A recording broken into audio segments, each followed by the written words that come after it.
Howdy, howdy, and meowdy. Happy Sunday, Catfish. I hope you're all having a fantastic start to your Sunday.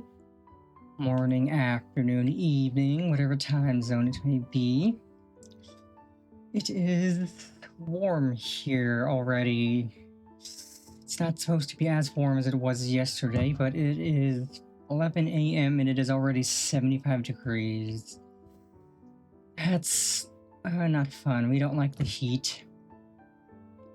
But we will deal. It's gonna keep cooling off over the next few days, so we should hopefully soon be done with the heat. I know September's like a week away, and September's always cooler. But yeah, we'll deal. It's gonna be warm today, but we'll stay cool. We'll just have fun with what we're doing. Also, I was messing around with some things in Warudo, and I figured out some new things I could do. Now, every time I blink, my feline ears twitch. And my irises also go a little wobbly. I'll zoom in. It's easy to see with this expression. Yeah, my eyes do wibble wobble every time I blink now, which I think looks really nice. I also added body sway and arm movement tied to my head, so it feels more like live 2D, which I think looks really good. If I were just like in a regular standing position, arms at my sides, my arms would sway slowly, like if I was just live 2D standing there. Which I think does look really nice. It's not as easy to see. You can sort of see it with this pose. But yeah, Warudo just continues to impress me with the things I can do with it. Anywho, on today's schedule, we are again at it with Final Fantasy XIV, as we've done pretty much every Sunday for most of a year now.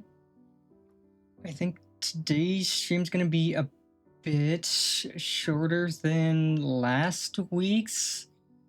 Because last week we did all of Elpis, and that was a lot of content.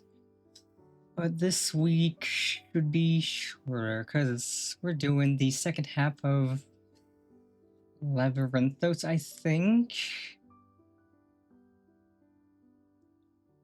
I know we're just doing everything up to heading to the final zone. That way, next Sunday's stream, we can do all of the final zone and finish the expansion. Which, man, I am so excited. It's gonna be depressing, I can tell. It's gonna be painful, but it'll be great.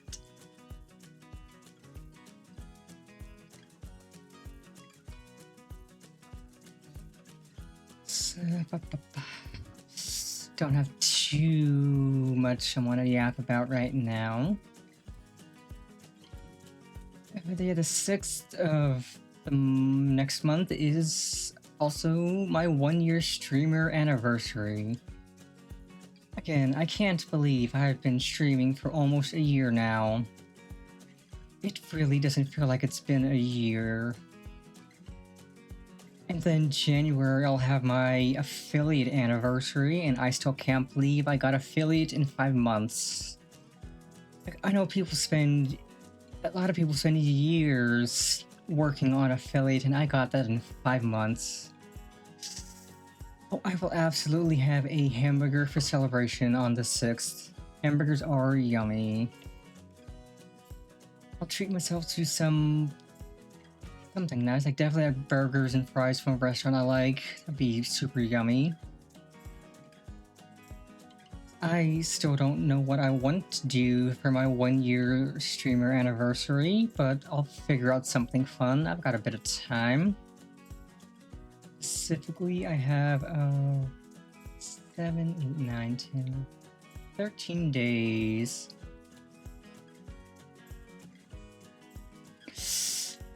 Also, yeah, Final Fantasy XIV, it doesn't really seem that final. There's so much they're adding to it. It just continues to grow and grow. I'm sure it'll have an end eventually, but who's to say when that end is?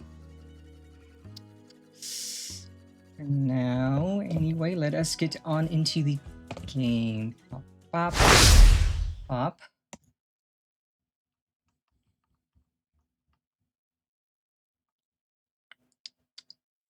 Let's see, Square Enix.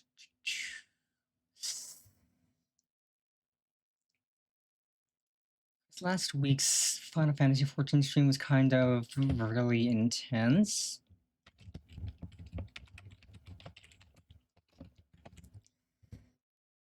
Also, right, there's going to be another Monster Hunter collab with 14, and that should be fun. First Monster Hunter collab was really fun. And I like that the Monster Hunter collabs are just like permanent things. They're in the game forever. You could go and do it whenever.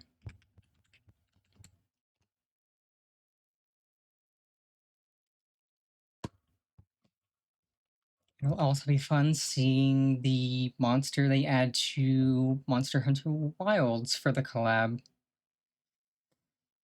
Like, I know for the first collab for World, they added Behemoth, and that was insanely fun. Behemoth fight is still one of my favorite Monster Hunter fights.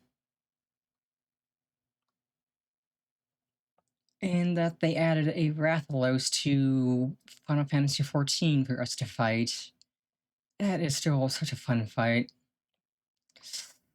I will definitely have to stream that at some point. As I know, I said once I finish the main story of Endwalker, we're gonna take a few streams to do raids and trials and stuff. So I could go and do the Monster Hunter collab. That'd be fun to stream.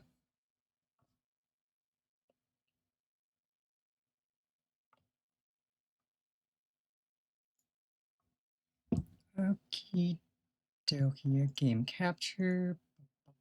Bop, bop, bop. Alright, I'm still in my summer outfit. You could find a new outfit to wear out of my glamours I have.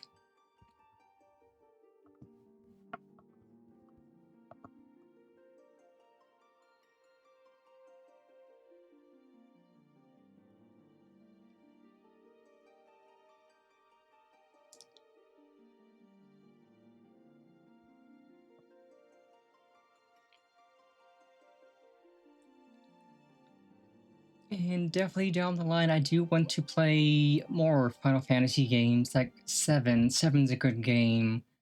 I loved playing 7 when I was much younger. Like 10, 10 2, I enjoy those. So I think once we get caught up to where the story's at in the game, in Dawn Trail, we can make Sunday our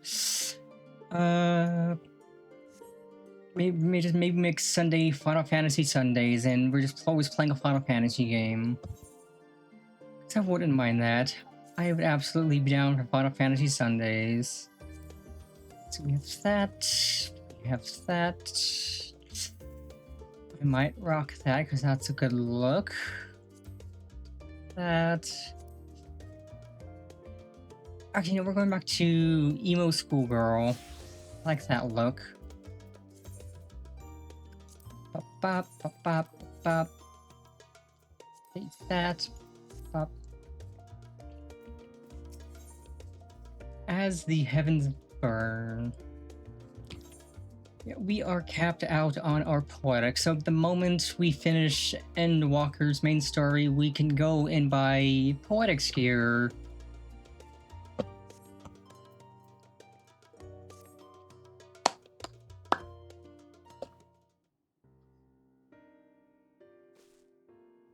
So, have you learned a lot more of the final days?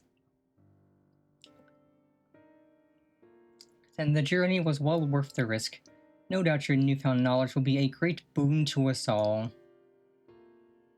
Unfortunately, during your time on the First, events here have taken a turn for the worse.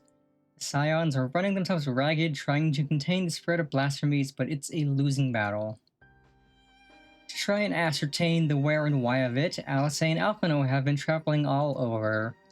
Of all the regions they visited, Locus Amoenus is one of the worst affected. Thancred, Estinian, and Graha took a detachment of allied soldiers there to offer aid and succor to those in need.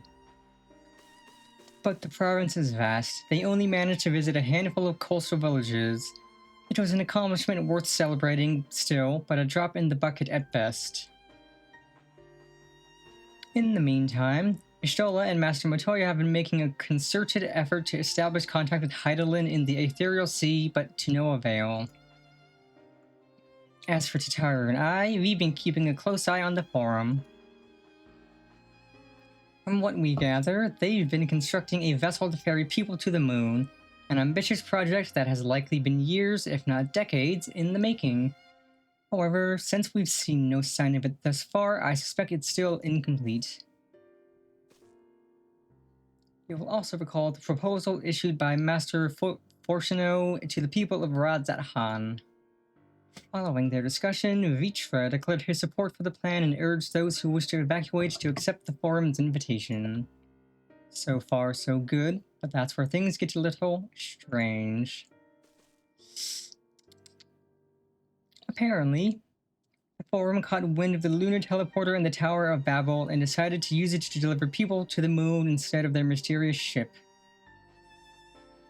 Therefore, to secure safe passage for the Hanish refugees to the tower, Alphino, Alice, Estinian, and Graha traveled to Garlemald not long ago.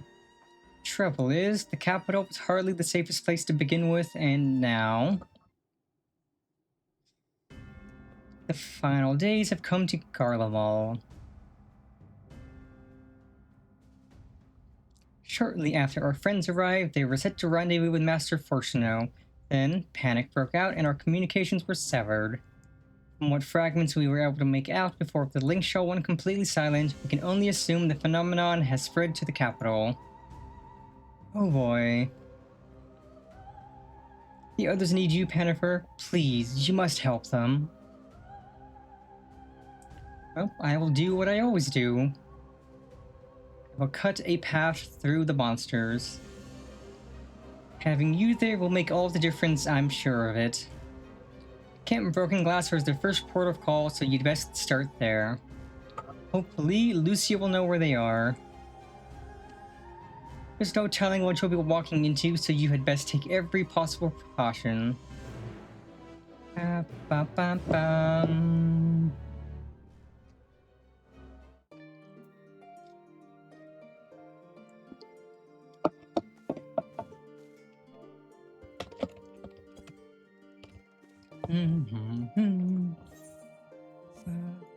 Up, up.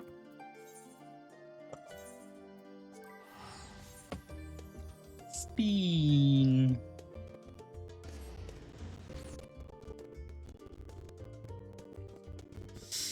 Yeah, if I remember right, last week's stream was 9 hours and something long. I'm not expecting this stream to be as long.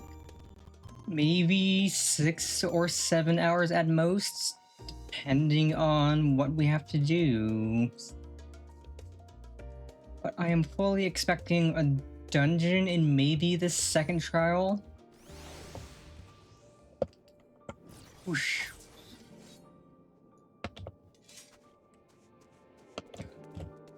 Ooh, solo instance. Okay, we get some fun immediately. Pennifer, and not a moment too soon.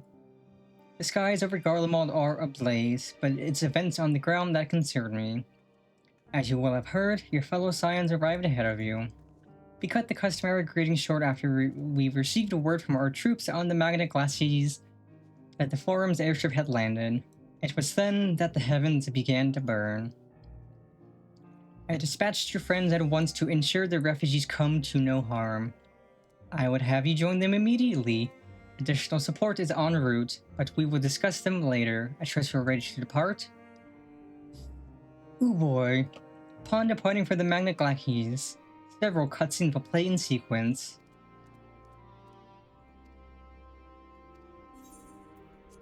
Oh, this stream is starting off spicy. We get some spicy cutscenes and some combat. I am down.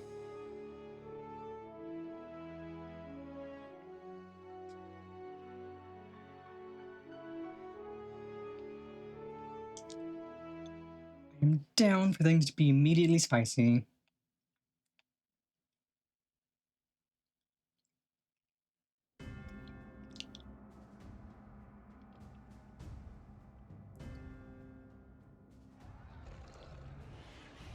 Oh boy, that's a lot of monsters.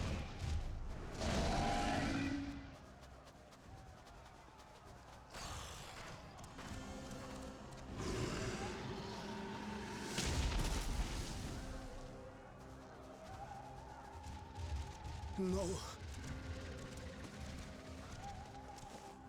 No. No. We were promised an escape. Not the same room we fled.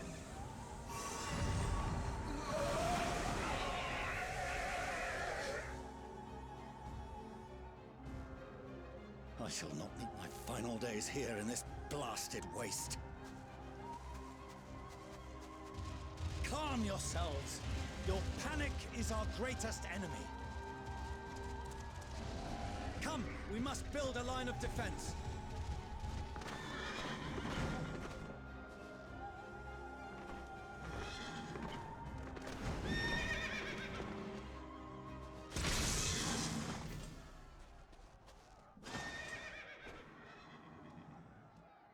How? Leave the fighting to us, Father. You must lead the people to safety.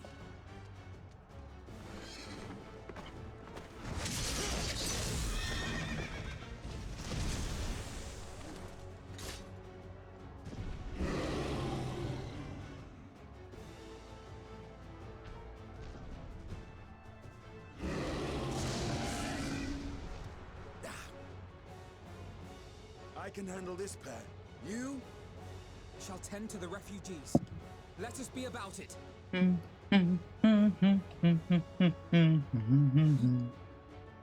This music is still so good.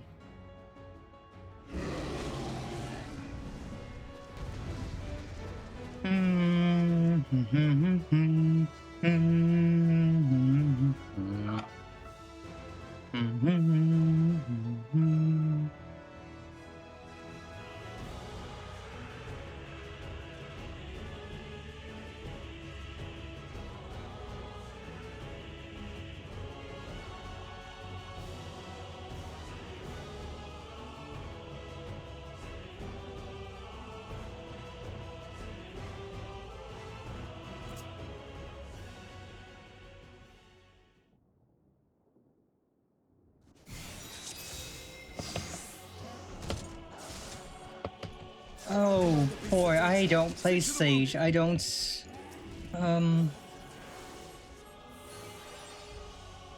Help is at hand. Okay, that's single target heal.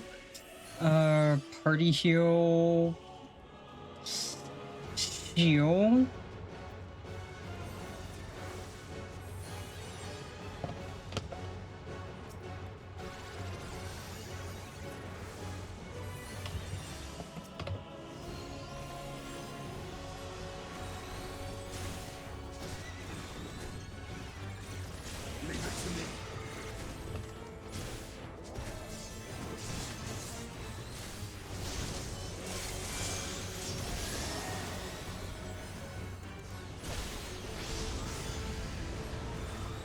You know, even if I did play Sage, I probably wouldn't recognize the buttons.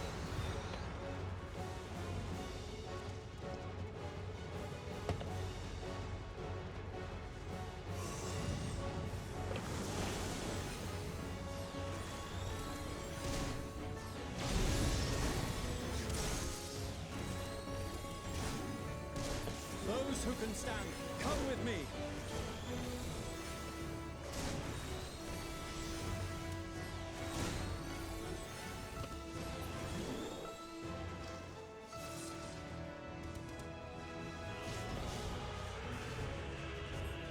Easy now. Deep breaths.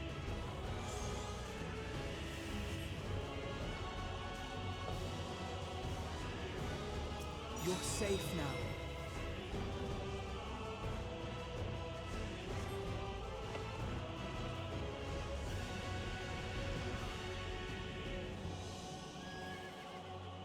Worry not for the refugees, but for yourself, boy.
Ooh.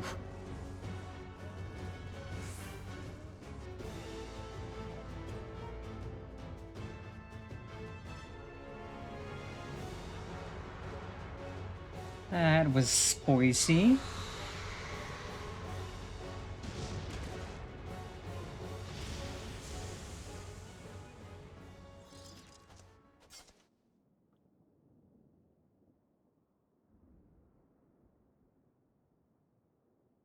Help! Someone, please! What? Oh boy, what on the seven hills is that?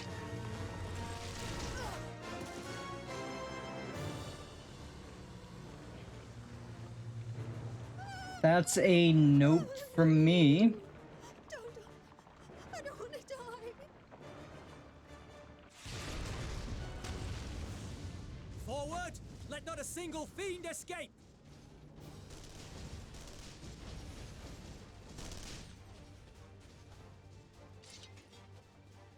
Wait, that's...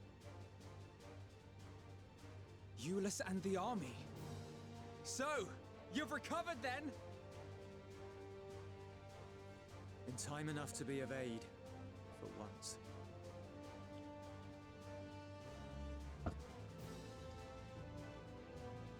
We can speak of it more later. For now, we must fight! To repay your salvation in kind, or with better! For Garlemald has her pride!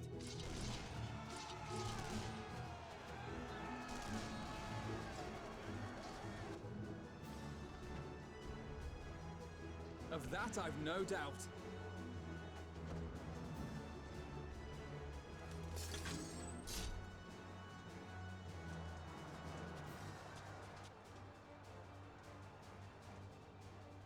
Good gods.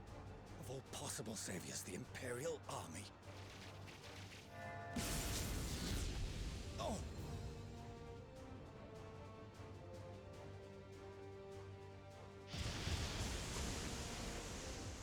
I had hoped to take all of them down at once. Think a withdrawal might be in order? Oh, sod that. You know who would never abandon these people to their fate. To be devoured by their former friends. That'd be beyond cruel. These beasts must fall here and now. Well then, I'd say it's high time we threw caution to the winds. Hell yeah, brother. So long as you spare me the heroic sacrifices. Now, let's go!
I'm not done yet.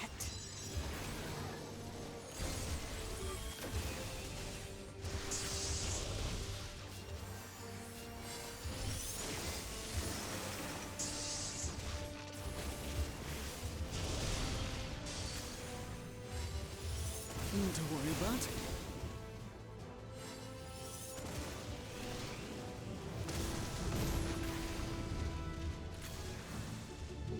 The air crackles with energy. Find cover!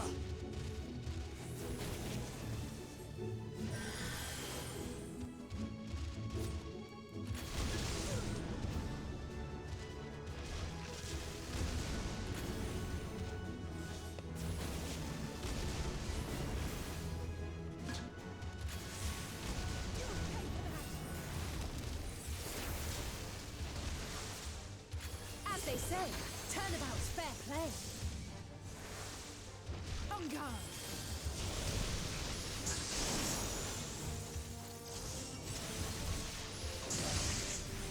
Yeah, get clowned on, sucker.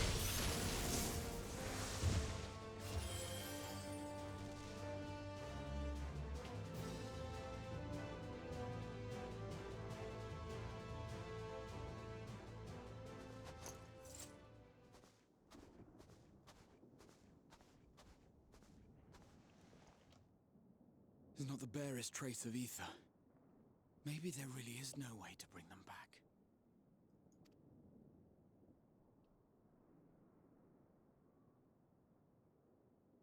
Thank you for saving our lives once again.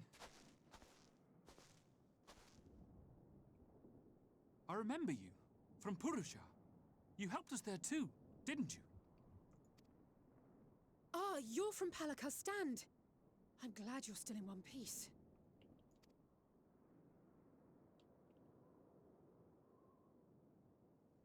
Or you will be, once I see to that injury of yours.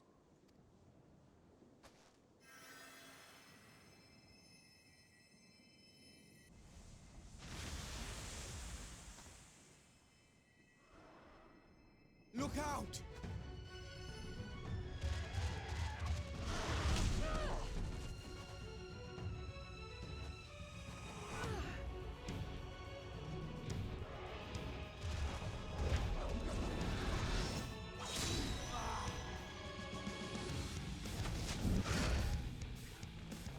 Get out of here! Quickly!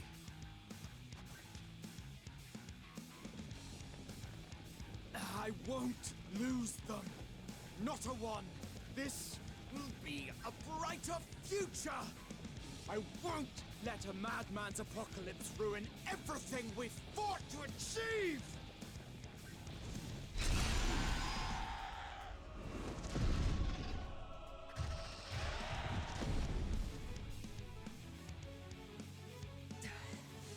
Get it together, Alize. You're embarrassing yourself. And in front of father, no less. You might never measure up to our champion.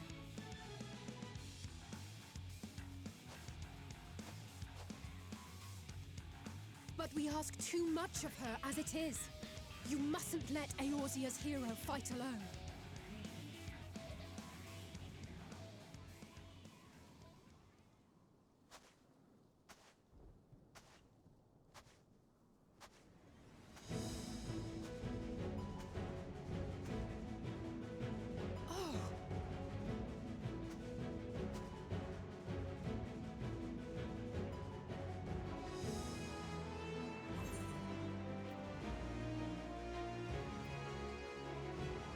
This is precisely why you should never skip your squats. I can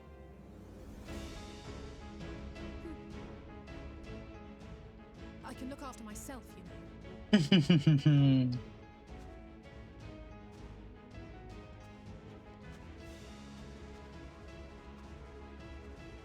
Everything's in order, I trust?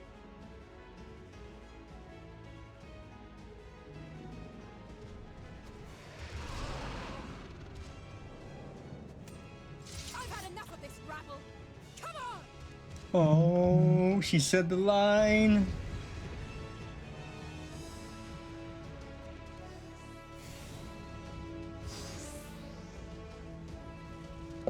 Oh, a trio for the ages.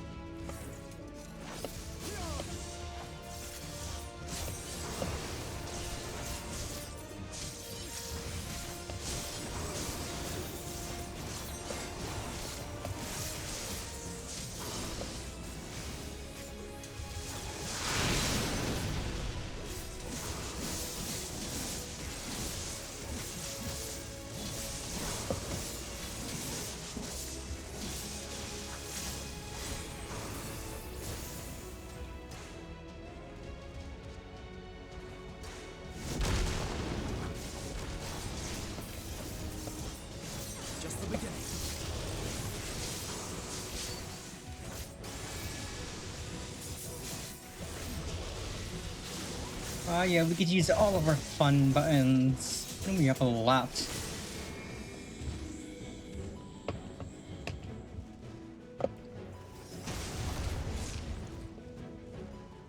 I had a feeling I'd find you. This should be the last of the worst troublemakers. With me!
Ooh. That was fun. I love when I get to use all of my buttons to do an actual rotation.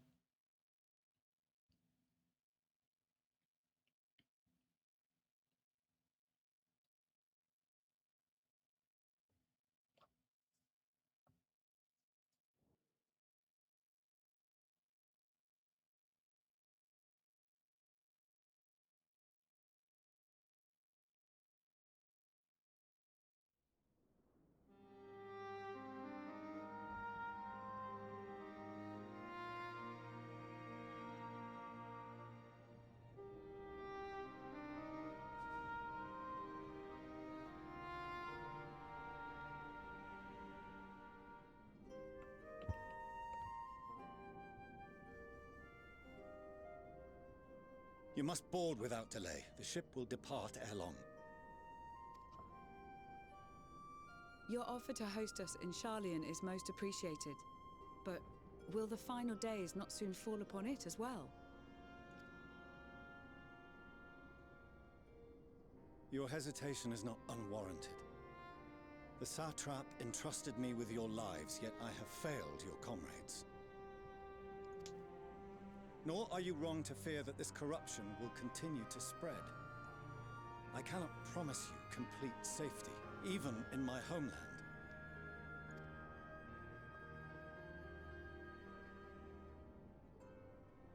What I can promise is that I will do all in my power to protect you.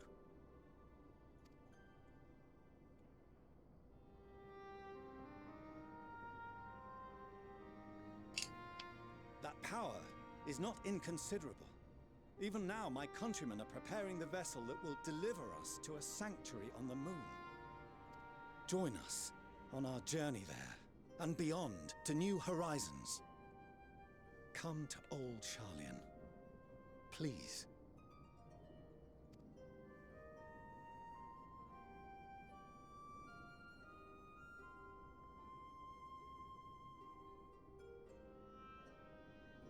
We would be fools to refuse such a generous offer made in earnest.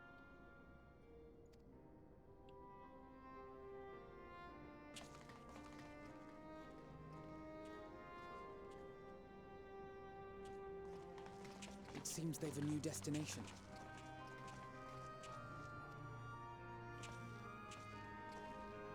The people of Radzat Han have known too much suffering. The march to Garlemald will only bring them more, short though it may be. I quite agree. Fortunately, they have you to look after them. Yes. Well.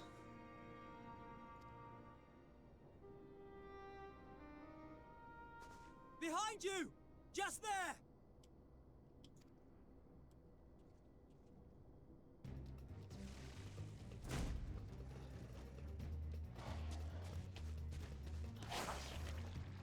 Oh boy. More of them. At least it's a small one.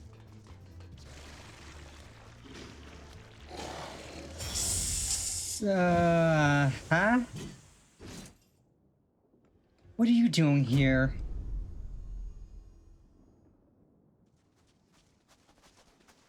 Xenos. Here. That's what I'm saying. You'll be all right. Hurry to the airship.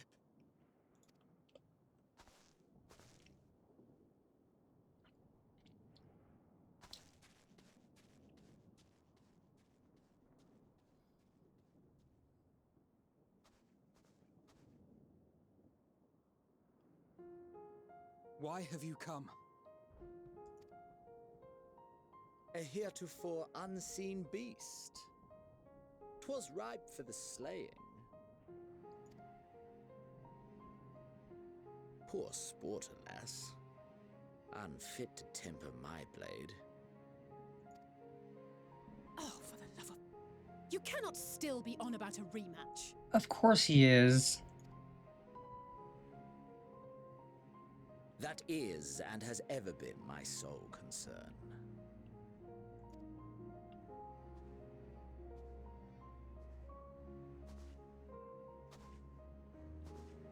You, on the other hand, are fixated on a different quarry.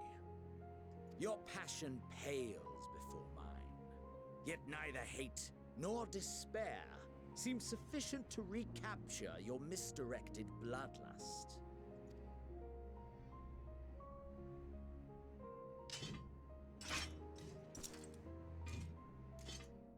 So, I hone my blade, and I wait.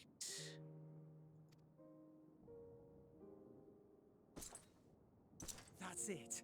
That's all you care about.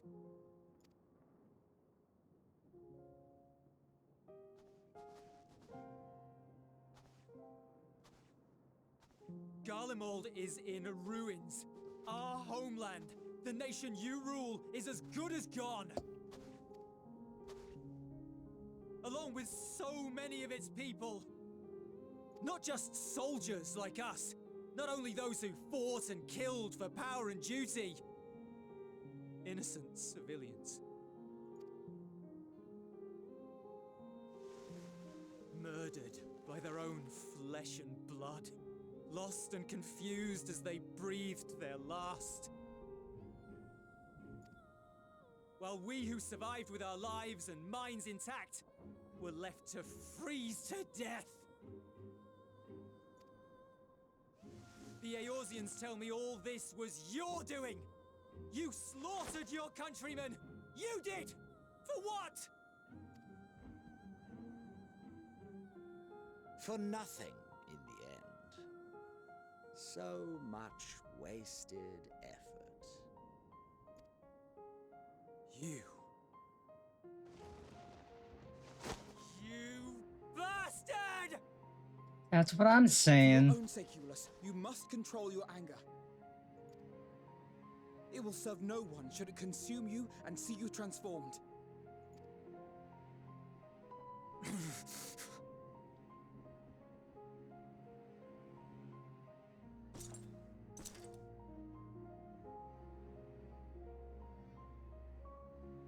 Would you be happier had I a good reason?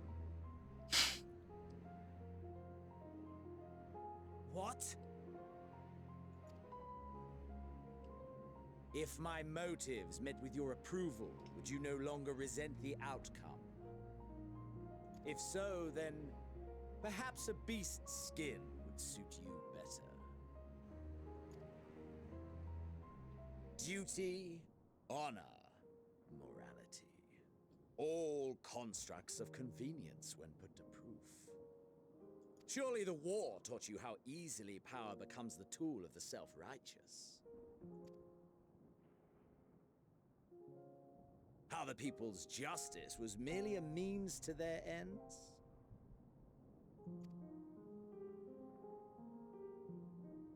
Yet you would ask me why. Ask any creature of this star and those above for answers, and they will tell you what suits their fancy. And they would be right to do so. What meaning there is to be found in the petty vicissitudes of your existence must be gleaned by you, and you alone.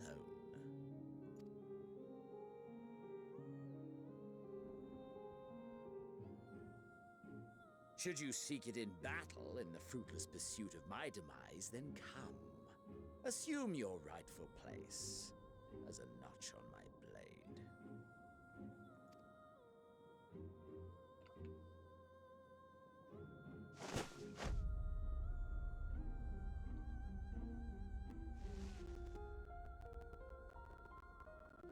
You are a blight on the Garlean race.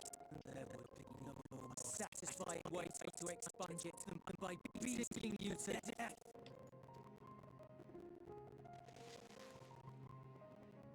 But I will not be party to another tragedy. I refuse to lose anyone else because of you. So go. Go! And may we never suffer your madness again!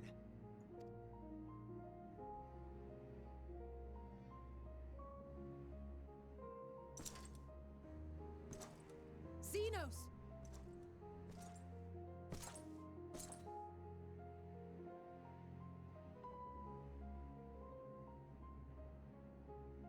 Perhaps you found meaning in living this way. I cannot deny you found strength.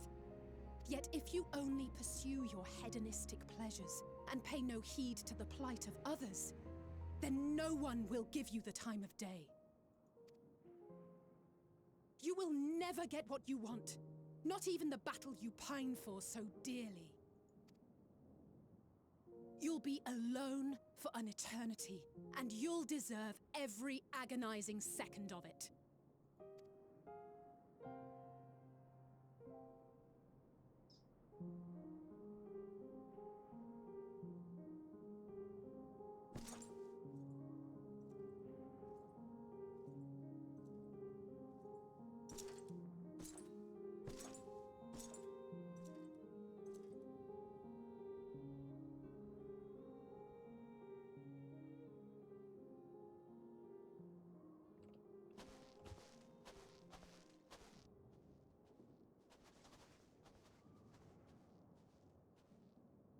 We're ready to depart.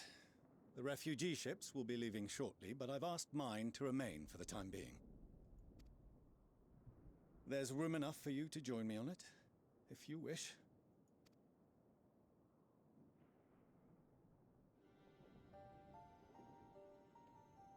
Do contain your surprise.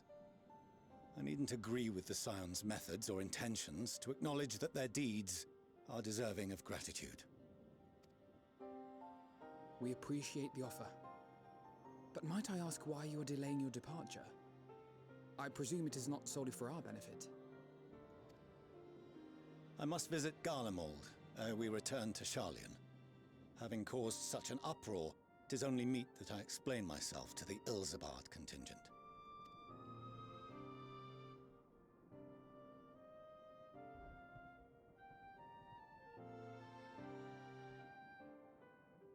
Allow us to accompany you then. We should be glad to facilitate, given our familiarity with all concerned. If you would like to join as well, Eulus, we can speak of recent events on the way.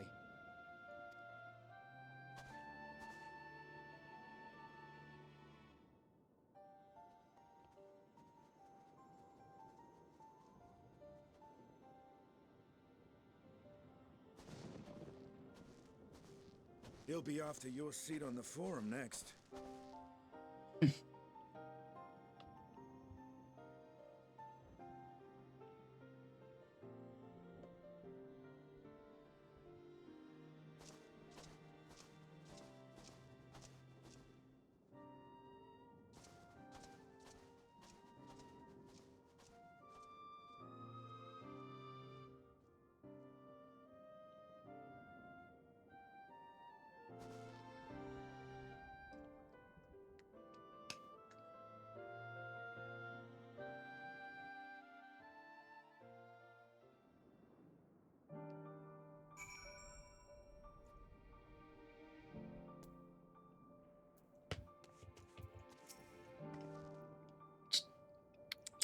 See Zeno standing there so uncaring and unrepentant.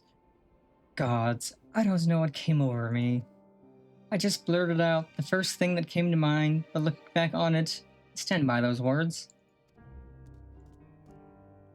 I would say I hope they won't incite him to further villainy, but to be honest, I doubt he even remembers what I said. Anyway, enough about all that. It's good to see you again.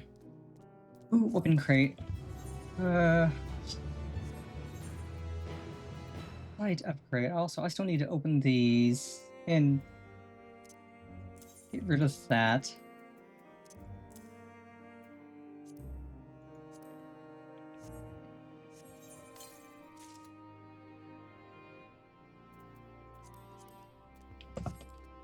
Oh, this thing looks sick. This is such a cool looking scythe.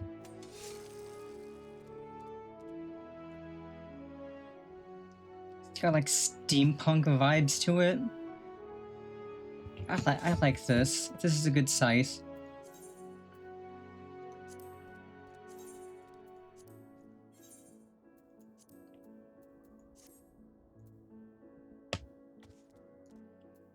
Okay, got an ad starting shortly, so I'm gonna go BRB to stretch and grab a drink. And you will return once the ad is over. Turn the friggin' frogs gay. Do you understand that? Turn the friggin' frogs gay. This is crap gay. Frogs, friggin' frogs. It's not funny. I'm gonna say it real slow for you. Gay. Frogs.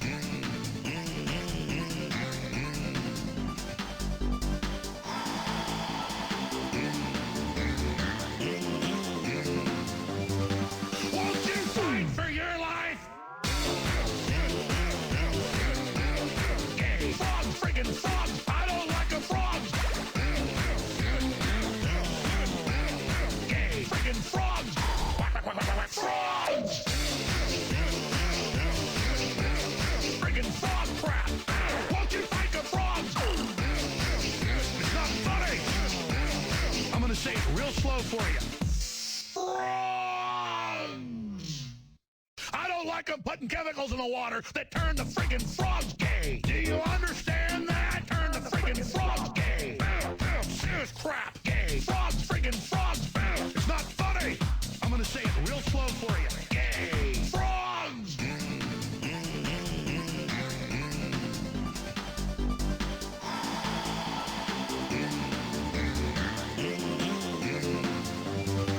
Won't you fight for your life? Gay. Frogs, friggin' frogs. I don't like a frog. Gay. Friggin' frogs. Frogs.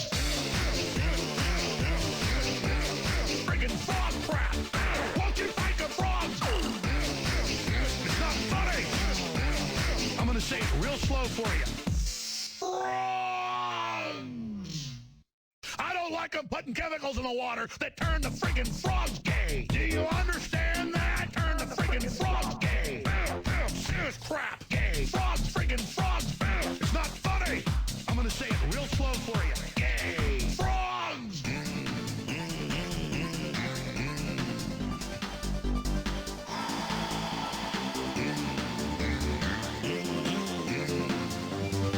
Won't you fight for your life? Gay. Frogs, friggin' frogs. I don't like a frog. Gay. Friggin' frogs. Frogs! Friggin' frog crap. Won't you fight the frogs? It's not funny. I'm gonna say it real slow for you. Frogs! I don't like them putting chemicals in the water that turn the friggin' frogs gay. Do you understand that? Turn the friggin' frogs gay. Serious crap, gay. Frogs, friggin' frogs.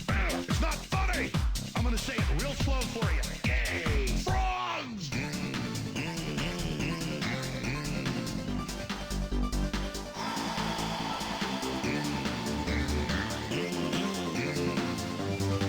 Won't you fight for your life? Gay. Frogs, friggin' frogs. I don't like a frog. Gay. Friggin' frogs.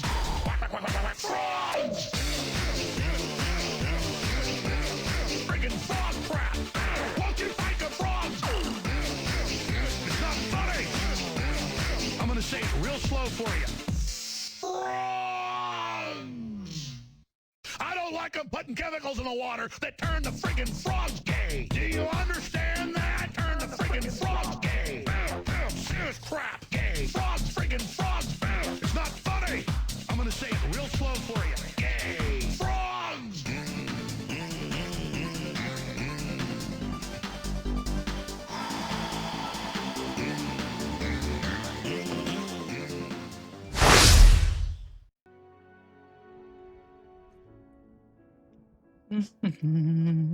Welcome back, Catfish. Next quest.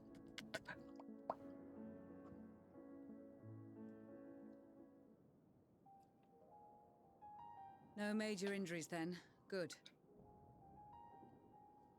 Oh, no, not this song.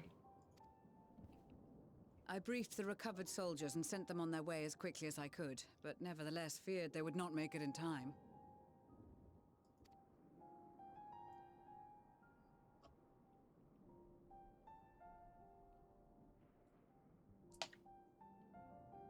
The additional support was invaluable. Your men saved more than a few lives.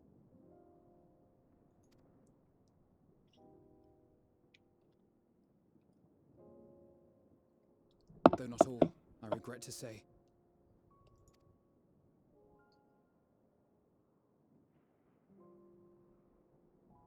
I take it that I'm addressing Lucia Junius. I'm the Forum's envoy, Fourcheneau Leveilleur. And you are owed an explanation for these most dire developments.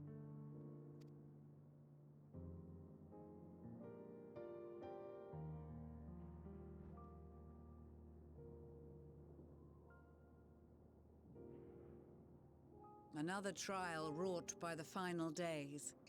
I was beginning to suspect as much. You doubtless feel some consternation having been forced to abandon your original plan. But trust me when I say you were right to send the refugees elsewhere. Beasts have been sighted within the capital. Perhaps it was a stroke of grim fortune that the population was decimated beforehand, as they've yet to appear in any great number, but in time. In any case, Maxima leads the remainder of the contingent in an effort to cull the creatures and evacuate the populace as we speak. Once the airships have taken to the skies, I pray your men can be persuaded to join him. You'll permit us to retain our weapons?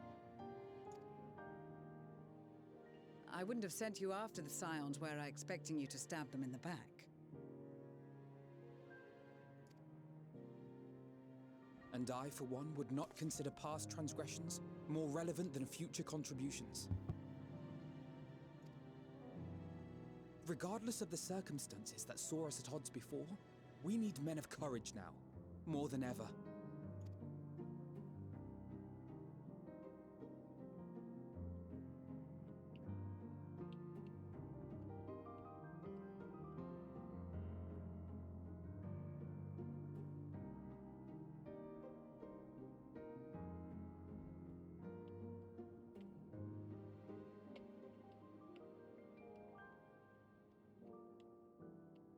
We swore to defend Garlemald, and so we shall.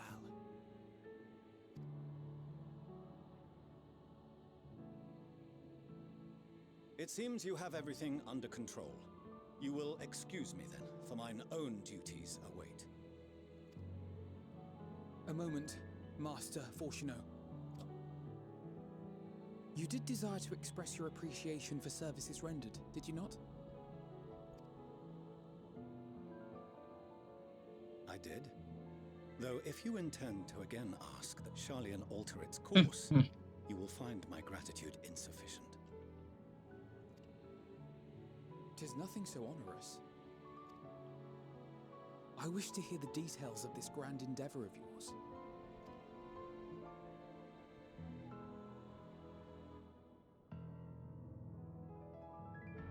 Do you swear to listen and to learn, and not to embark upon some scheme to impede us? I swear.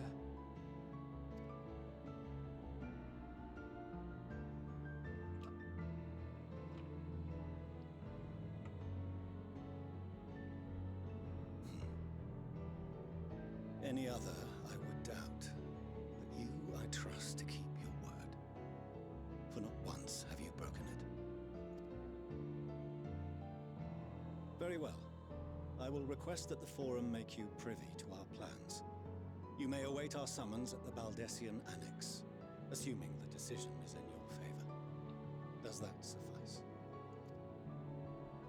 It does.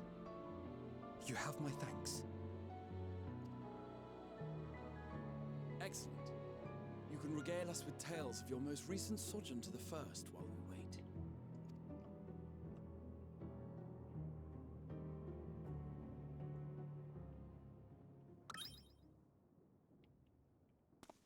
Did you hear something just now?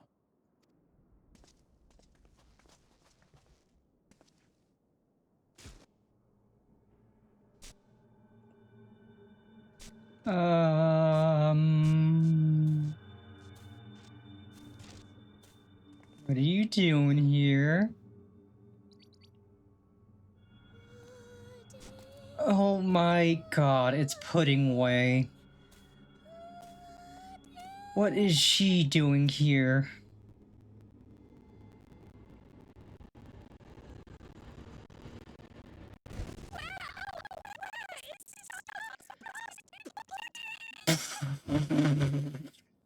God dang it, Puddingway.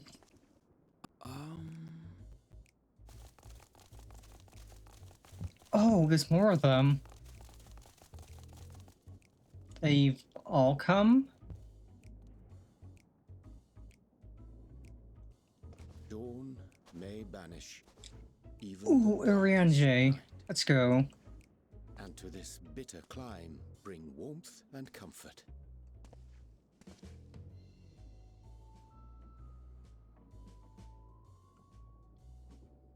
'Tis heartening to see such an assembly upon my return. I thought often of you whilst I looked down upon our star's brilliance from the moon above. Yes, but what are you doing here? And dressed like that? Aren't you cold? He's gotta be freezing. Verily, I fear for my health should I proceed to expound upon our purpose. He's ere I procure more freezing. Suitable garments. Allow me to summarize. We're here because none of you lot are up there. Nor has anyone deigned to send word about any changes in the plans. It's rude, is what it is.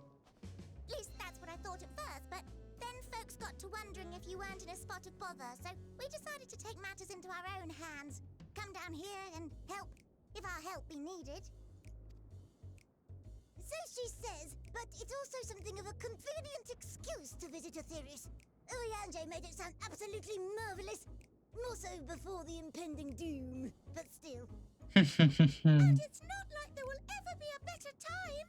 What with the aforementioned doom? Marvelous, they say, yet not an ounce of pudding to be found. My God. Urianger's inferior works no more. Hey, maybe consider the plight of present company before you go blabbering on about pudding and doom.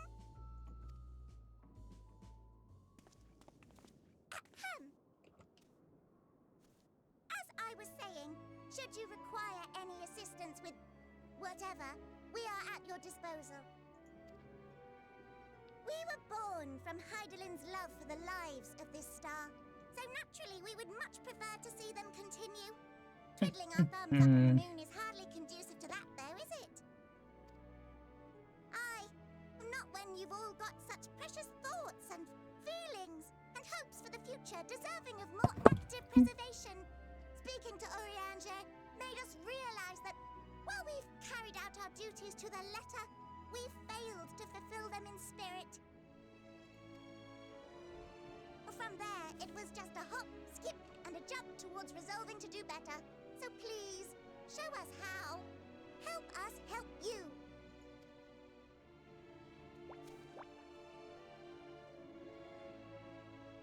Forgive me, but are they... Thy distant collaborators, indeed. Hail, fellow, well met. You'd be a member of the Forum, would you? It's an honor and a pleasure to meet you at last. I'm Livingway, Hydaelyn's right paw. That last bit is very important. As am I, if I may humbly say so myself. I bid you welcome to our star, Livingway. On behalf of the Forum, I thank you for traveling such a distance to meet us. As you have surmised, preparations for the Exodus have not proceeded as smoothly as we had hoped. I should be happy to personally escort you to our headquarters in Sharlayan, where you may advise us as you deem fit.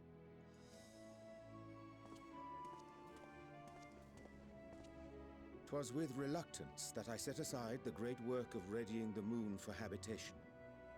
Be assured that I did so only after the Loperids made plain their earnest desire to come hither, and I myself felt a growing certainty that their contributions here would prove invaluable.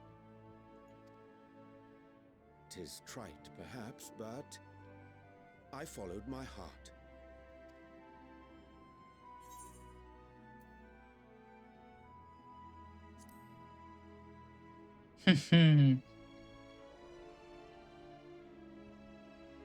For a time, at least. Nevertheless, 'twas worth the journey to find present company well. Wilt thou attend us at the Forum and lend thine own wisdom?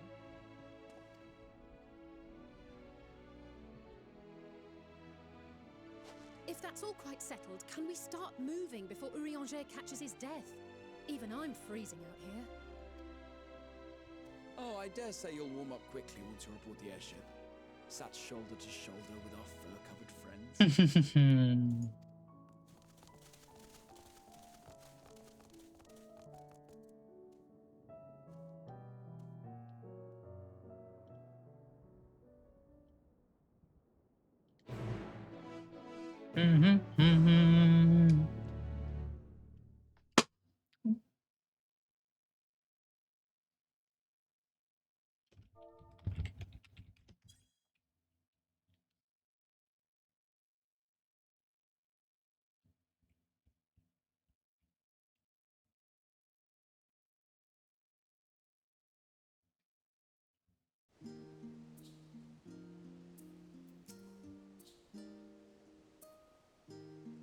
I dare say Master Fortunel was as nonplussed as we to learn the identity of Hydaelyn's lunar custodians. As he will soon discover, they have much and more to offer the Forum. Might I suggest we return to the Annex forthwith? We may yet have time to discuss thy recent adventures ere we are summoned to the Rostra.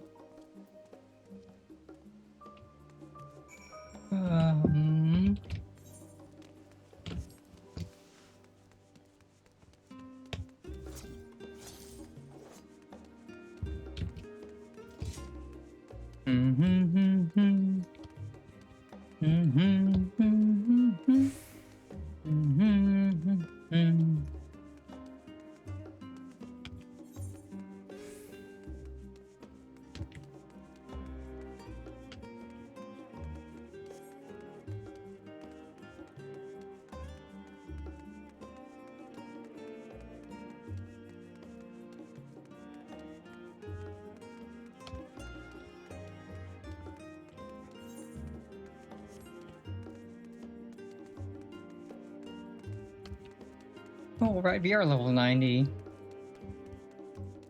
So we can't really gain more experience past whatever we get that just gets stored up.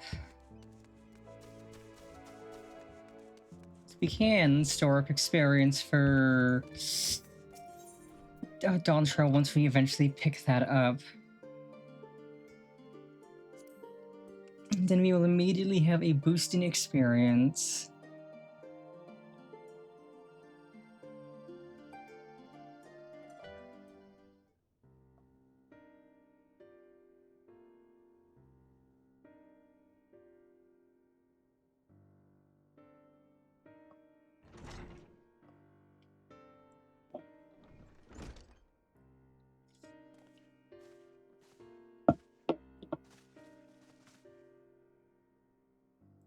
Not that I'm complaining, Urianger, but I wasn't expecting to see you quite so soon.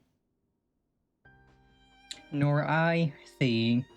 In extolling the virtues of Aetheris, I did inadvertently awaken in the Loporrits a desire to avert our beloved star's demise. Kryl tells us you have obtained new knowledge and may aid us in our ongoing efforts. I have news to share regarding our study of the Ethereal Sea, but your findings are certain to be of greater interest, and so I would rather hear them first. To what revelations did Hydaelyn's Elpis flower lead? I kinda went back in time a long time and learned literally everything.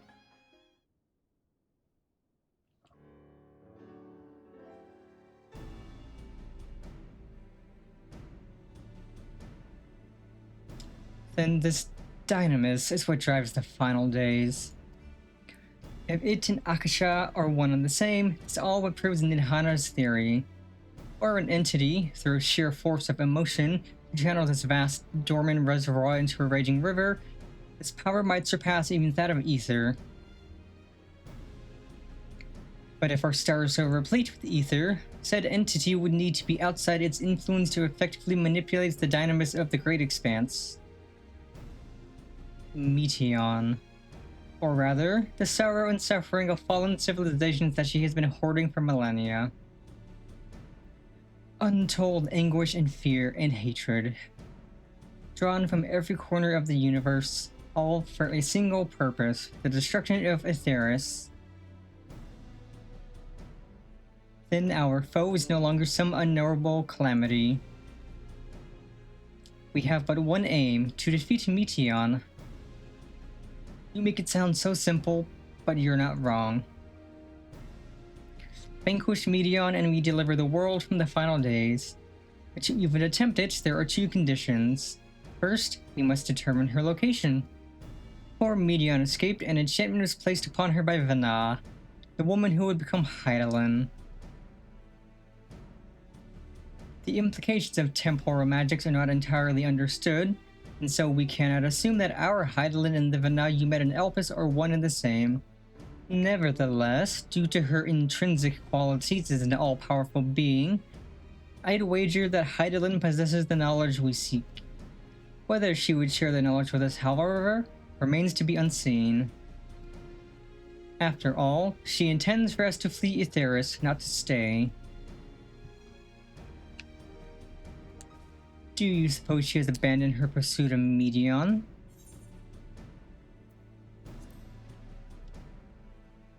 Yeah, Vana would not give up at all. That's my impression too. Otherwise, she wouldn't have used me as a conduit for her will or provided clues such as the Elpis flower. I believe she has been waiting for mankind's answer to Hermes' question.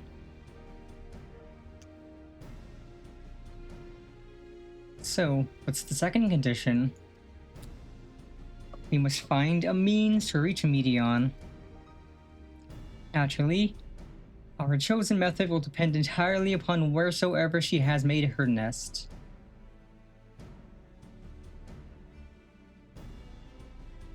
And communing with Hydaelyn must by necessity come first. Did you and Master Montoya have any luck with your investigation into the Ethereal Sea? Sadly not. Though we enlisted the help of Arenvald and other Echo-blessed allies, we couldn't detect so much as a whisper from Hydaelyn, even from within the Antitower. Master Montoya is of the opinion that, in the years since abandoning it, the Forum has found some other method of receiving instructions from Hydaelyn. If so, it would most likely be some form of apparatus for observing the Ethereal Sea built closer to home. Knock, knock, knock.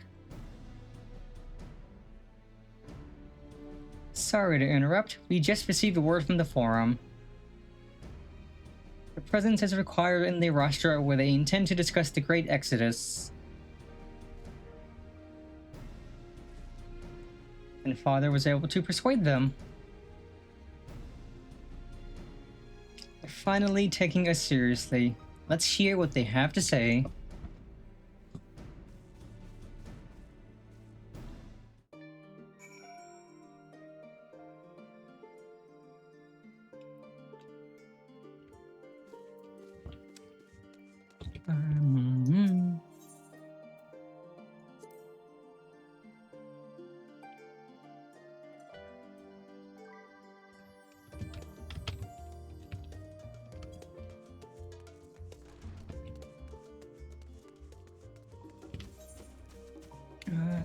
It's probably faster to take a teleport crystal, but I'm just gonna run.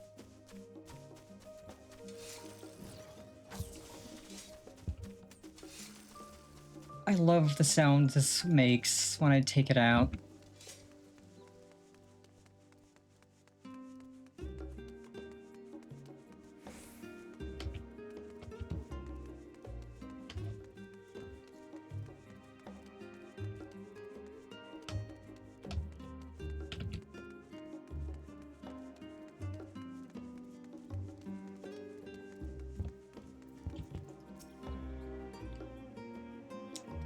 The forum is in session, and as such, the roster is closed to visitors. Ah, but I'm expected. A scion of the Seventh Dawn.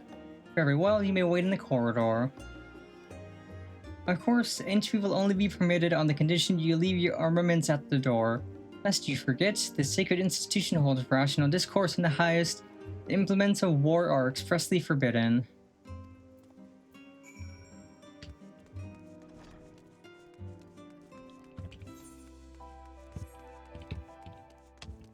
Dum-dee-dum-dee-doo. Yes, for level 90, so we also have Communio now. The end to our enshroud. So we'd go pop, pop, pop, pop, pop, pop, and then bing, bang, boom.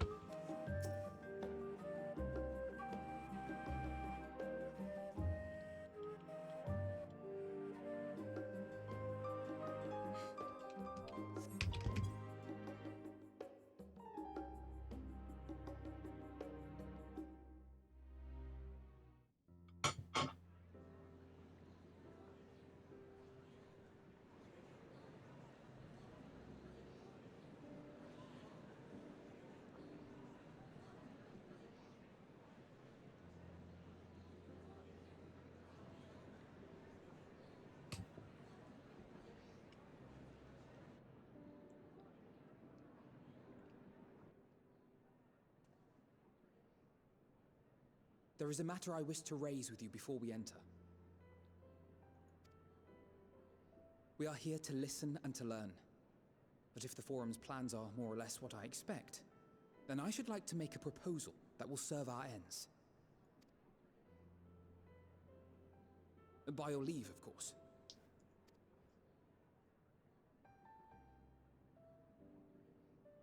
I don't see why not. Your words and wits have gotten us this far. Hmm. Agreed. I will present our queries so that you may consider the most advantageous way to advance your proposal without distraction. Thank you, everyone. If I may have your attention, the ad hoc session will now commence. The purpose of today's assembly is to brief the Scions of the Seventh Dawn, at their request, on the Great Exodus. You may enter.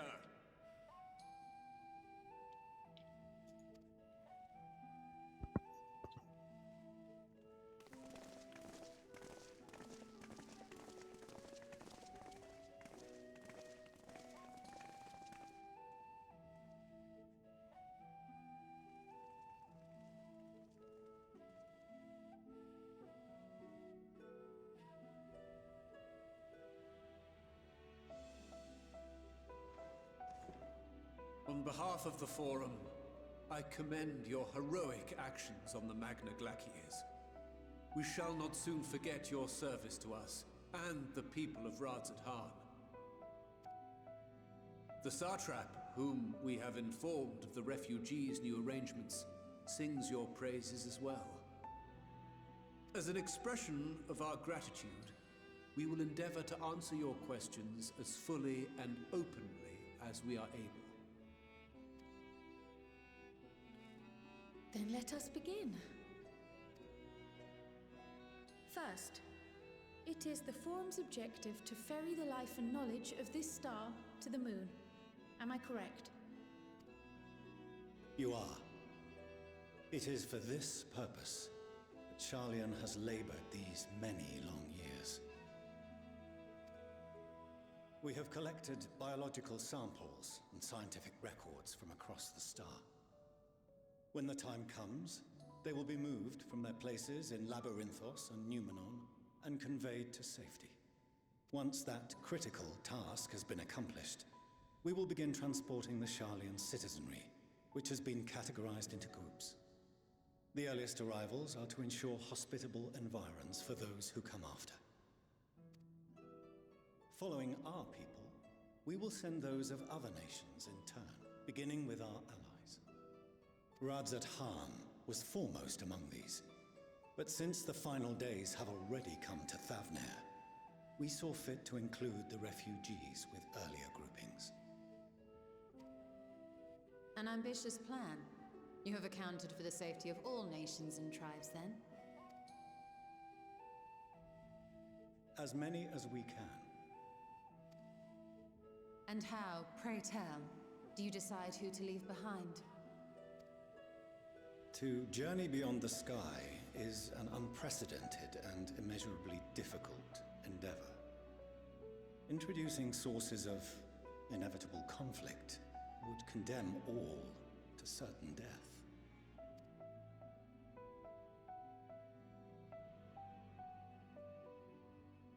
Questions as to the validity of that approach aside, are your plans proceeding apace? We're under the impression that your primary means of celestial transportation is incomplete.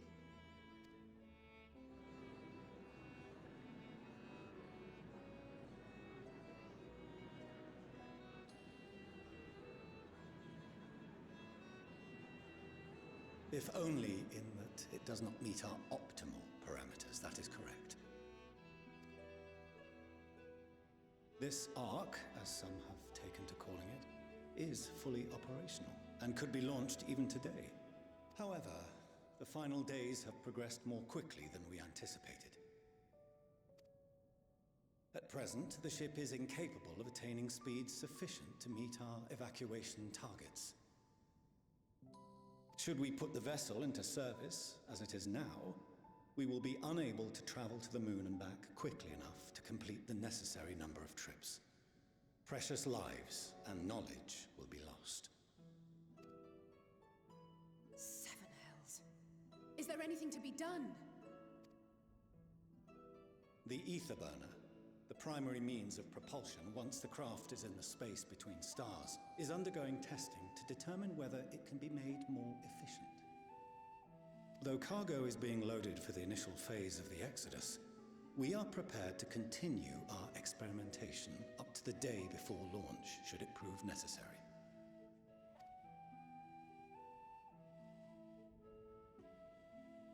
What if the Scions were to solve your problem?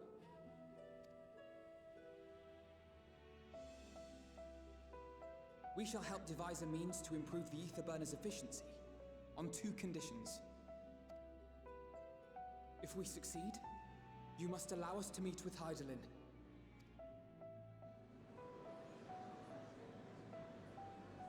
'Twas simple enough to deduce. You have a Concord, and so you would never have abandoned the Anti-Tower had you no other means of communication. One far more convenient, I suspect.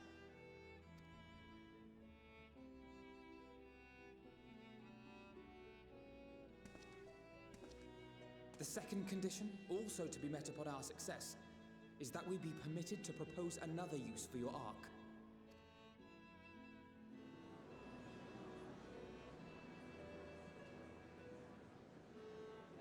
We would be at liberty to refuse this proposal. Of course. If we cannot prove its merit to the 99 here, who are we to stake on it the lives of all peoples of this star?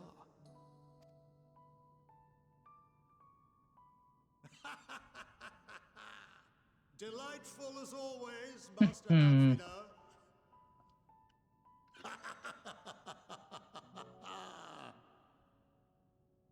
Oh, we couldn't have asked for a finer plan. Allow us to solve this complex engineering problem of which we were entirely unaware until moments ago. What could possibly go wrong? The satire writes itself.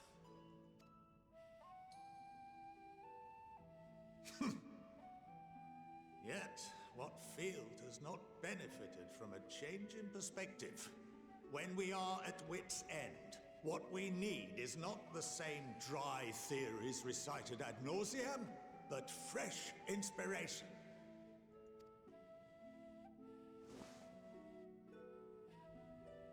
I, for one, have faith in my erstwhile students to provide it, and I find their terms to be perfectly acceptable.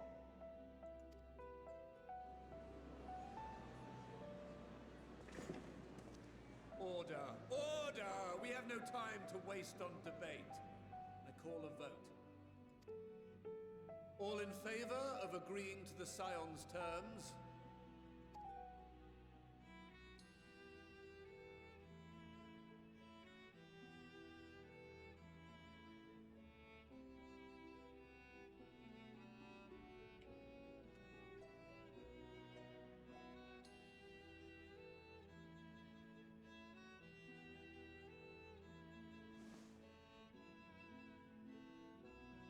"71 in favor, 28 against. The ayes have it. Fortuneau, as the architect of this project, you are the best candidate to show them its current state. And bear in mind that regardless of your personal misgivings, this is the will of the Forum.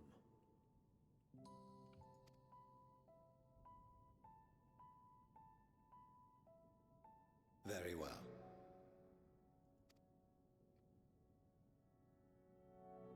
I call this session to a close. Return to your tasks with urgency. The final days wait for none.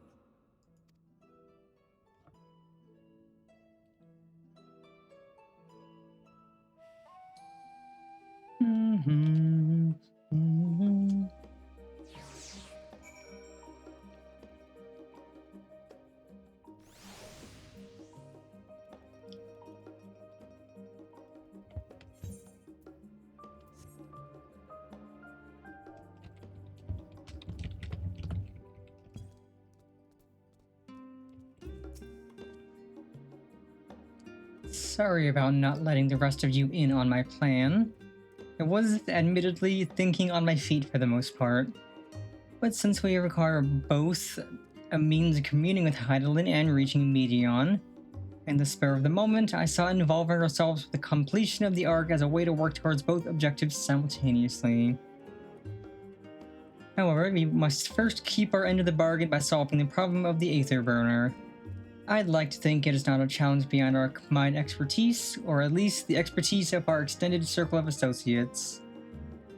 It might behoove us to learn how an Aether Burner actually works before we attempt to improve it, though.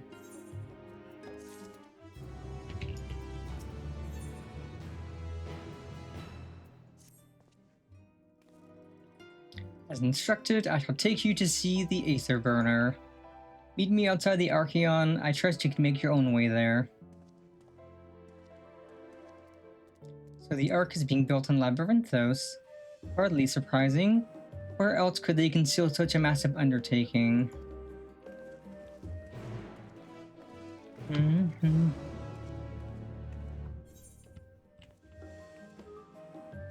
Also, apparently they've added new gear sets for PvP, so we're gonna go peek at that real quick.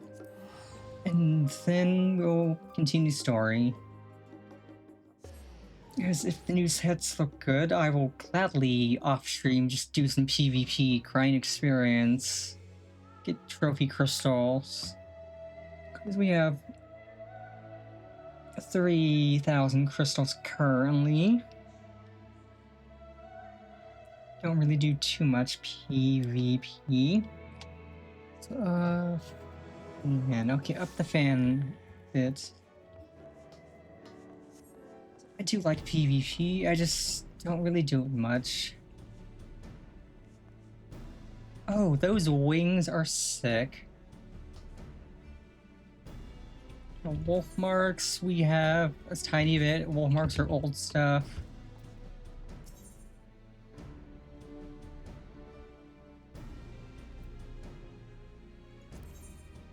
They did not add any new weapons. I doubt they're ever gonna add new weapons. What's the scythe look like? It's not... Actually, that's a pretty dang good looking scythe.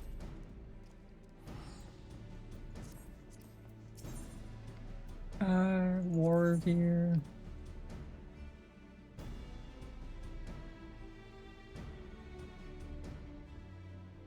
That's just the old set, Universal Gear 2. Okay, so they're finally adding the old reward sets. Now you can get the False Monarchy set, which actually looks pretty good. And the Archfiend set, which I do love. Yeah, because these were originally rewards for...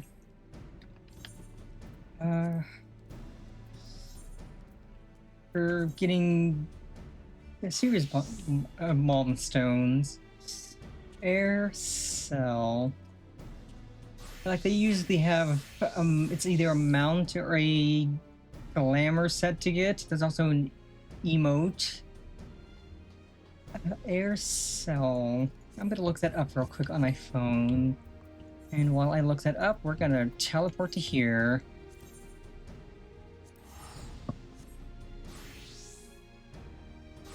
Because if the Air Cell set looks good, I will gladly grind that out.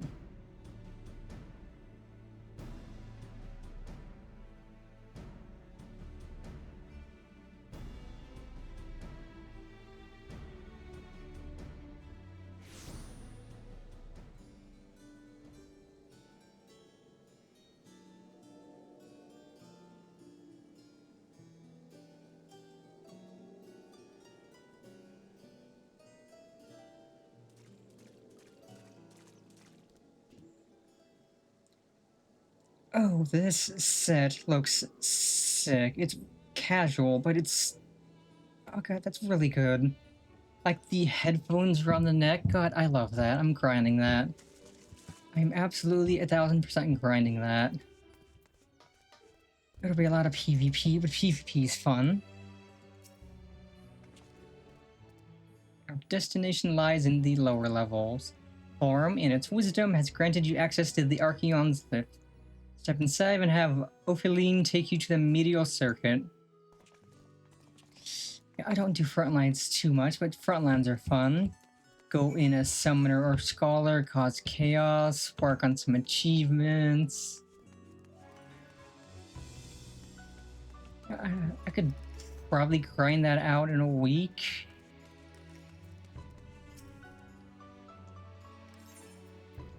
And I'll get trophy crystals to buy the old gear sets that I like. I have sent your associates ahead to Logisticon Alpha on the other side of Mariel Agronomics. Actually, there is something I've been meaning to... No, never mind. It can wait. Let us attend to the matter at hand. Okie dokie.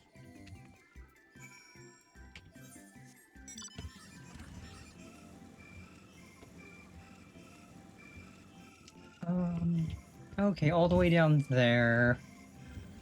And I think we still need 2 Aether Currents and quests. Yeah, I'll do Elpis off stream. I will do the moon. Yeah, we need 2 more currents and then 3 side quests and a main quest. So I'm certain we'll get that main quest done today. Or off doing things, and then we just have to do the side quest. Or quests, plural.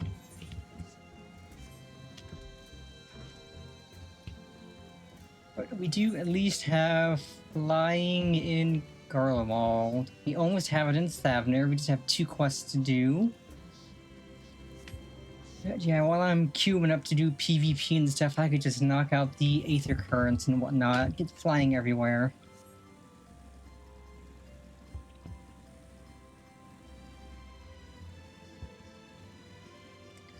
And I think soon we get our artifact set for Endwalker, which will be sick.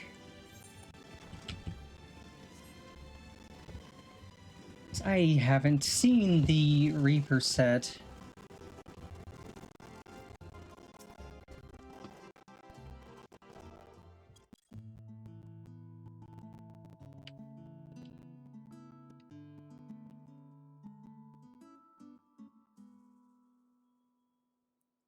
We are to wait here while our father arranges for us to use the next lift.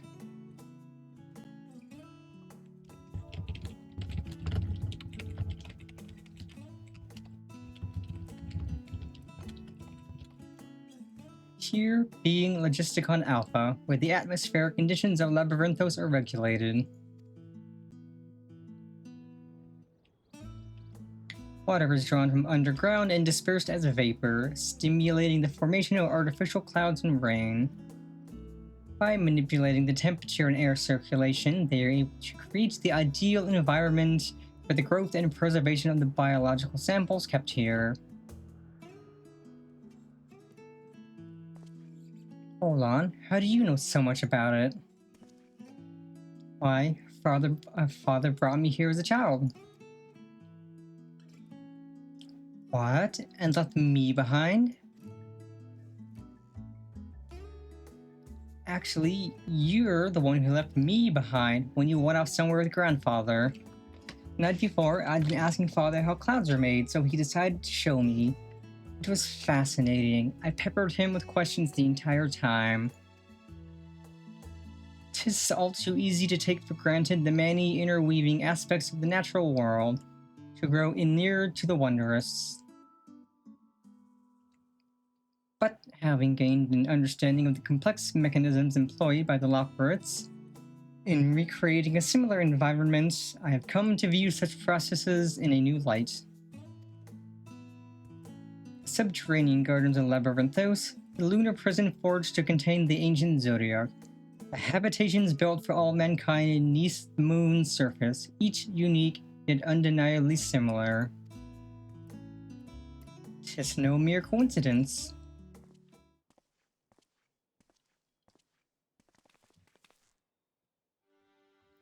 Ever since Hydaelyn unfolded to us the grim fate that awaits Aetheris, every essential resource we could spare has been delivered to Labyrinthos in preparation for the Great Exodus. But that is not all. There's also a testing ground for the technologies that will allow us to settle on distant stars. Though the Loporrits have endeavored to make the moon inhabitable, that is not our final destination. Mankind must learn to propagate life where there is none, to thrive where all is barren. Alas, time is not on our side. I have arranged for you all to enter the central circuit. It is there that most of our preparations for the Great Exodus are carried out, the construction of the Ark among them. Though our plans have been made public, access remains highly restricted. You, however, will not be subject to said restrictions and will have free reign to come and go as you please. Such was the will of the Forum after all.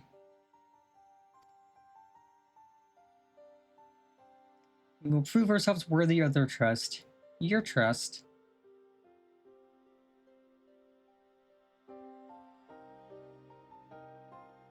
Then let us proceed.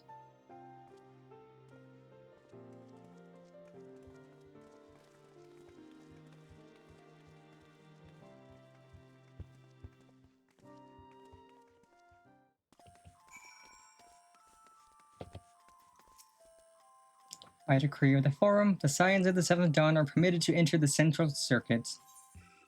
I shall proceed.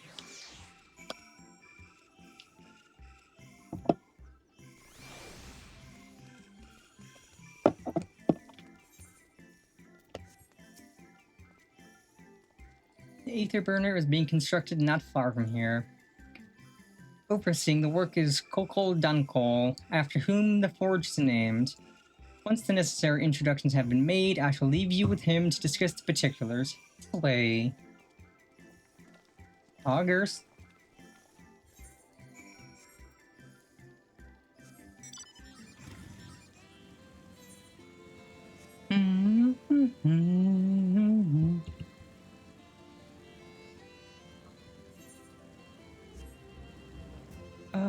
Aether current. Southwest.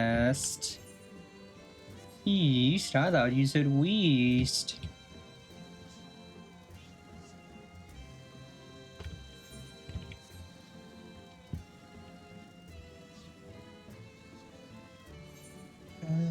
Okay, there's an Aether right there and an Aether right there, and I will grab those when I get there.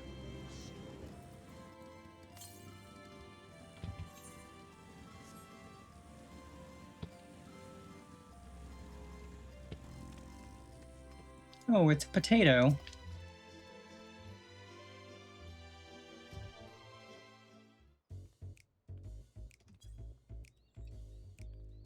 I could swap them out. No, been there, done that. Down near lost me eyebrows. Think, Coco, think! We'd be well on our way to paradise. Visionaries patting themselves on the backs for their grand accomplishments if you'd only think! Yes, that does sound rather lovely. Yeah! I mean, oh, what a pleasant surprise. We're not blasting off already, are we? The schedule remains unchanged, for better or worse. Which is why the Forum has elected to accept assistance in resolving the Aether Burner conundrum.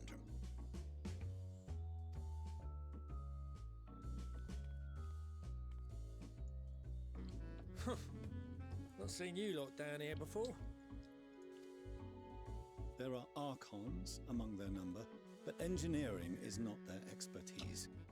Nevertheless, the Forum concedes the slim possibility that they may have insights to offer. If not, you are at liberty to return them to the surface, by whatever means you see fit. I assure you that won't be necessary. Now, about your troubles with the Aether Burner.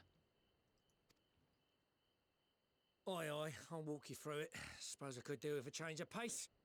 As the name ought to tell you, the Aether Burner burns ether, ambient or otherwise, and transforms it into motive force. Think of it like a giant bomb that never stops exploding. Even out in that black void where the ether's right sparse, it's strong enough to move our arc. And it probably won't kill you like an actual bomb.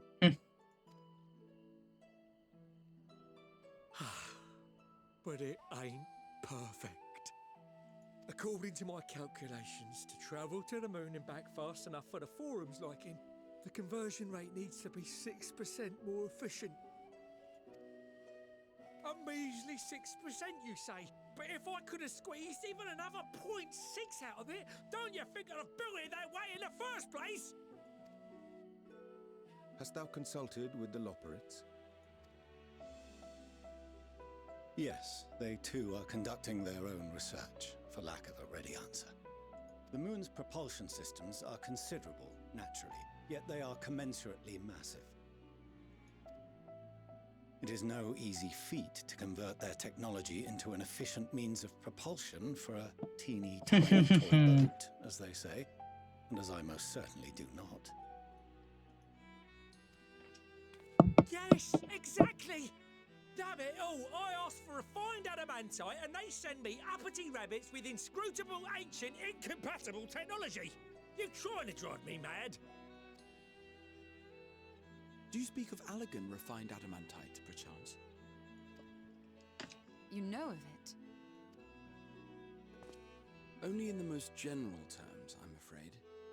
'Twas an alloy of Allagan make, but the secrets of its production were closely guarded. As I recall, the record stated it was vital to Dalamud's construction and launch. Oi, that's the stuff. No material more conductive far as I know. Slotting some ends like blowing up a dam and watching the river of ether come rushing through. Ain't a living soul that knows how to make it though. We were fortunate enough to salvage some for the ether burner, just a wee bit, mind, from a chunk of Dalamud that came hurtling into the Northern Empty during the calamity. With more, well, that extra 6% efficiency would be child's play. It's a crying shame that we've no other sources. Surely the many shards of Dalamud scattered throughout Eorzea would suffice. Why not get the refined adamantite from them? Oh, we tried, believe you me. But only a few specialised pieces would have had any in them to begin with. Drive calls from Ragnarok-class internment hulks. Those are the prize bits we really need. According to the Gleaners, getting to them means delving deep into the shards, and the defences are still very operational and very eager to blow them up. It's rough going in there, even for the cream. Not sure they'd make it out alive. Weren't we near that part of the Ragnarok when we went to destroy Bahamut?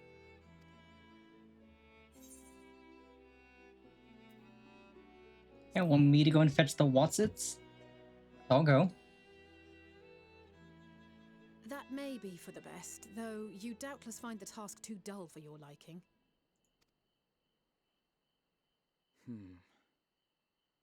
There are multiple internment hulks in Eorzea alone, so handling this ourselves may not be the most efficient option. Rather, if we could salvage adamantite from the shards simultaneously... Thancred, is the link shell we established before you went to Garlemald still active? Of course. The floor is yours. Hell yeah, brother.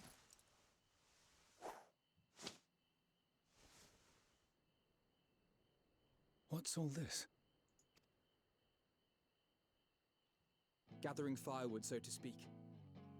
We alone can accomplish little, but joined by others, we may yet build a bonfire to carry us heavensward. Oh my god, he name dropped an expansion. This is Alphino. The Scions have need of you.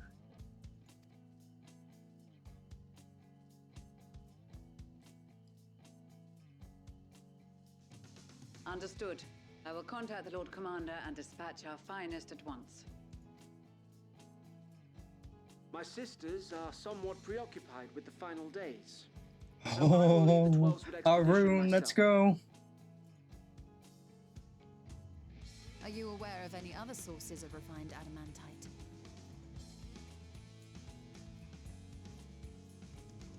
Logically, such an invaluable alloy would have been utilized solely where absolutely necessary, in components intended to conduct or collect surpassing amounts of ether. Any extant instrumentation or devices would have likely found their way into the hands of etherologists or enthusiasts.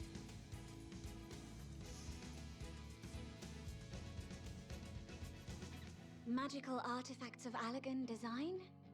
The Eastern Alliance will send word to one and all. Are there other ways we may offer aid?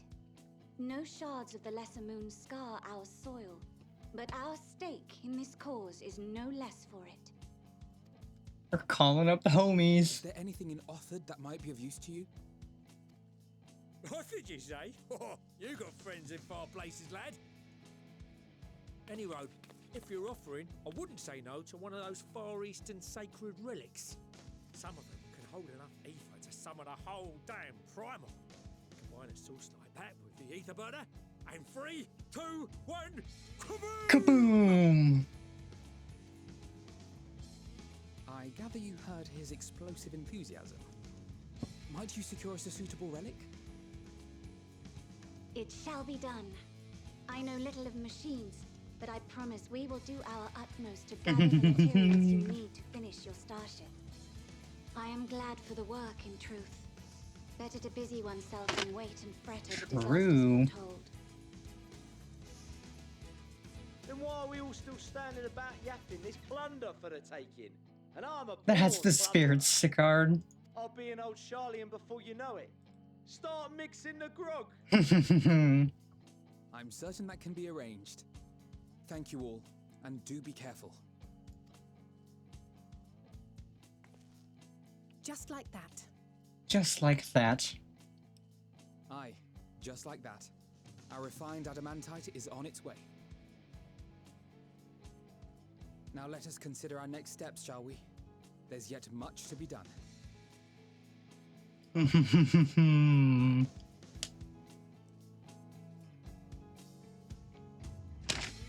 Let's go. We've got the homies helping us.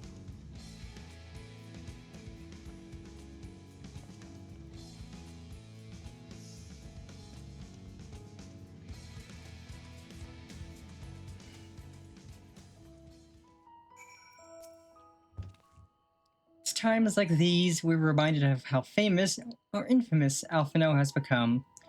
Who'd have thought he could achieve so much with a single Link Pearl conversation? As we're expecting rather a lot of visitors in the near future, I'd best return to the service and inform the relevant parties. I also have a contact of my own that might be worth a try. Oh, and who might that be? That's for me to know and you to find out. And on that note, I leave matters here in your capable hands. Best of luck.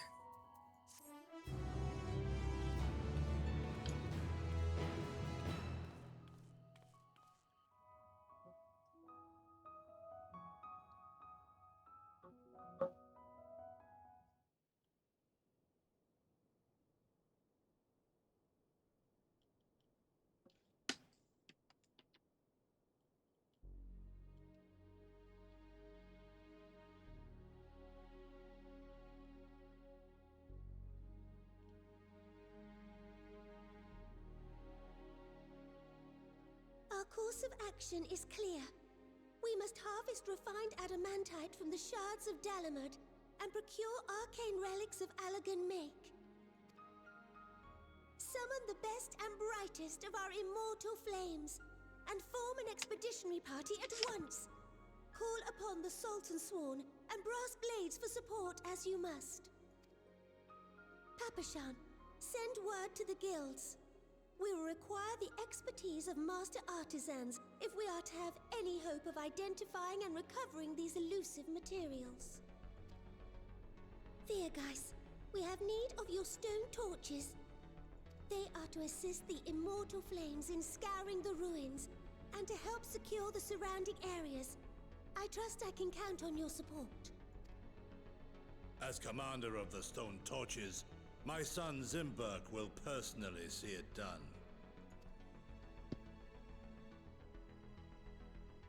Pippin, I would have you lead the raiding party.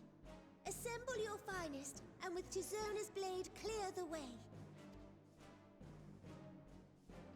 Lord Lolorito, I pray you take charge of the search for Allagan relics.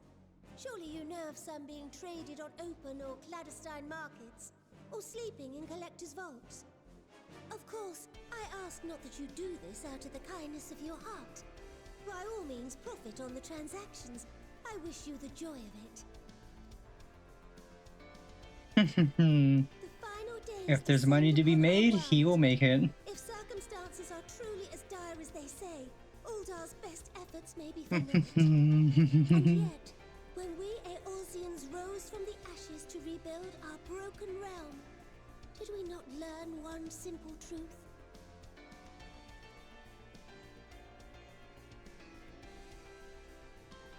That which seems all but impossible to overcome alone may yet be possible if we stand together.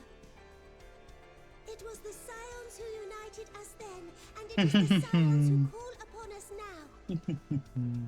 Uldar will answer that call. We will summon our courage and join the fight for our world's future. You know your duties.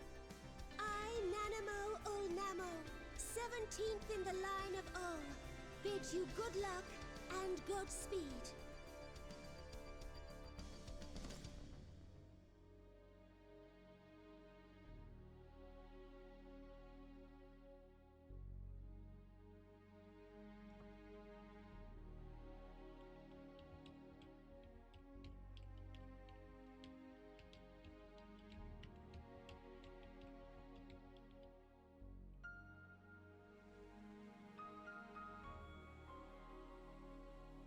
Ooh.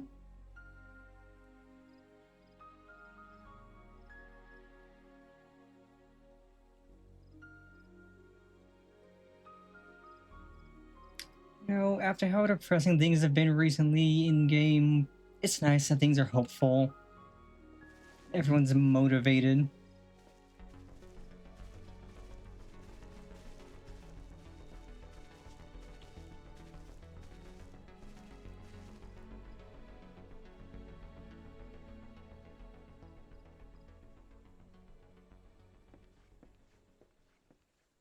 We fielded a goodly number, but our ranks are heavy with healers, and an abundance of restorative magics will be of little help in destroying Dalamud's defenses.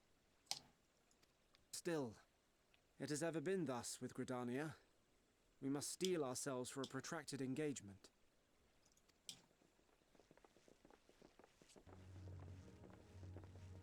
In that case, might I suggest taking us along?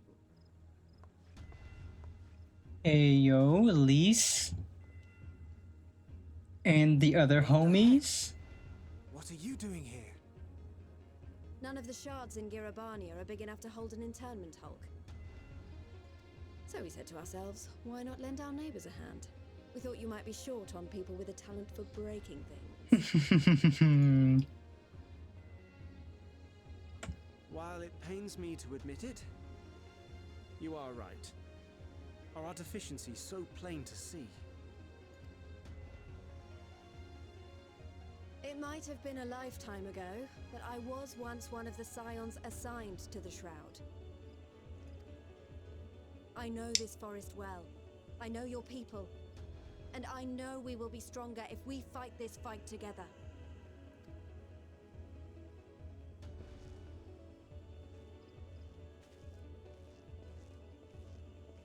Then I will impose upon you with a clear conscience. Come, let us speak of how to integrate our forces.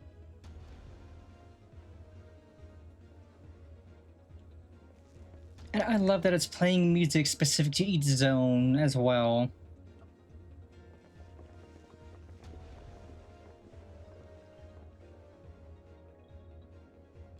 I won't let it all be for nothing.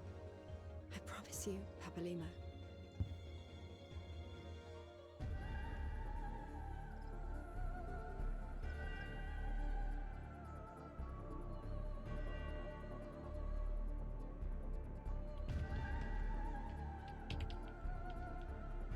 Are we gonna see Limsa next?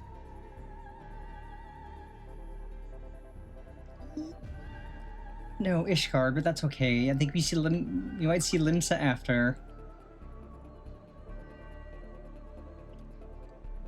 Ah, no, game. Why do you have to do this to me? There you are. We've no time to waste, brother. Everyone has already...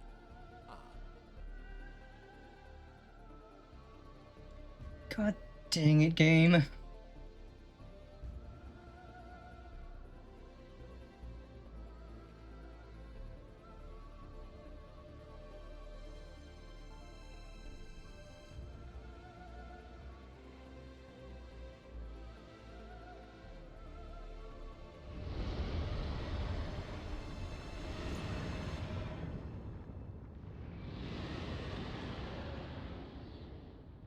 That was a roar. A dragon's roar.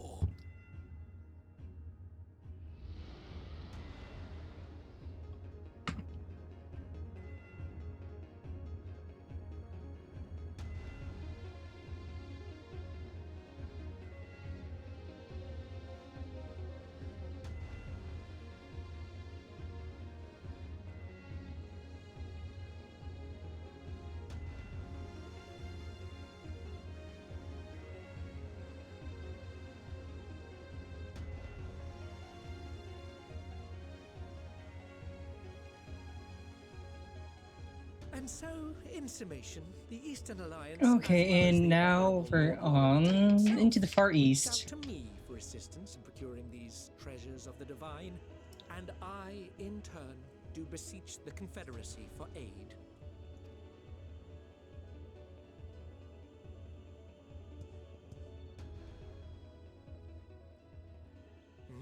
Hey yo, is that Sauron? Hancock? It is! Let's go! I haven't seen him in ages. Like, literal ages. Fortuitous one at that. It's been far too long. I have a favor to ask, you see.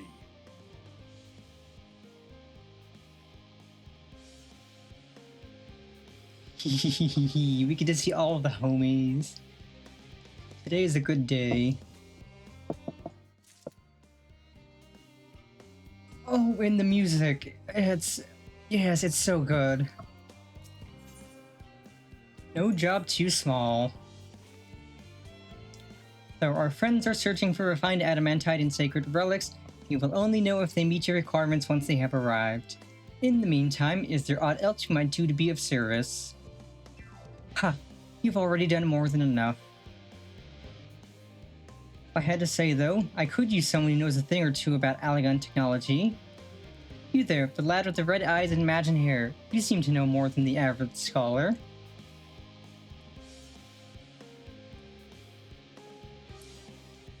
Ha!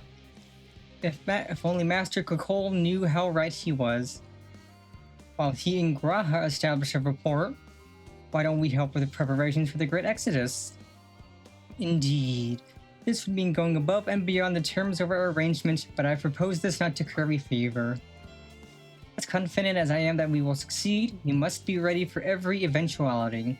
This would also be an opportunity to familiarize ourselves with the logistics of traversing the Great Expanse. And if nothing else, it beats twiddling our thumbs while we wait for the adamantite. Which, you know, is fair. It's probably gonna take a while to get that. Well, ain't you a bunch of helpful buggers? If you've a mind to lend a hand, I know where you ought to go. Charlene Hamlet is lousy with researchers and scholarly types, busying themselves, preparing for the Exodus. Ah, that lot need all the help they can get. Well then, off we go.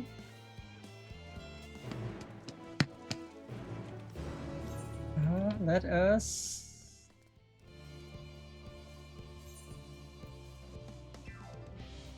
Why have I not opened that yet? It's absolutely an upgrade.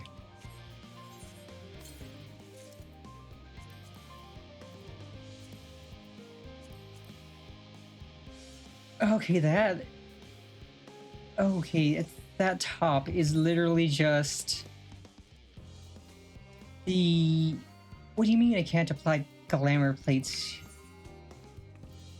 Okay, I can apply glamour plates there, that's fine. Yeah, that's literally the recolor of the Neo-ish Guardian top, which, honestly, if we're getting the Neo-ish Guardian set as a leveling gear, I'm down. It's a great set. And I might actually swap to using that specifically the one I have glamored as my current glamour appearance.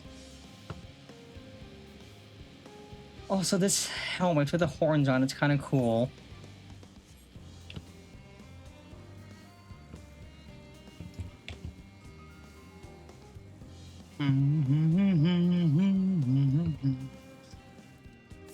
Also, I completely didn't scrap that Aether Current. That was... I'll be back down there again anyway, I'm sure.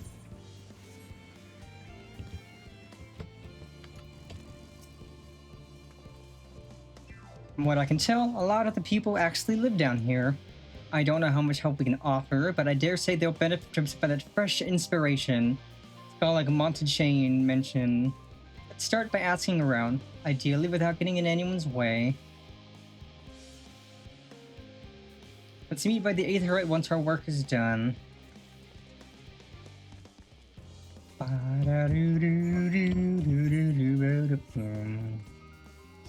And I'm going to assume that is also one of the... Yeah, that's one of the Aether Current quests. I will make a note to do that.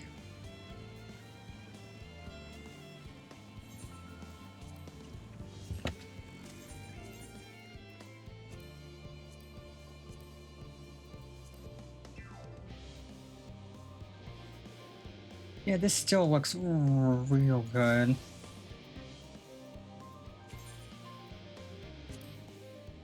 Especially with the pigtails.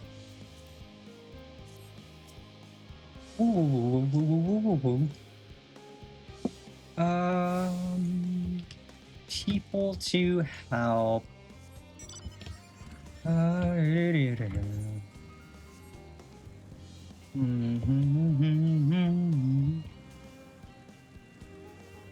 Baltasan. Offering to help.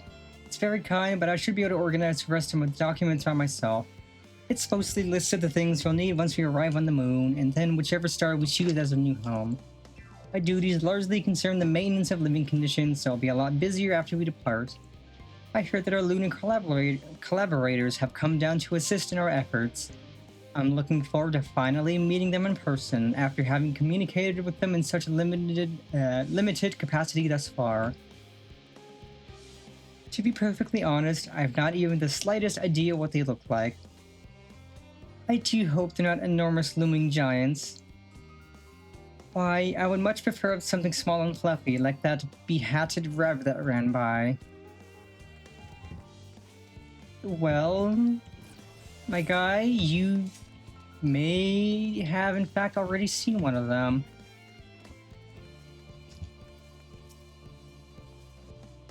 Helping with the arc, even with all the power Master Kokol's managed to squeeze out of the Aether Burner, it's still not enough apparently. And now I hear the final days have arrived. Horrible creatures running rampant all over. If only we'd begun the exodus sooner. People are dying and there'll be no end to it if we don't fulfill our duties. But we will. We've spent years preparing for this moment. Believe in the plan and all will be well. That's the spirit.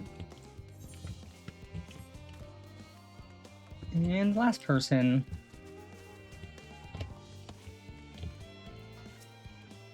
Oh, hello? Are you one of the new helpers? Breaking on the Aether Burner? Oh dear. I hear things have come to a standstill on that front. Even so, I'd choose that over my current duties. Checking and loading samples day in, day out. It's tiring, thankless work. Still, no one will be cross if I misplace a few legumes or what have you. The forum's got enough on their plate as it is. What with deciding who gets to board the Ark and when. Lots of powerful people have opinions about that. My heart goes out to Master Fortuno and the others. Hardly get a moment's rest, I expect. Do they even have time to sleep? Okay, where are you, bunny with a hat?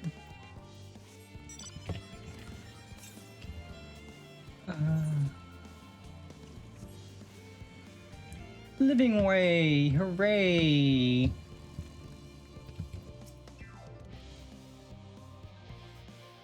Fancy meeting you here, Panifer.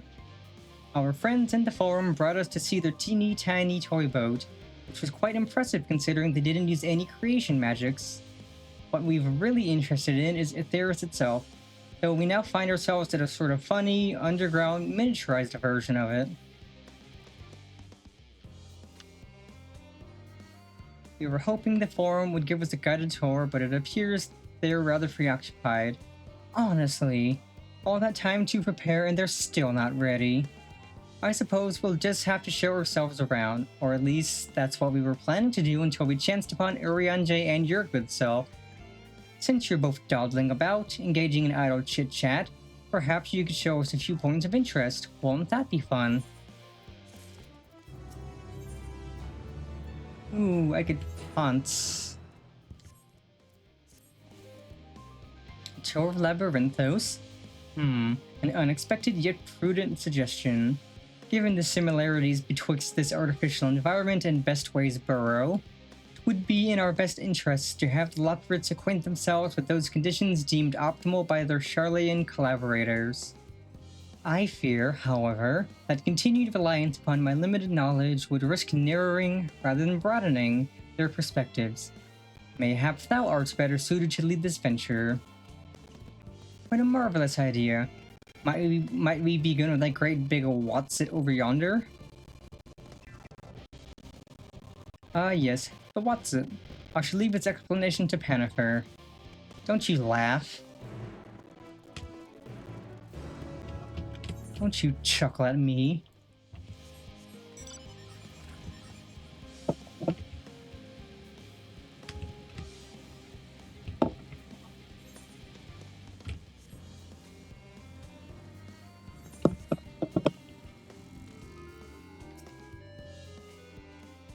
Goodness me, to build something so large without creation magics is positively stupendous.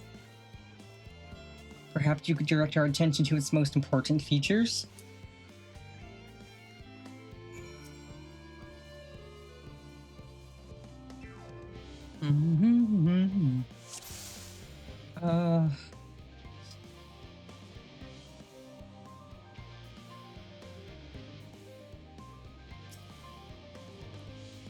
Tanks.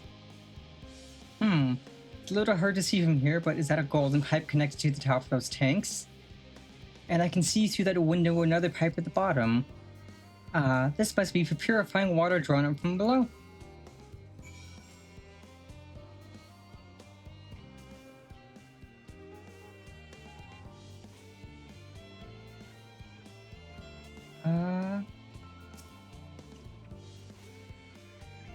Spawn an ambystoma, an especially lively one at that.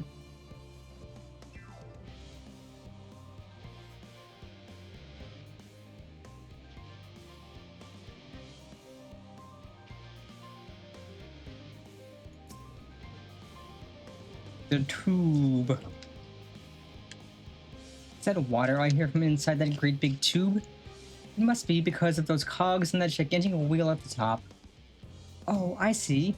That's how they drop the water. There's probably some sort of spiral ship mechanism inside it too.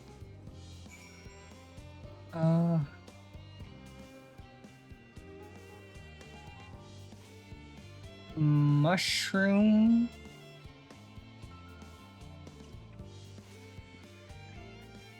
This thing.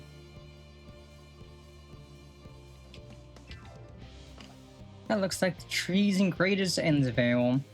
Hold on, that's a bit of a strange shape. Thin at the bottom, but big and round at the top. Quite tall for something so unbalanced, too. Now it makes sense, that's where they store the water. Yup.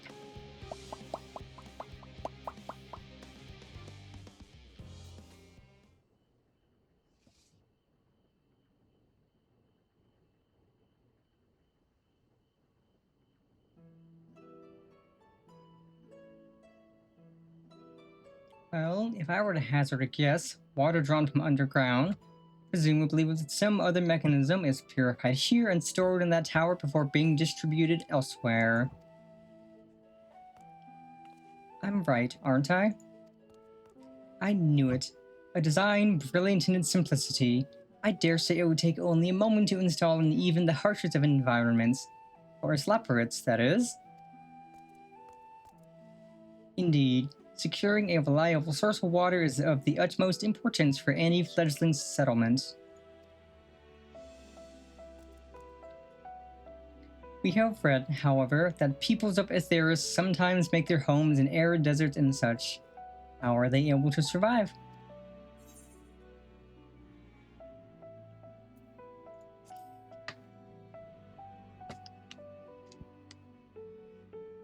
So wherever you choose to live, you're never far from water. Oh dear, I worry we won't be able to procure the necessary amount. We can provide enough water to keep them from drying out completely, but it would appear that they rely on it far more than we'd anticipated. A few adjustments may be in order once we've calculated the average rate of consumption per individual. It may also be worth learning more about how exactly they obtained their water in the first place. Master Alphino spoke of the machinery responsible for that feat during our journey through Logisticon Alpha, did he not? Mayhap the Lapras will share his appreciation for the engineering marvel. Oh yes, that sounds absolutely splendid. We must journey beyond the sanctuary of Charlotte and Hamlet. I shall lead the way. You mean we'll have to brave the untamed wilderness? A valid concern indeed. We could not help but notice the many dangerous-looking creatures with big, nasty teeth lurking beyond the safe confines of this settlement. Were we not escorted here by burly custodians, I dread to think what would have become of us. Regrettably, to many a hungry predator of the aforementioned big, nasty teeth, Lapperits may appear to be a potential and rather appetizing source of sustenance. Might I impose upon thee to assist in securing safe passage to Logisticon Alpha? For my part, I shall act as escort to Living Way and Cooking Way. I entrust Singing Way and Growing Way to thy care. You've got it. A more valiant protector they could not wish for. Godspeed.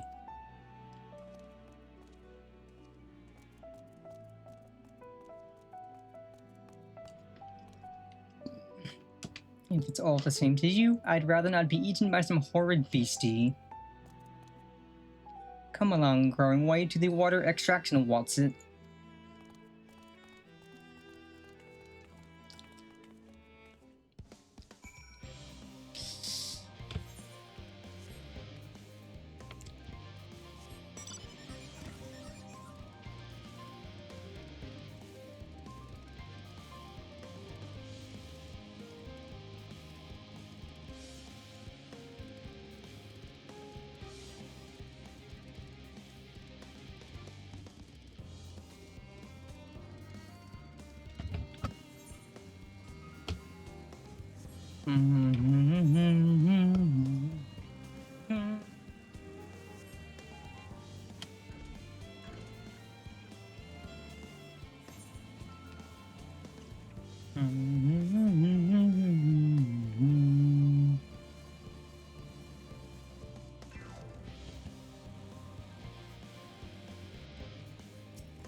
Okay, now we're getting to the point where enemies are gonna hit hard.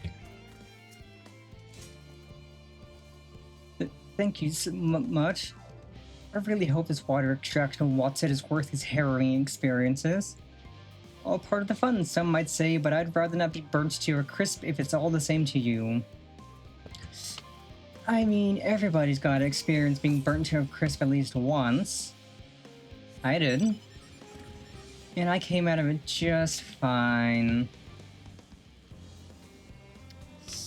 Mostly, at any rate.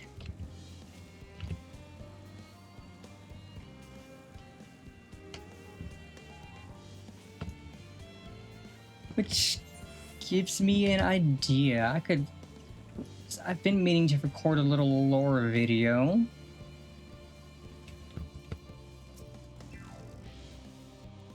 My friends, I bid you welcome to Logisticon Alpha. Our destination doth lie at the lift's top. Pray follow me.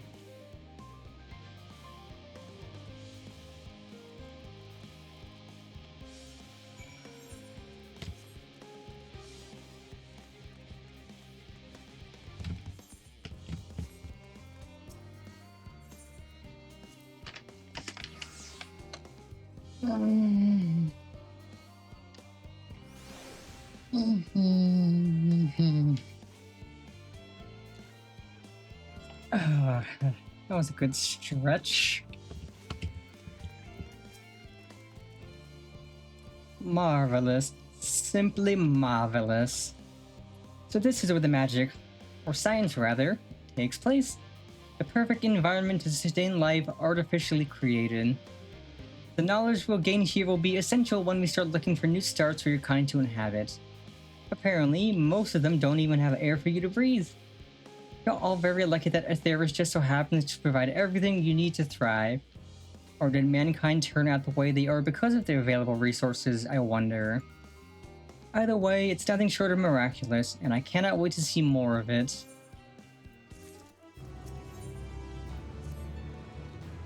This is all very wonderful, I'm sure, but I was rather hoping to learn more about your nourishment provision facilities. In other words, where is the food? I believe both the knowledge and consumables you seek may be found at Mariel Agronomics. As I imagine singing when the others intend to study every conceivable facet of this apparatus, wouldst thou be so kind as to escort our visiting culinarian?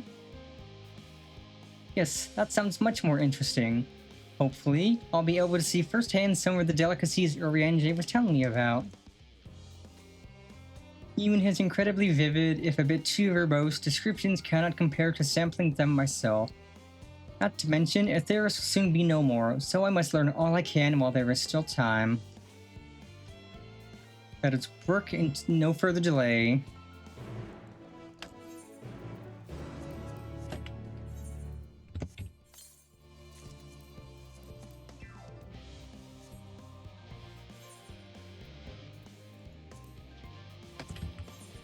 Okay. Honestly, I could keep this unglamored and it would still look good because it's technically part of the same set. But I will glamour it so it is at least dyed the proper colors. Open the door. Open the door.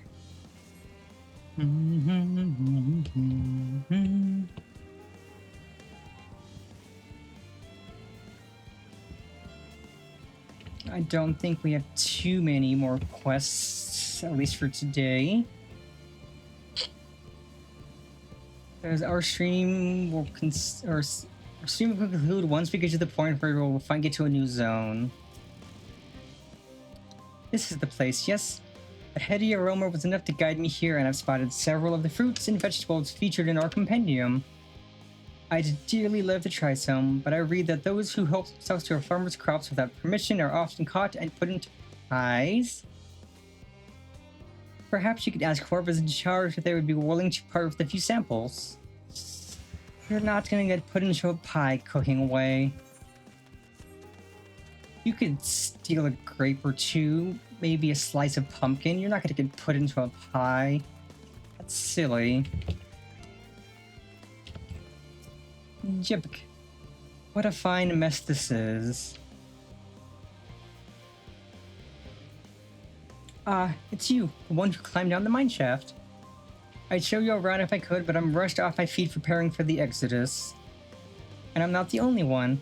We've all got to find ways to do what we do down here, up there. First on the moon, then on whichever star the Forum decides will become our new home. It's all so sudden, so unreal. Don't you want to go to the moon? Well, it's better than waiting for the final days to claim us. But no matter how carefully it's all planned, we'll never be able to take every variety of flora and fauna with us. Even the ones we can take may not survive in their new environment. So many species doomed to extinction. Sorry, that's not what you came to talk about, is it? Nothing quite so dire, I assure you. We merely wish to sample a little of your produce, if we may. By all means, help yourselves. Much appreciated, my good fellow. So, where to begin? Grapes? The formerly square grapes. Now the not-so-square grapes. Oh, I know what these are. Grapes, yes. Let's see if they are as delicious as they look. I can assure you they are as indeed delicious as they look.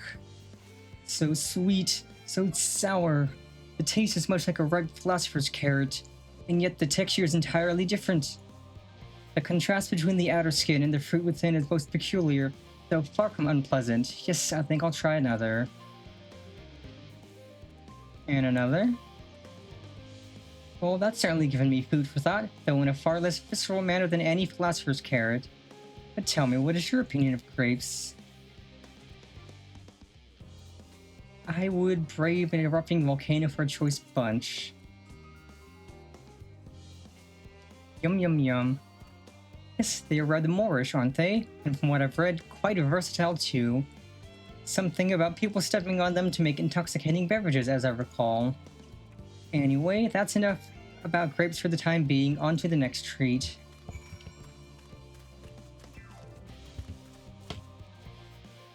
Ooh, oranges. Orange by name, orange by nature. What came first, the fruit or the color? Who cares? Let's eat. It is funny. Did the fruit come first or the color? Yes, that's... Equal parts sweet and sour as with the grapes, yet nothing alike. I may have to consult Urianger about expanding my vocabulary. I simply cannot find the words to describe it. Perhaps what I'm looking for is bitter. This is all very complicated, you know. So many flavors, so many choices, and each individual with their own personal preferences. Now I see why you all turned your noses up at the idea of eating nothing but carrots. Marvelous though they still are in my estimation, let no one say I said otherwise. But speaking of carrots, I've yet to sample any of the vegetables. Let's see what's in that field over there.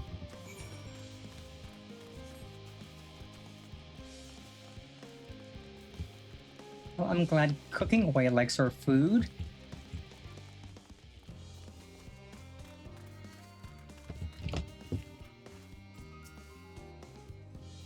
That color, that texture. Are these some sort of enormous round carrots? No, they're a pumpkin. No. In any case, proper nomenclature is less of a concern than the taste.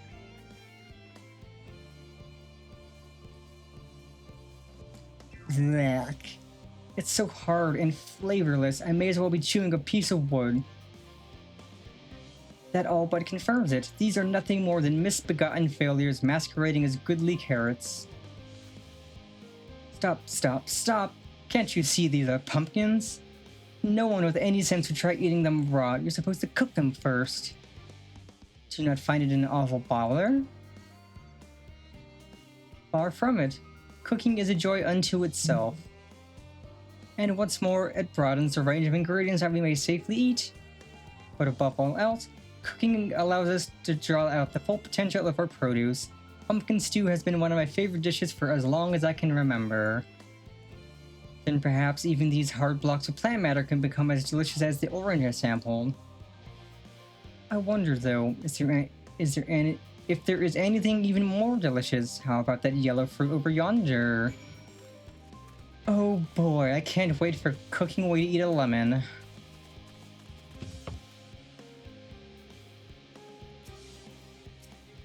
What a wondrous fragrance. With luck, it'll have a flavor to match. As I have no idea how these are eaten, I'll just bite into it. Mmm. My tongue, is this poison? A lemon? You mean it's supposed to taste like this? How can something so similar to an orange be so revolting? It may be some time before my palate recovers from this ordeal. As such, I had best call an end to this random sampling. Let's say our farewells and return to the others. Yeah, normally you don't bite straight into a lemon.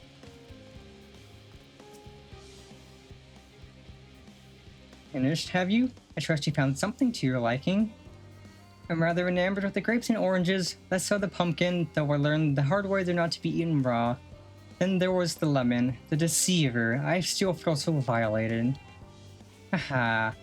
First time, was it?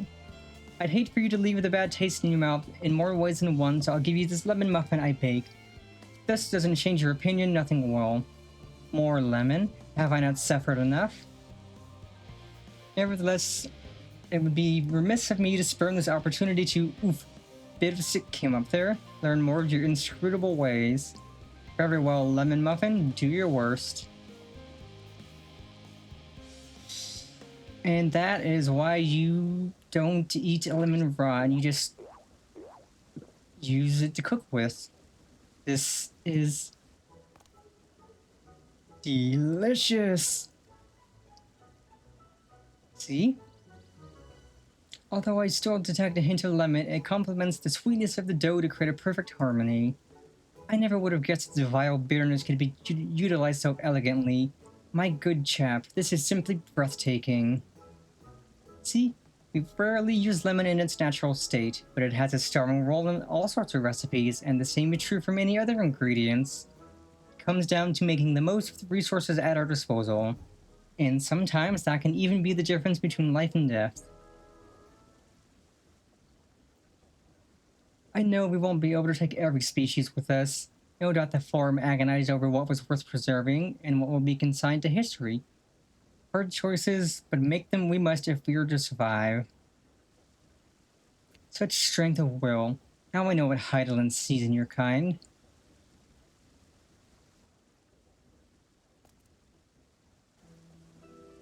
Mankind, the Loporrits, we were both born from the accumulated knowledge of the ancients. They learned all there is to learn about the nature of sentient life and the fates of the stars themselves.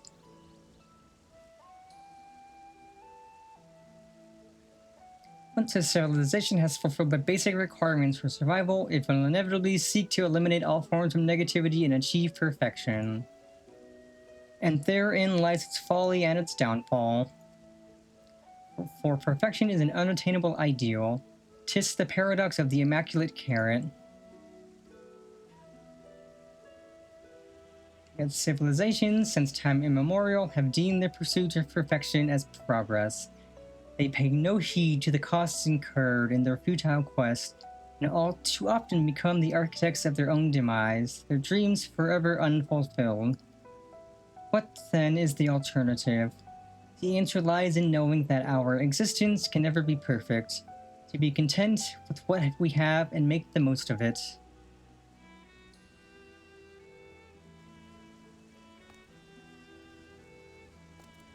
When life gives you lemons, make lemon muffins.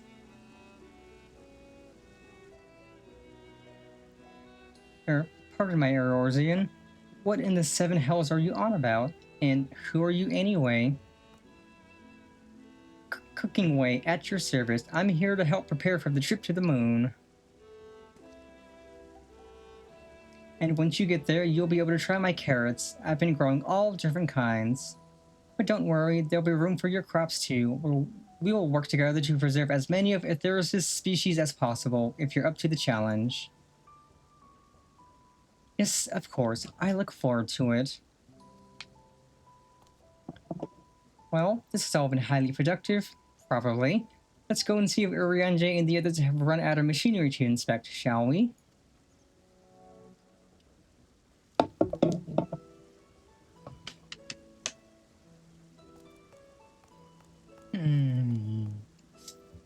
And, you know, some green grapes would be perfect right now. In fact, just a bunch of green grapes fresh from the fridge, nice and cold and refreshing.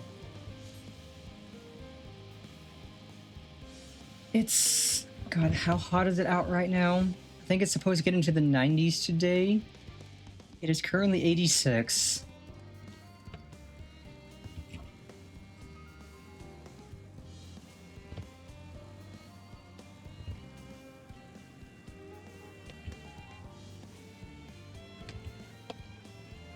Yeah, it's supposed to cool off over the next few days and then hopefully not get back into the 90s for the rest of the year. Which would be a blessing if we could be done with 90-degree weather. That was most enlightening, especially the part with the lemon muffin. Actually, I was wondering, do you know of any other places famed for their cuisine?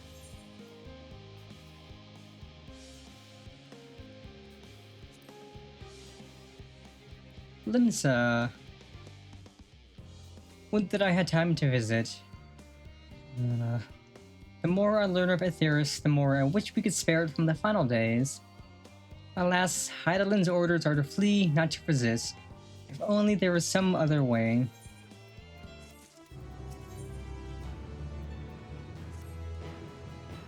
Pennifer, I trust that thy time at Mariel Agronomics did bear fruit. Our own efforts, too, were rewarded. We now possess an embarrassment of educational riches. No doubt our guests' relentless pursuit of knowledge could occupy them and us for a fortnight. Alas, time is of the essence. Let us return to Shirley and Hamlet forthwith. I shall gladly attend to each and every Loporrit there, should further questions within my power to answer arise.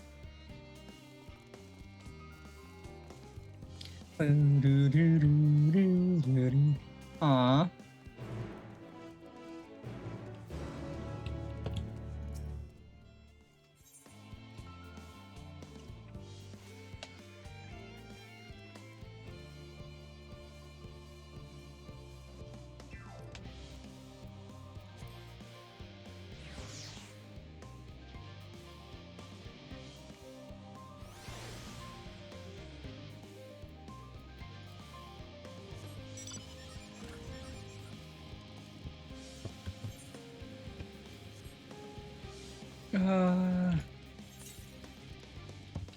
I'll get that later. It's out of the way.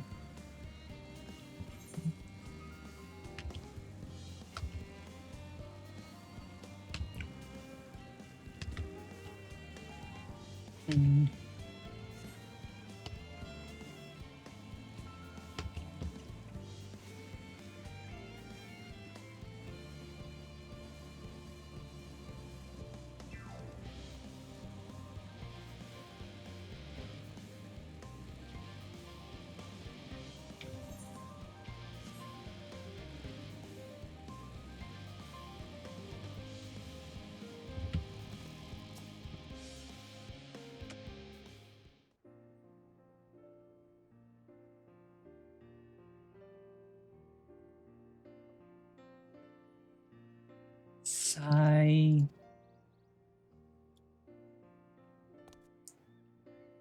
Yes, Pennifer, that was indeed me verbalizing a sigh to express my emotional state. Do you want to know why? Because I saw the reconstructed environmental data for Aetheris at Logisticon Alpha. That's why. A forest so lovely and so leafy. Are all of you forests like that?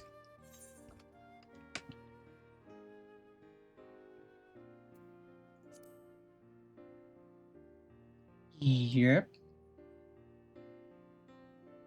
Gasp. Gasp, I say. Gasp.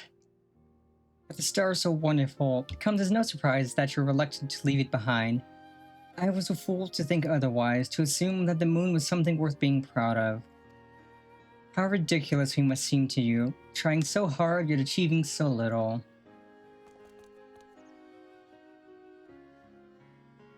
Not at all. Thy works are no less worthy for their uniqueness. I thought I heard tiny voices. Thancred.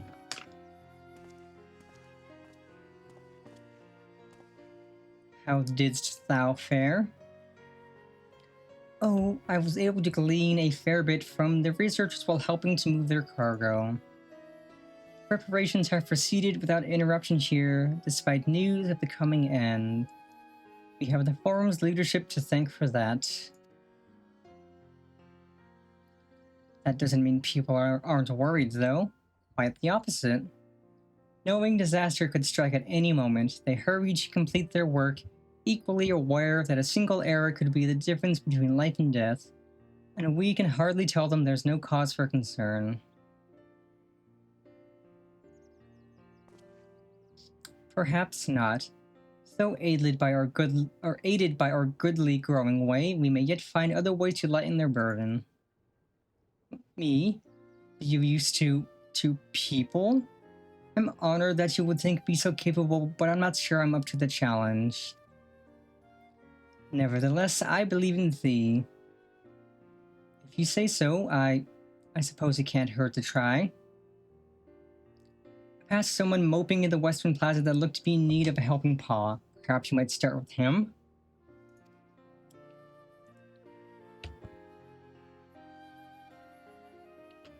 'Tis as good a place as any. Come.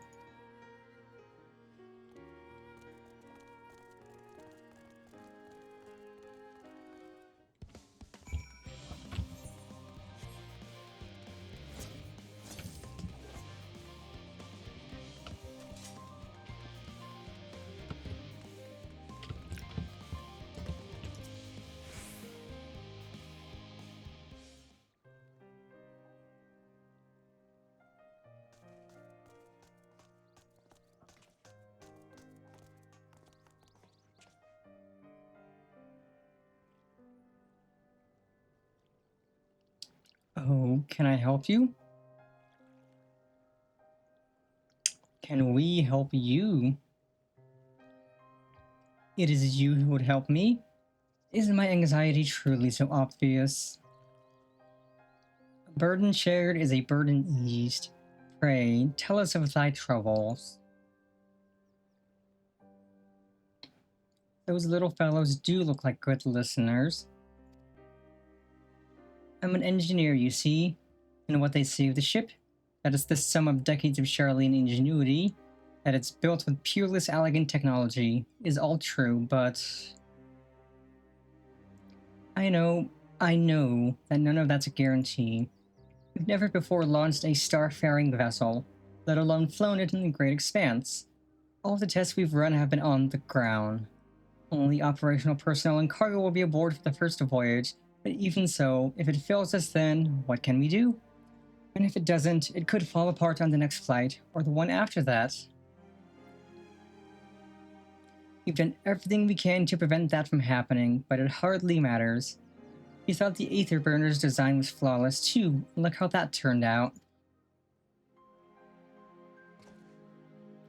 Thou art familiar with these most daunting technologies, and thus dost thou hold the power to allay his fears. Oh, I'm not sure about that, but, well...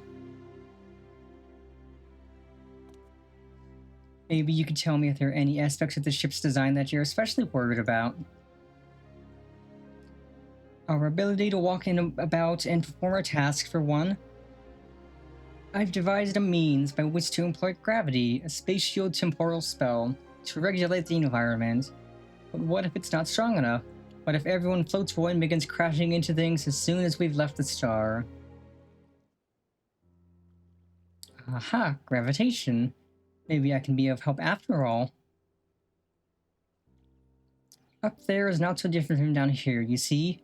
The same rules apply, and if you consider them as part of one great big cosmos rather than separate places... Yay, they're being nerds with each other. I suspect both parties will find comfort in this conversation. Yet, if Thancred's tale be true, still others would benefit from insights born of experience. Might it prevail upon the Loporrits to attend them? An excellent idea, if I do say so myself. There is not be like more than to ease the hearts of the fine people of Aetheris, and learn more about them while we're at it.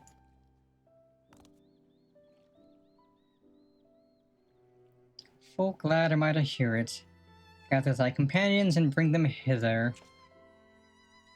Pennifer, thou hast a gift for finding souls in need of succor. Pray seek thee out the distressed and the apprehensive, and inform them that help is at hand. I shall await them here, that I might introduce each to a suitable Loporrit.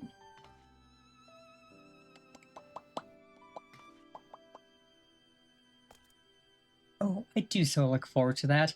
A place for every Loporrit and every Loporrit in their place.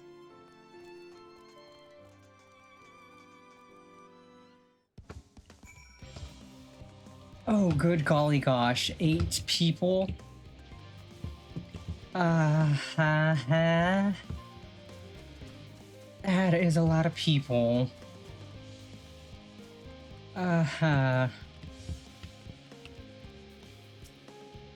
Concerns? Nay, there's no point in worrying at this stage. It'll only make the work go that much the slower. Okay, she's coping well. Please tell me there's someone...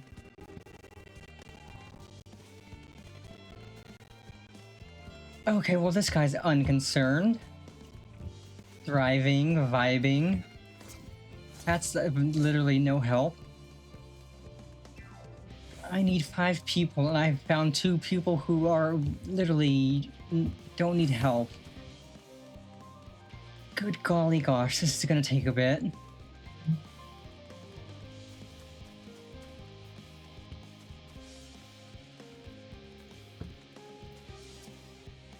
"56 bunches of weeds in the ground, 56 bunches of weeds.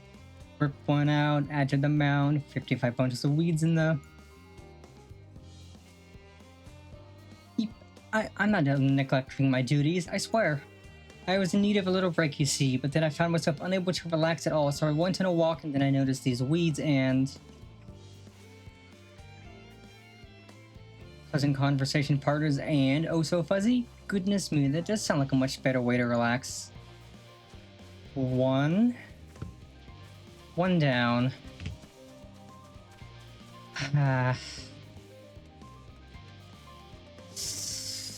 You know, this circle includes up here. I should check up here.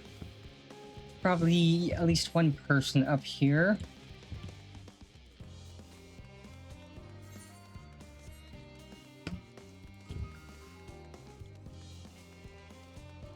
Maybe you? No. This is definitely gonna take a while.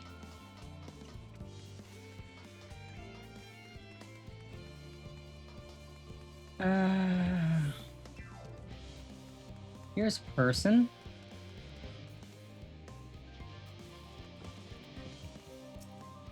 Lasted assistants. Where have they gone off to at a time like this? Beg pardon, but I have not the time for idle chit-chat. I need to reconfirm that Aether levels are consistent throughout the vessel's machinery, and it seems I shall have to do so single-handedly. I swear, when I find those assistants of mine... Loporrits are willing to help? Why didn't you say so? At least they won't moan about how they checked 24 times already and haven't slept in weeks. Lazy sods. I mean... I wouldn't get mad at the assistants for needing sleep. Everybody needs sleep. Sleep is goodly.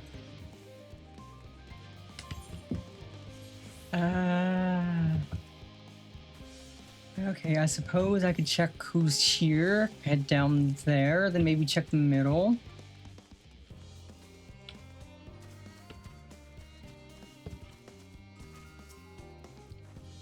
How might I help you? My, what a lovely idea. I too noticed people becoming rather tense, so I rushed to pluck some fresh and fragrant tea leaves. Now I need only track down 100 or so cups. But don't you worry, I can manage. I hope your plan to cheer everyone up goes well. Okay, that was of no help. That woman is doing better than I am. Gee.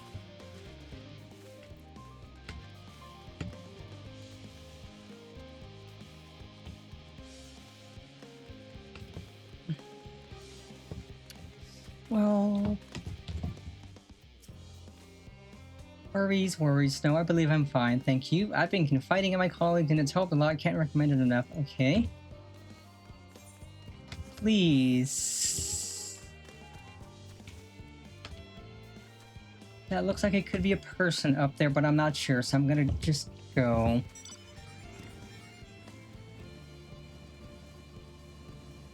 No, that's just plants. Boy, howdy, this sucks. I don't see anyone over there, so I assume everyone's just gonna be in this middle section. And boy, howdy, do I really need to find a lot of people. Have you heard anything of what's on the moon? I have no doubt that we can make it up there, but the searching for a new start part of the plan sounds awfully vague to me. I asked the forum, but they will only tell us that our collaborators have everything under control. Forgive me, but I don't feel particularly safe wandering through the sea of stars on gods know what, made by gods know who.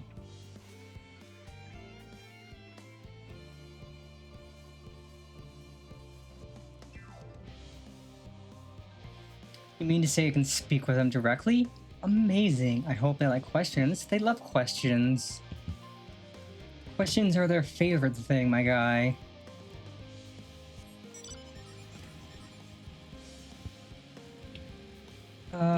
Tired gleaner. Is there anyone behind these buildings?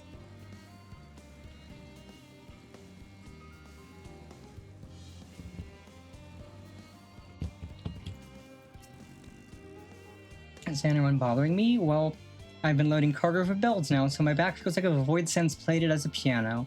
My feet and knees as drums and cymbals too. Okay, there's so many people that don't need to be helped, and far few people of the 8 I need.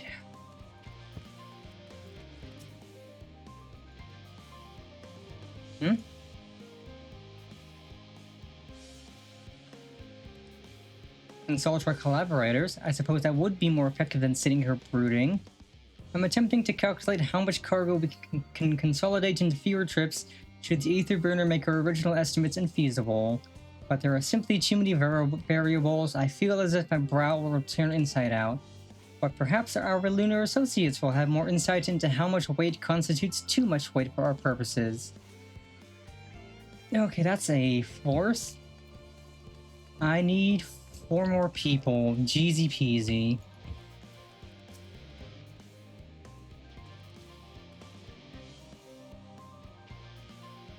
My face? What's wrong with my... Ow. Perhaps I am a bit tense. I was tasked with ensuring that the proper fauna, and only the proper fauna, are brought with us to the moon. However, the suitability of a few species is still under debate, and I can hardly make the decision myself when I know so little about the environment up there. Including the Lopford Center discussion is a wonderful idea. I absolutely will, thank you. Perhaps their biology itself might offer some clue as well. 5. This guy's probably 6. Yes you idiot. Have you seen an envelope lying about? The Imazao refuses to give me the alchemic I ordered without that bloody slip of parchment.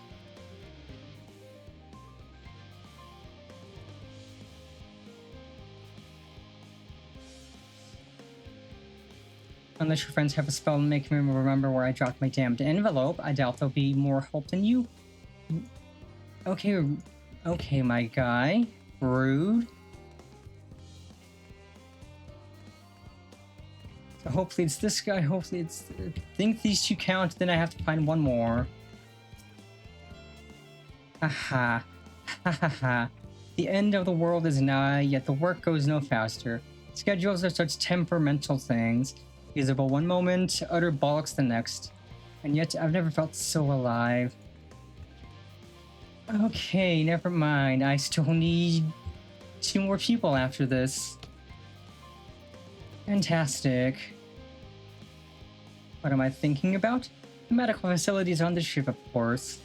I designed them with the assistance of our sages and chirurgeons, but to imagine every illness or injury that one might face in the great expanse is beyond any of us. To say nothing of the effects that living out there indefinitely might have on the body.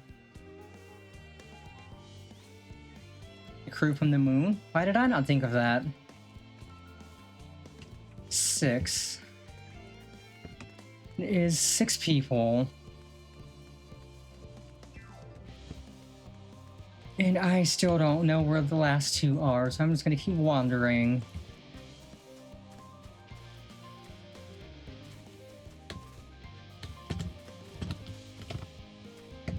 That's a dead end.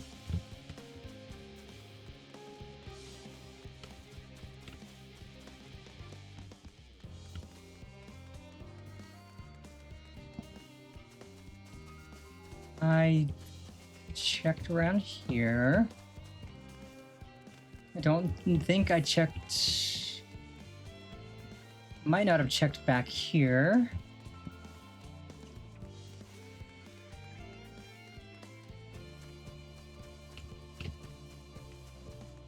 Yes, them. Okay, I did check around here.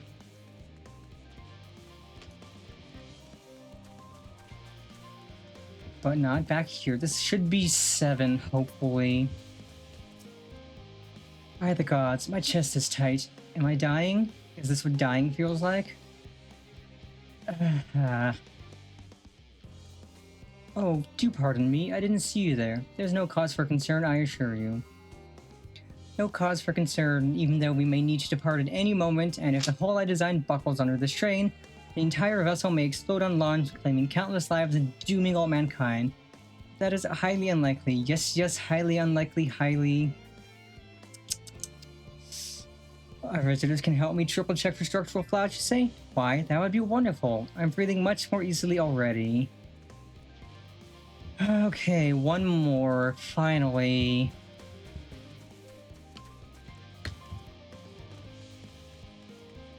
And it looks like that person's also looking for people.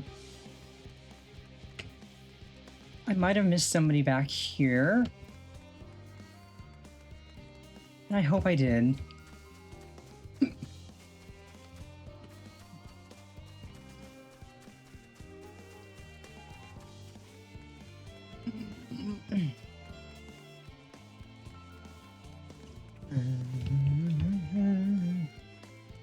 And if not here, maybe upstairs, but I frankly don't know where.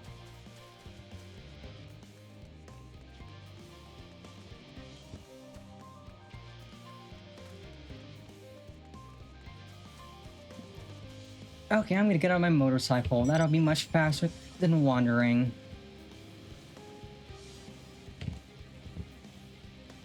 Oh, here's the person, I think.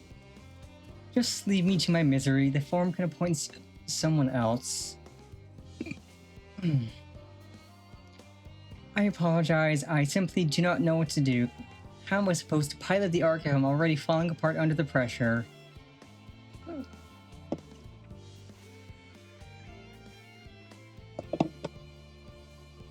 You know a starship pilot that I might speak with, truly? Well then, there's no time to waste. They can help me prepare for this monumental task. Okay, that is literally everyone. And that took far longer than I was hoping.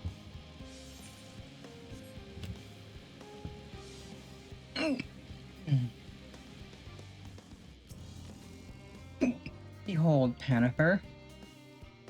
Through thine efforts, word hath spread throughout Labyrinthos. Verily, to a far greater number than we anticipated. Living away doth gather more Loppers as we speak. I shall assign each in accordance with their skills, that new bonds of friendship might be forged. Should greater matters require not thine attentions, watch over them, I prithee.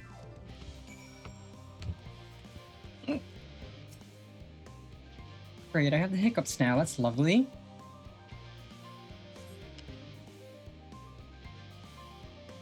Phew!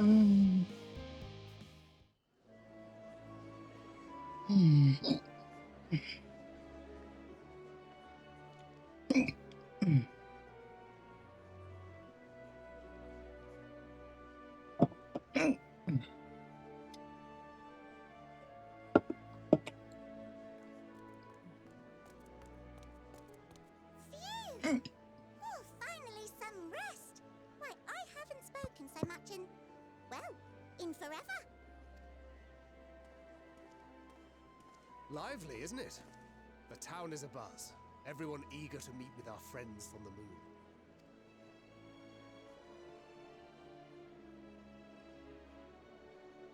Twould behoove you to consult with Sleepingway. As our moon's pilot, his advice should be most pertinent. I'm impressed. Truth be told, I struggle to tell one from another. No offense intended, of course. None taken. After you and your friends left Mare Elementorum, we spent no small amount of time with your Urianger. Oh, the conversations we had. He told us all about Atheris, answered our every question, no matter how trifling or trivial. Look! Every page filled to the margins with knowledge. When I first arrived, I was struck by how little I knew. It was daunting. But then I realized that, were it not for Urianger and his teachings, we'd still be stuck on the moon, gazing at your world and wondering what we've been missing.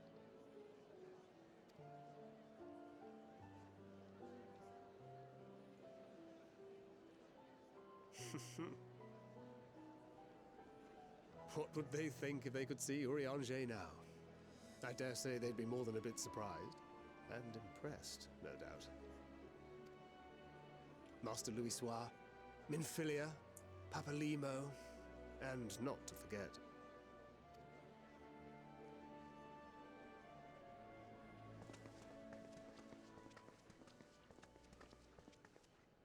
Oh there. Heard there was a visiting expert who we might bother with a few questions.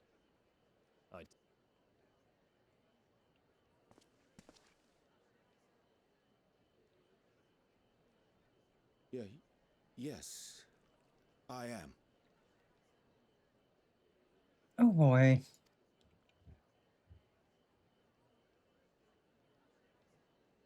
Vilson and Blovida, Sharlayan's foremost researchers in the field of teleportation magic, and Moonbreeder's parents. Oh no.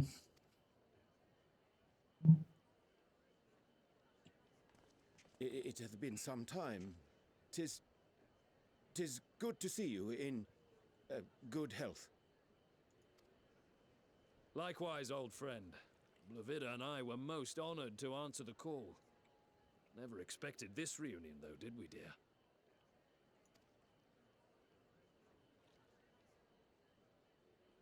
I'll say, the nerve. Sending that letter, then running off to the gods know where.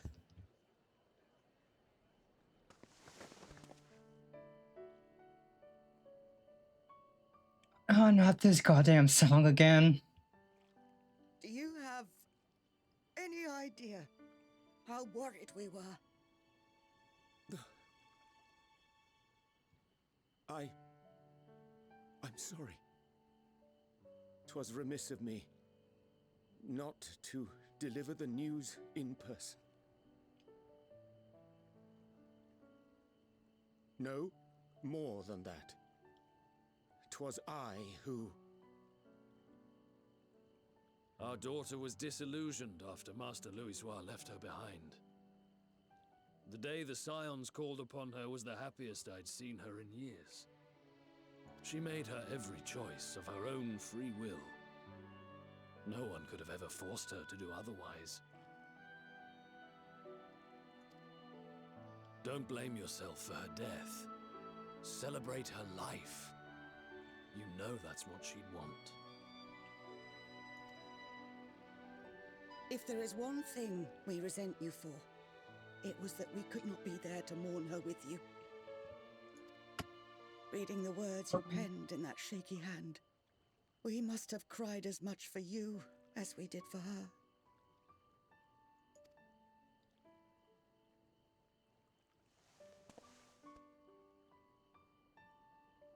I'm sorry. I truly, truly am. I knew not what to say, knew not how to express my feelings. The poems and platitudes of wiser men, musings on sadness and loss, studied and memorized, and meaningless in the moment. Silly boy. We are all powerless before such grief. Even now, try as I might, the words escape me.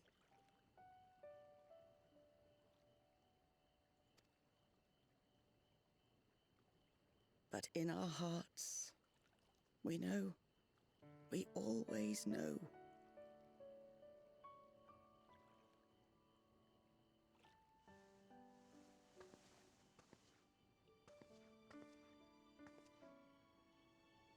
I remember when you were young, how the lads teased you for choosing the company of books over others.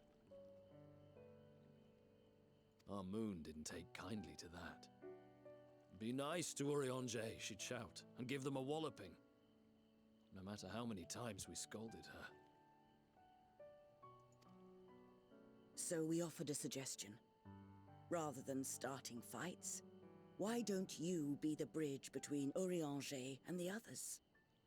She had to mull it over for a while, arms crossed, brow furrowed in intense thought.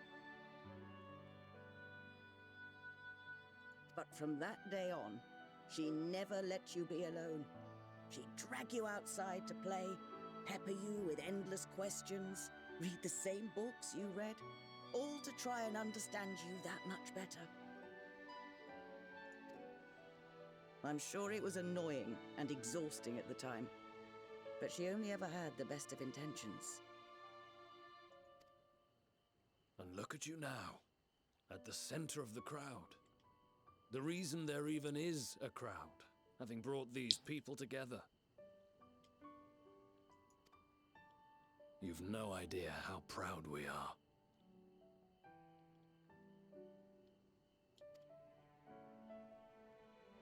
To see the boy, our daughter, trusted and believed in more than anyone, grow into the man she always knew he could be. I can see her in you too. Feel her. She walks with you wheresoever you go. So thank you, Urianger, for being who you are.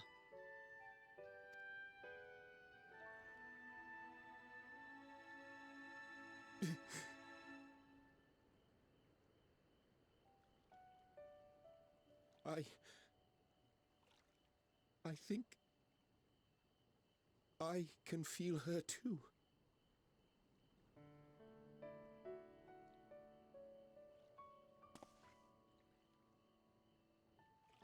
The truth of her life.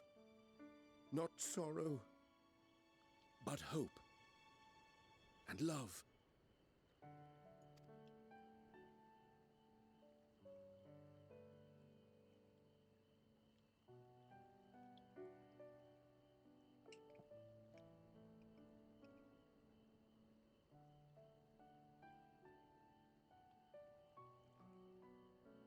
This moon breeder.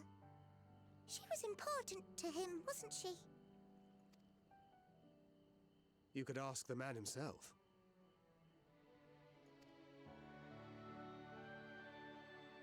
Oh, no. But watching this exchange reminds me how much I've yet to learn about your world. And its people. You can live here your entire life and hardly learn a thing.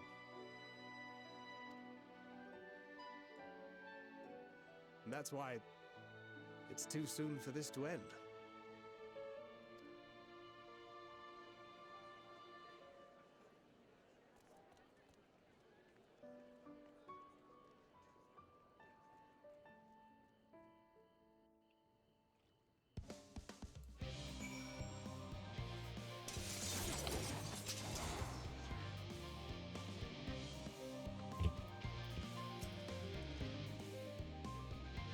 Oh, Pennifer, be assured that I am fine. I am. Well, glad to see them too after so very long. Gladder still that it was in your company. As difficult as it was to accept their kindness, it would have been far harder had I faced them alone.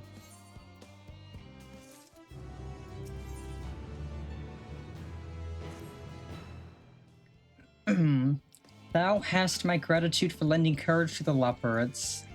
Not disposed to rest on their laurels, several of our guests have elected to accompany my countrymen to their stations. Some few may still come hither seeking counsel, and so shall I remain to aid them as need be. If thou art needed elsewhere, do not let me detain thee. As a matter of fact, I was hoping you might check on Alice. Last I saw, she was struggling to carry an enormous pile of boxes out the west gate. I could go myself, but we both know whose help she is less like to scorn. Not to mention that, much to my misfortune, I can think of several other things I ought to be doing. Until later.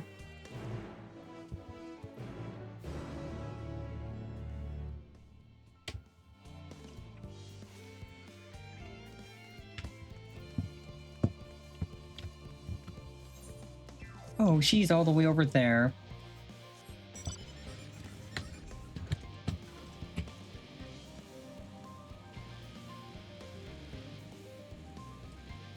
Is there an Aether Current this way, or is the only closest one down there? Okay, there's still the one to the south. I think we're missing 2.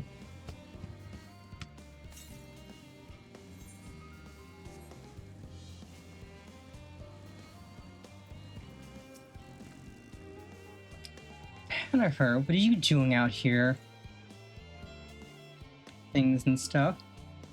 No, I don't mind if you help with the boxes, but it's far from the most exciting of tasks. Are you sure? Gladly help. Well, I appreciate the assistance. We need to get these to Aporia. Time is short, of course, but they're full of organic specimens and samples, so try not to be too rough with them. Alphino should be waiting for us when we arrive. I'll see you there. That crate is squealing. Up, 2, 3, 4. Up, 2, 3, 4. Hey yo.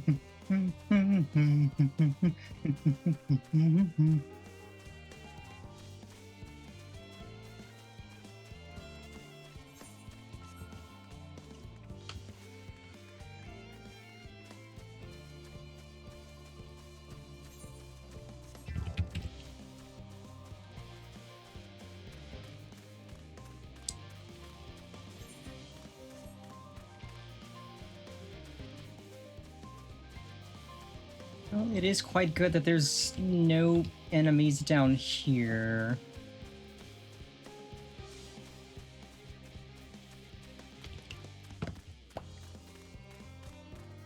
Okay, I figured I couldn't use the Aether Compass carrying a box. Oh, you're helping with the crates? Wonderful. Put that there with the others.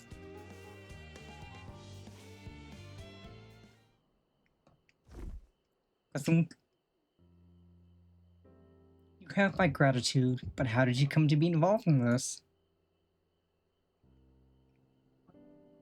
Ha, then I suppose I have Thanker to thank as well. If you're wondering why we were tasked with bringing these boxes to Aporia to begin with, so was I. It turns out that this is a base of operations of sorts. Those with a final say as to what is included in the ship's manifest can be found here. Father included, I suspect.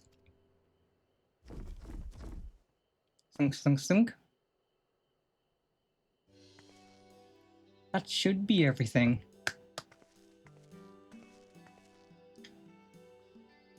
You carried all of that at once? Were you trying to injure yourself? Oh, hush. They're lighter than they look, and not everyone has your delicate arms. I suppose we should let someone know that we finished. Leopoldin is in the courtyard, and we can report to him. Why don't you come along? You should get credit for your assistance, at least. Considering where we are, we might even learn something interesting.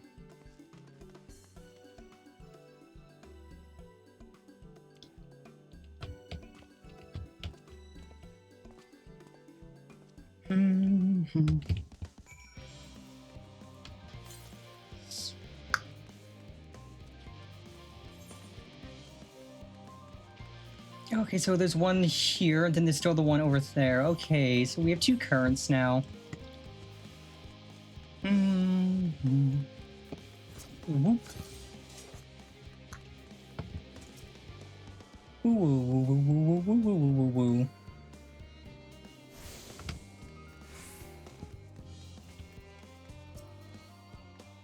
Gods, it never ends, does it? What can I do for you? You've brought samples from Charlene Hamlet, Series 1010. The crates are by the entrance. Thank you. I had expected one of my colleagues, but we are dreadfully short-handed. Just a moment. You are fortunate children, are you not? Alphino and Alice at your service. You're well acquainted with Father, I take it? Quite. I've been friends with your parents since our days at the studium. I remember when you were yay-high, waddling hither and thither. Clearly, it's been quite some time since we've met. 'Tis good to see you again, ruling your father's no lives, no less. You knew our parents when they were young. What were they like? Pray, spare no detail. I should like nothing more than to regale you. Alas, I am meant to be in charge here, and reams of paperwork won for submission. We can help with that, in exchange for the sort of stories our parents would never willingly divulge, of course. Very well then. There happen to be 3 sets of documents in need of delivery, so how about you each take one?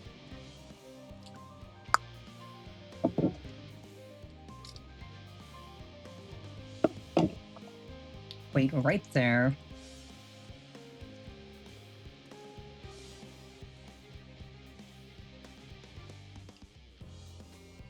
You will find a forum representative waiting to collect these near the southernmost structure. I hope I haven't kept her waiting too long. Never mind Alphino and Alice. I'm certain they will be back soon enough. Southernmost structure...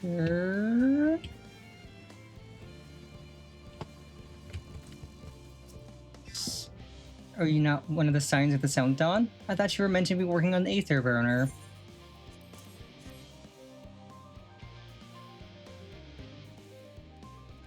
Theopoldin's paperwork.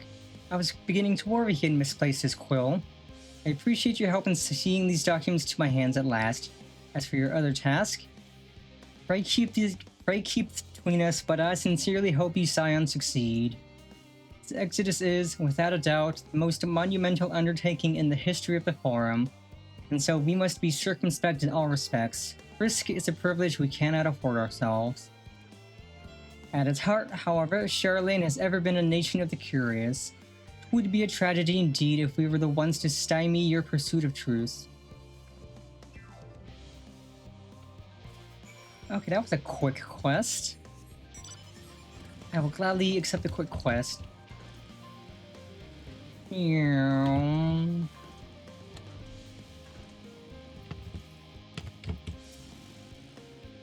Quick and efficient. I dare say you have a talent for this work. The twins' papers only needed to be delivered to elsewhere in the facility, so they should be returning any moment.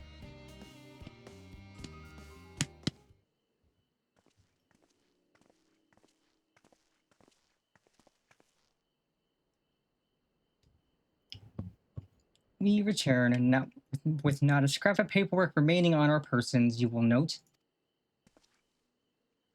You both have my thanks, and my apologies for sending you on an errand far below your ambitions. Why, even as a babe, you struggled out of your swaddling clothes, and... That is quite enough of that, thank you. It was compromising stories of our parents that we'd asked to hear, to reiterate.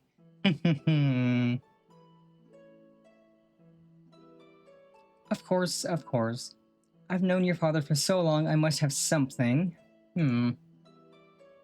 Well, as you know, part of why the Levier name garners such respect in Charlene is your family's storied history. You too can trace your ancestry directly to those who came aboard Nooncrept's Hope. a lineage few can claim. I've never thought much of it myself.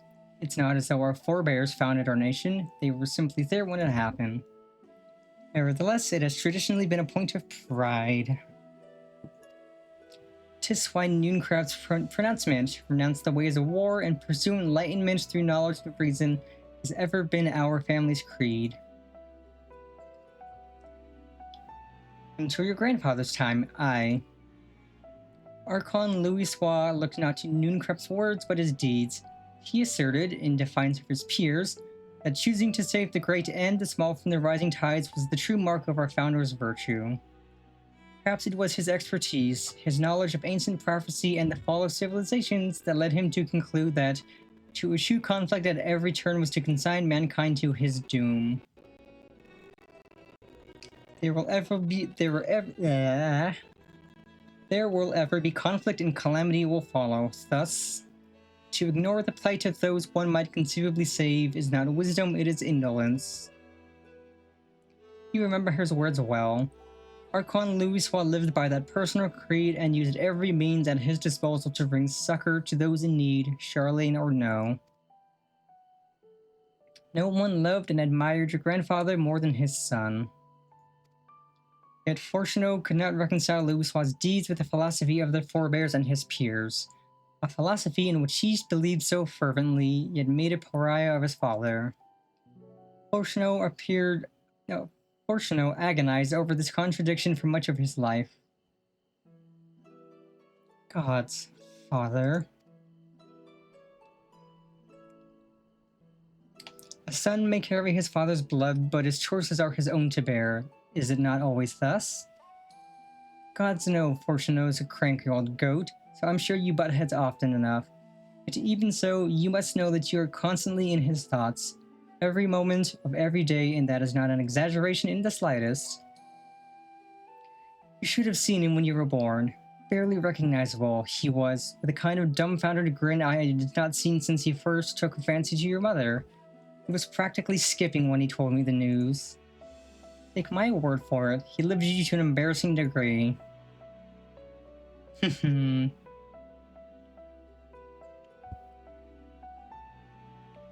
But he is also frustratingly single-minded. Once he's decided that a given action is for the best, he will stay the course no matter who or what opposes him. A profoundly annoying habit when you're on the other end of it, as I'm sure you will agree.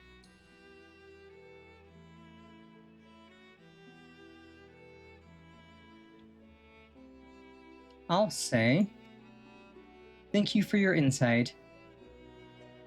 When next we meet our parents, I shall mention that we spoke.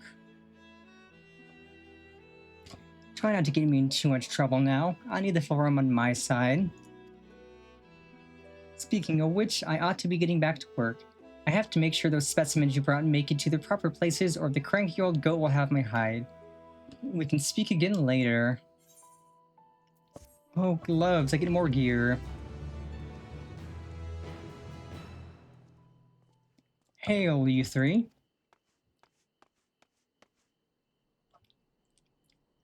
Graha, surely Kokol hasn't driven you out of the forge already. For better or for worse, no. However, he has set me a task that requires more than my single pair of hands, and here you are. I could use at least one of you, but I won't object to more. Unfortunately, Alice and I have prior commitments, and we have delayed too long as it is. What about you, Panicker? Can you spare the time? Gladly. I'll gladly spare time. Perfect. This shouldn't take long.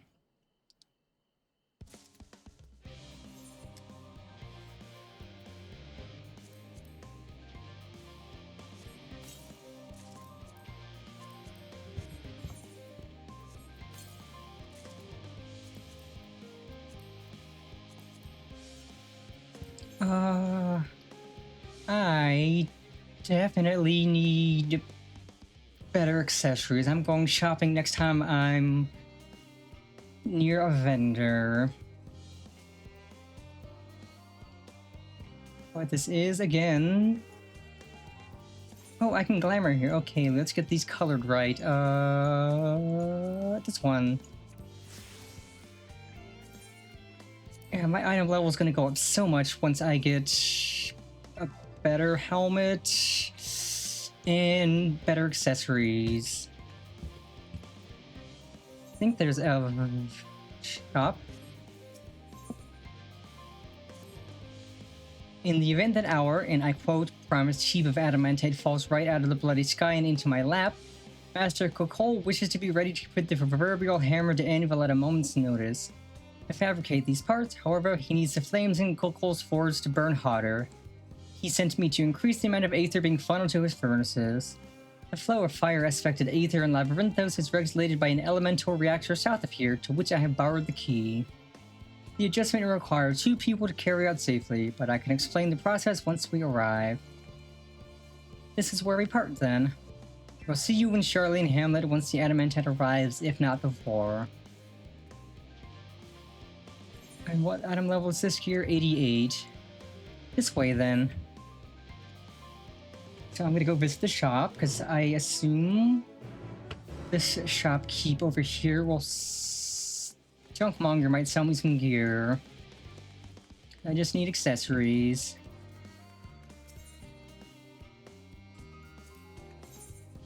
Oh boy, that's pricey.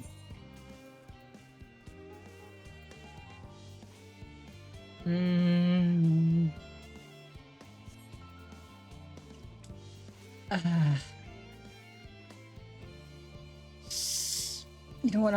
We have the aether right here. I'm gonna go check the market board in Charlene real quick.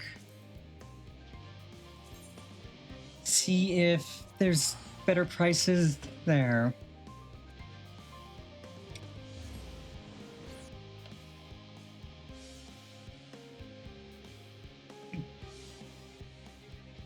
If I have to, I will spend 20 grand per piece. But if I can find better accessories and for less, I'll take it. Because, I mean, I am 90. I can buy and wear the level 90 gear now if I truly want to. And I mean, I am planning on buying athletics gear. Let's see, rings.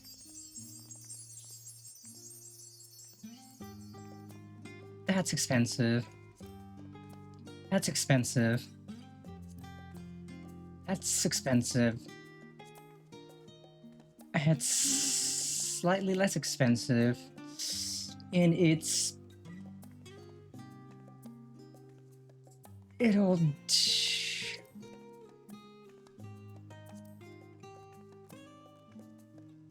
I might as well, because it's about what I would pay for the others anyway. That is expensive. Oh, are you kidding me? Level 610 and it's only... That's dirt cheap, jeez. That's expensive. That's expensive. That is dirt cheap. I will gladly take some dirt cheap here. That's expensive. It's not as expensive, but it's also not high quality. I will pay the 20 for that. And there, that's going to bump my item level up a lot.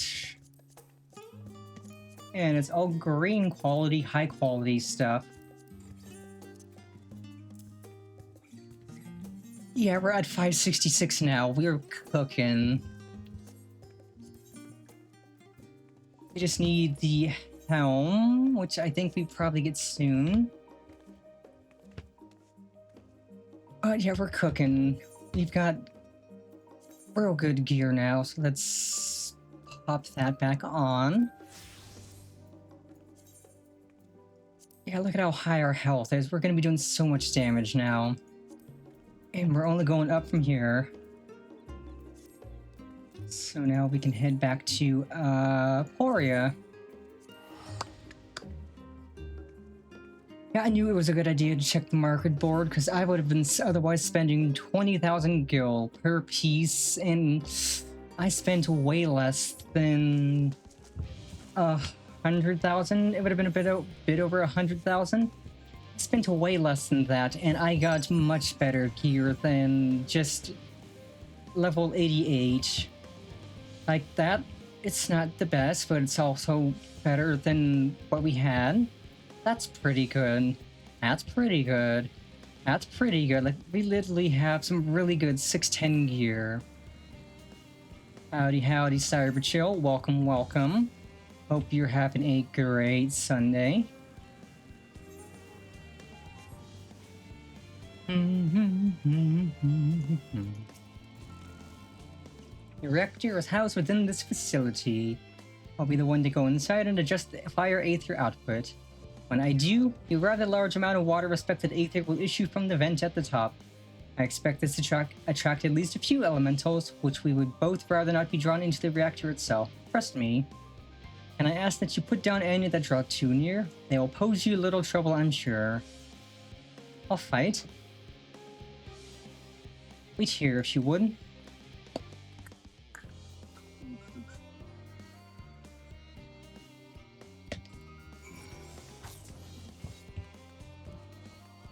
Yeah, we might actually get to use Communio for the first time. Because I can pop that. So let me pop that.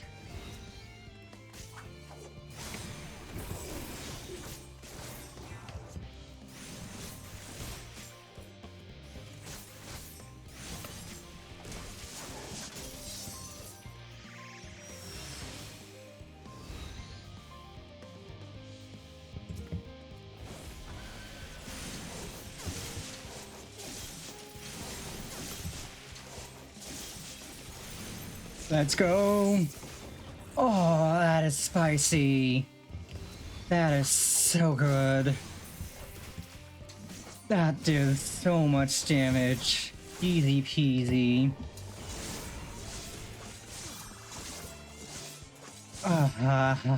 We're cooking. And I forgot that I could use that. We're cooking so hard. We're doing so much damage. Did everything go smoothly out here? I thought as much. No major complications to speak of inside either. And the water ether appears to be venting properly. I expect Kokol will have seen a difference in his forged flames by the time I return. Since I have you, there is another matter I thought to discuss with you. Nothing terribly important, merely something I've been considering. Part of this I shared with everyone, yet you and only you have been to Elpis. As we have established, refined adamantite is a product of Alag. Of the Empire's twilight years, in fact. It was a material which saw much use as part of the Alagon's efforts to extend beyond the bounds of this world. Dalamud, of course, being the most prominent. Of those who would push further, expand Alag's empire to encompass the heavens and the stars above, perhaps the greatest was its infamous technologist Amon.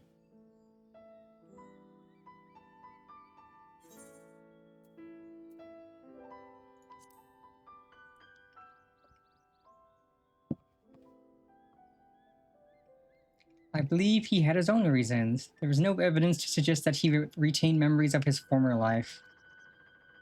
He only joined the Ascians once the Empire was all but dust, as you know. Not his memory, though. What drove him to pursue the idea with such fervor? This may seem far-fetched, but what if souls, like mine, have a personality, so to speak? A natural disposition towards which they are inclined? We know with relative certainty that it was the gross decadence and inexorable decline of Alag that moved Amon to resurrect Emperor Xande. The Empire's people spoke lightly of death and destruction, experimenting on those they deemed beneath them to fill the emptiness in their hearts. In facilitating Zande's return, Amon provided these languid souls with the means to free themselves from the mire of their own indolence. Or would have, had not Zande been convinced by his own death that life itself was meaningless. Amon's desire for his countrymen to conquer the heavens could only be a means to the same end, to instill the people with new purpose. Like Hermes before him, Amon was appalled by how those around him lived, but could never bring himself to believe that those lives were devoid of meaning. And both of them sought that meaning, that hope, in the distant stars. Such is my theory, anyway. Ultimately, it is the consequences of their actions which matter. Their motives are of no moment, and yet to reach those stars on wings of adamantite, to travel to the ends of creation and beyond, the promise of hope everlasting, that much I do understand. But enough musing for now. Why don't we see how Cacol is getting on?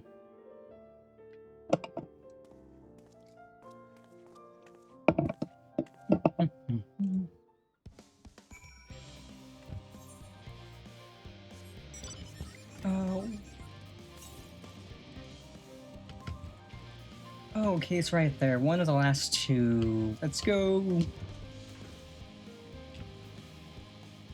Yeah, man, we have a button that does like 20,000 damage every time we push it. That was so spicy. We tore through those two elementals. I can't wait to use this in a dungeon. Our item level is obviously gonna get synced down a bit, but we'll still do sick nasty damage. Let's see, next current is east. Probably right around there. That'll be the last of the collectible currents. Then we just have quests. Ba-da-da-bam.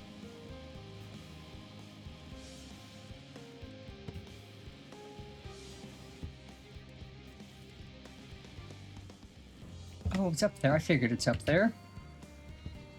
Can we blue skidoo? You can too.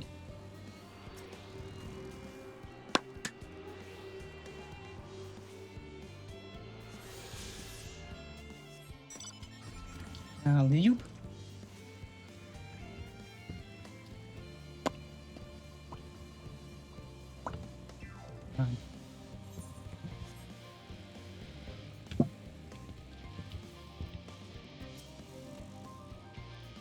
Phew, I can feel those flames blazing from here.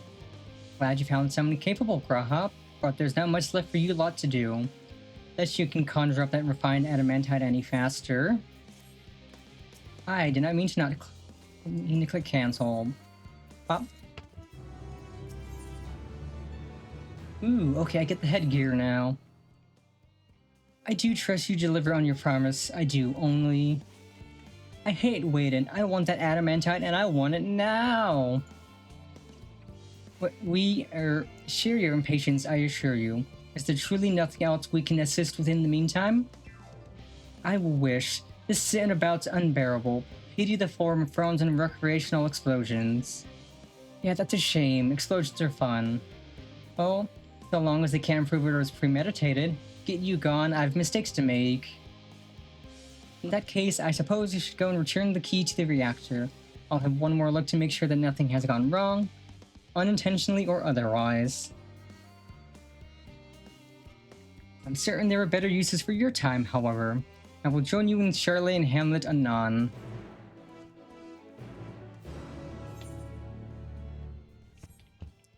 Okay, well, we might as well take the scenic route up there, because I could teleport.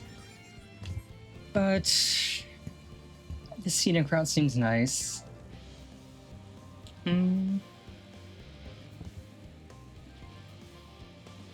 Man, we've only been at it for 4 hours and we're making, or not even 4 hours, and we're making such good progress. So let's see. Once I replace that with a 545, that'll bump us up quite a bit. You might even hit 569.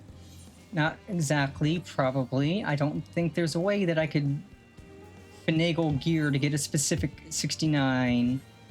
But I mean, if we do hit 69, that'd be nice. It's always nice when you randomly hit 69.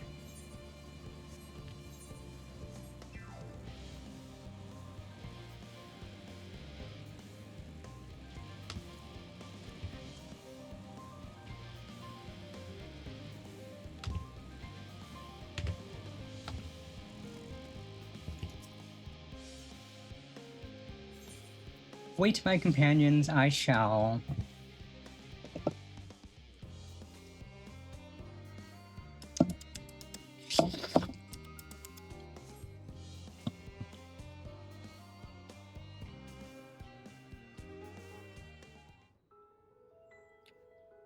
Oh, this music. All set, I take it? We finished what we could. Delivered supplies, tracked down escaped animals. Trivial tasks as they may be.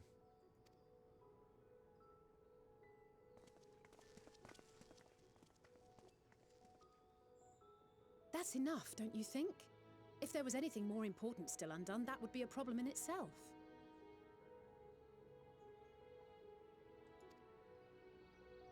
The vessel is essentially ready for departure. All that remains is to load the final batch of supplies and see everyone on board. Once we've readied the ether burner, that is. Ah, had a feeling we might find you all here. Our consultations with the Loporrits, too, have run their course. Pleased I am to say that our researchers' concerns have, for the most part, been allayed, though some insist on making adjustments to the very end. For their part, Livingway and her peers have graciously offered to stay and keep the people company, lest any lingering queries go unanswered. All that remains is to wait for the refined adamantite.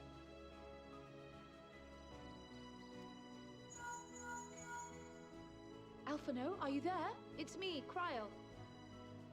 Your special delivery has arrived. Round up everyone and come to the harbor at once.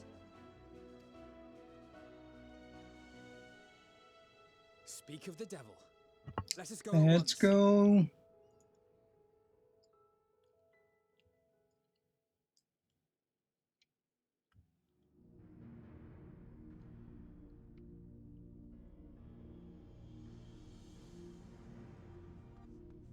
Forgive the intrusion, Master Fortuner. I bring urgent news. A great commotion has broken out in Scholar's Harbor. Your presence is requested, with all speed.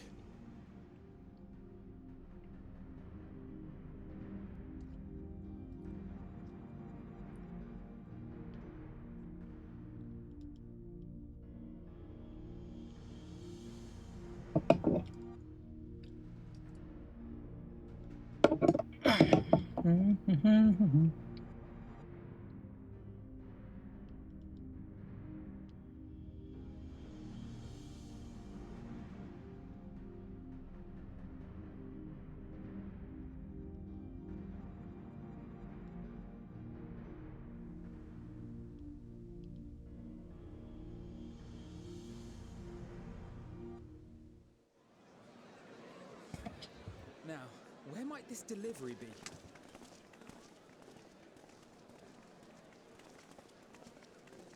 Oh.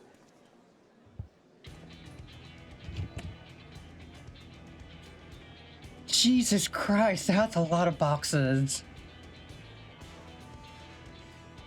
Like, Jesus Christ on a cracker, that is a ton of boxes, holy crap. I'm sure it's very important, but we cannot accept these without the proper permits. Permit schmermit, we got everything you need. You don't need... Cheesy peasy, holy crap. And there's more? They surely can't be delivering more. Good golly gosh. They're bringing them by sea and by air. All these folks in these crates. Good golly gosh, that is a lot. I was expecting a small delivery, not a freaking even more cheese. A bigger haul than any of these sorry bastards brought, and that's no lie. Yes, because you were charged with seeing the shipments from Gridania and Uldar here, along with your own. Give credit where credit is due. Sounds like the sorry whinging of a sword. Not these two again. Ain't no way a scrawny whelp like you took a dozen steps inside a Dalamud shard. I'll have you know I went all the way to the entrance. I played a vital role. Oh my god. Our expeditionary forces secured the adamantite. God, these two are great. Didn't get anyone killed, did they? Well then, credit where credit's due. You did the right thing, sitting on your ass. Take that back. Make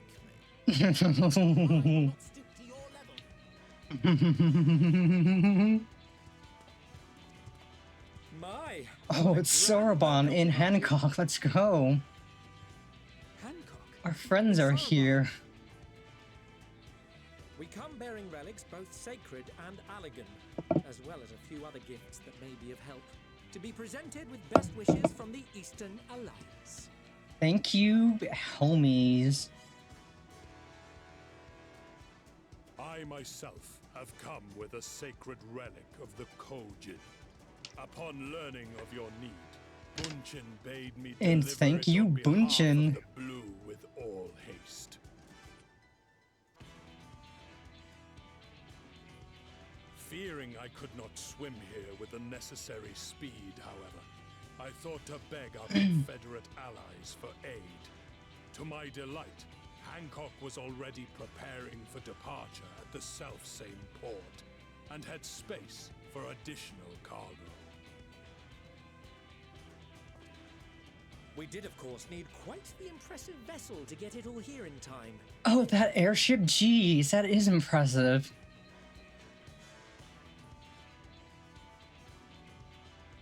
That is all wonderful to hear, but what of the extraordinary cost? I shudder to think of the ransom we must pay for such a bounty. Fret not for your coin purse, young Alphino.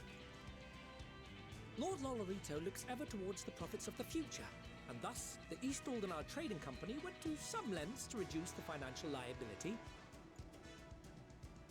And since the Scions funded the entire venture, not a gill need be rendered up in compensation. Everything is already yours. We funded the venture? When? Oh, don't tell me, Tataru. Mwahahaha. This coin keeper knows a thing or two I knew about it. spending. Also, that evil laugh is so cute. Mwahaha. When it comes to capital investiture, God, I love Tataru. here and there will not do.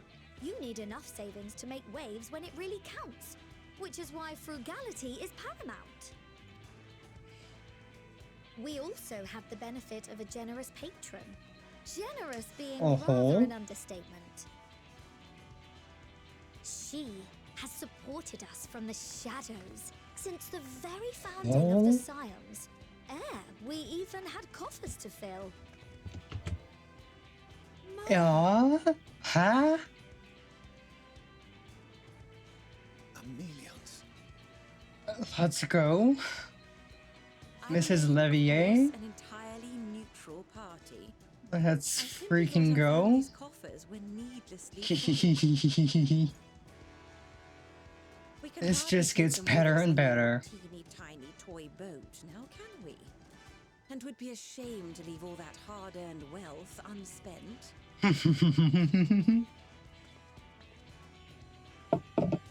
Waste not.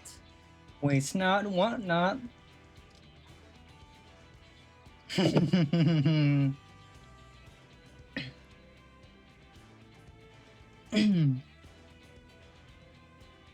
However did you manage so much in so short a time, though? We expected word to reach only a fraction of our allies. Did I not tell you I have my ways? Aaronville. Let's go. Our favorite bunny boy. We parted ways in Labyrinthos. Best bunny boy, even. She explained what the Scions were trying to accomplish, and why you might soon require the services of the Gleaners, spread across the world as we are. I pray you do In not this interpret stream, we love Aaronville. I accept that the Forum's aim in pushing us to our limits was to preserve what knowledge we have, and I bear you no ill will for it. Yet, in collecting that knowledge, what I came to appreciate most about our star is that there remains so much we do not know. That is why I chose to help the Scions, to combat the obliteration of those countless undiscovered wonders. I held no illusions that they would be less demanding taskmasters. Though, rest assured, if I had, I would have been sorely disappointed.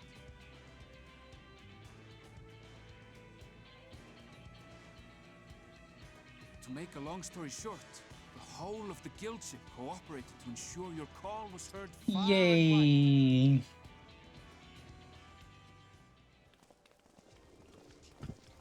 Oh. And Sid as well? What's this about a ship that can fly to the moon? Let's go. And why didn't you mention it sooner? The one time you don't beg my aid, your problem's a bloody ship that can fly to the moon. Sid, you brought the team. Of course. Garland Ironworks' finest. You need only point us towards my new favorite ship. As you like us not suspect, we've also brought adamantite from Mordona's Dalamud Shard. I admit to some consternation upon first receiving Kryl's message. So few Scions remain at the Rising Stones now. Far too few for such an expedition. However, the Gleaners were able to secure us reinforcements. Idleshire's treasure hunters, not least among them. Ooh, the goblins. Let's go. I know. Ah, the Gobbyflock The goblins, let's go. We love the goblins. Slowfix's gratitude for the safe return of his daughter has not waned, and he gathered his kin to our side with an astounding quickness.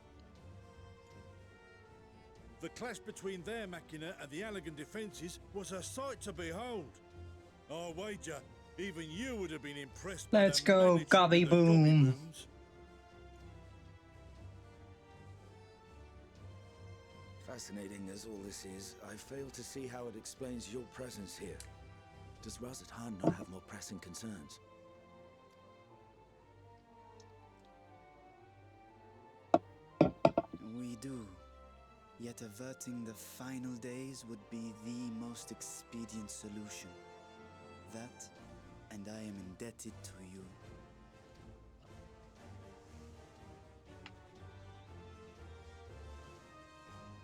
Though they chose to take their leave of Thavnair, those you saved in Galimund remain my people.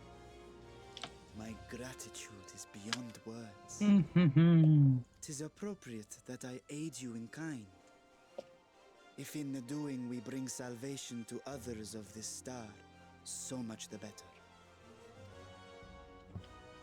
You will recall that I spoke of my father, Midgard Summer, and his journey across the great expanse. As he traveled betwixt the stars, his resplendent scales drank of the ether in those nigh empty surrounds, and imparted to him the strength to persevere. Thinking they might further your cause, I called out to my kin for consent. Ashdaya's answer was silence, as ever. Tiamat and Chris-Velgre, however, responded favorably to the suggestion. My sire, too, gave his assent. Thus have I brought you his own worm scales. Fit them to your purpose, and seek a worthier fate for us all.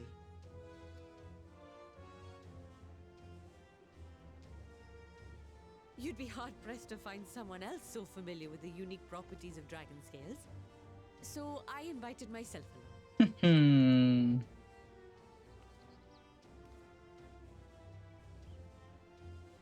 Bugger me, this is so unbelievable. I've gone right back round to believing it again. Forget a 6% gain in efficiency.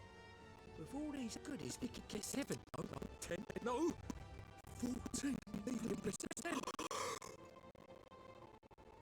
Think about how far we could do. What we could do with that much power. What we could blow. Yeah, let's blow up stuff.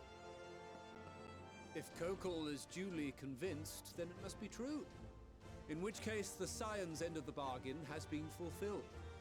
Would you not agree?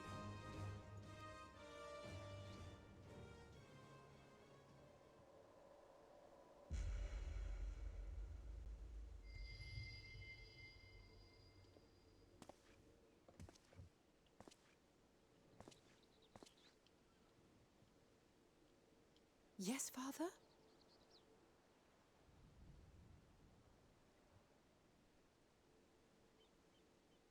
I know not what you seek of Hydaelyn, nor for what purpose you would take command of our ship. Yet this much is certain. To do so will be to dictate the fate of this star and the lives upon it. The lives of each and every creature, in their magnitude and their fragility. Do you understand? And are you prepared? We have seen and we have felt how much each life shapes this world. And so we are determined to abandon none. We understand what is at stake, and we are prepared to bear this burden. Damn straight.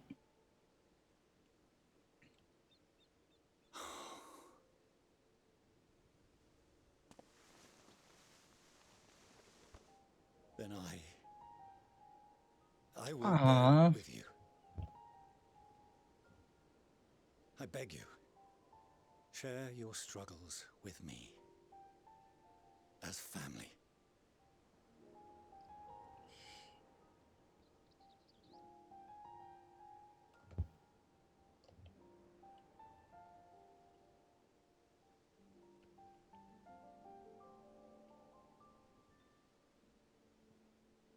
You grasped my fingers with such tiny hands the day you were born.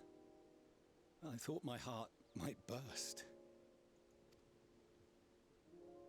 'Twas love and happiness beyond expression. Overwhelming, and a conviction so powerful that I trembled with something close to rage. I had heard the final days foretold. I swore to myself then and there that I would not let them steal your futures.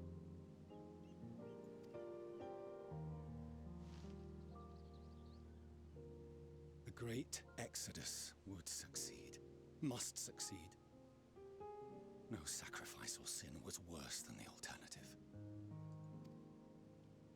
If anything gave me pause, 'twas mine own father.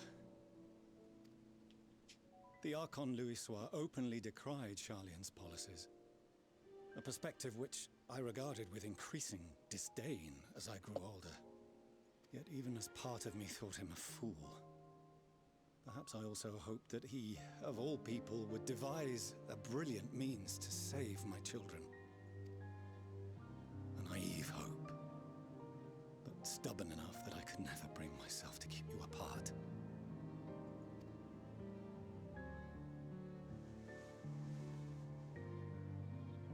No, that was his doing, when he perished at Carteneau.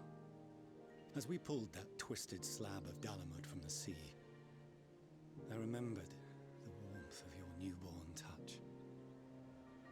Chastened, I vowed never again to suffer any interference in my mission to protect you.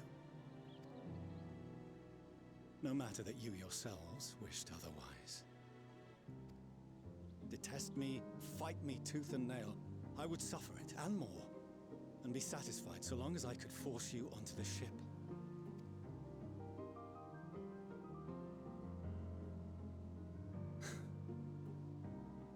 I was wrong.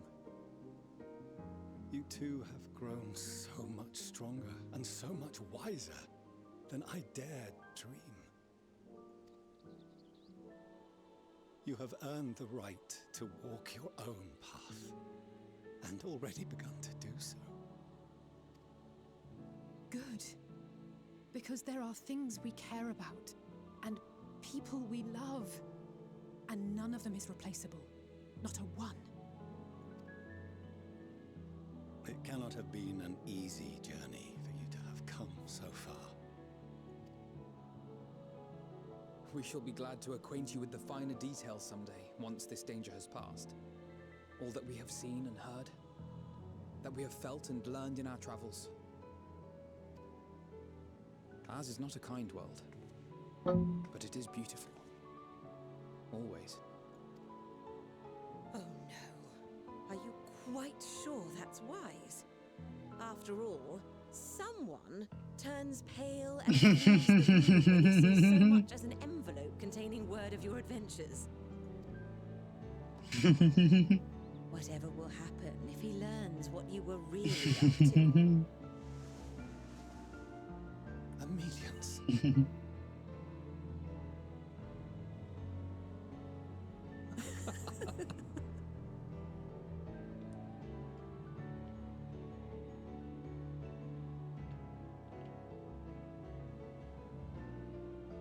Though I have wronged my children most gravely, I owe you an apology as well. I assumed that it was the Scion's influence that made them so keen to charge headlong into danger.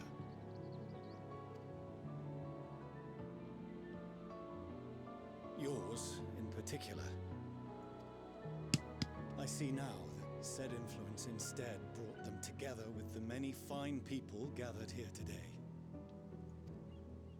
In which case, I hope you continue to guide them.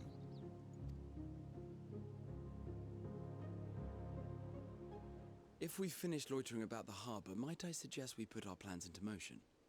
People are beginning to look confused. Perhaps you can spare a few words ere they resume the tedious lugging of cargo. You've no small number of friends and admirers here after all.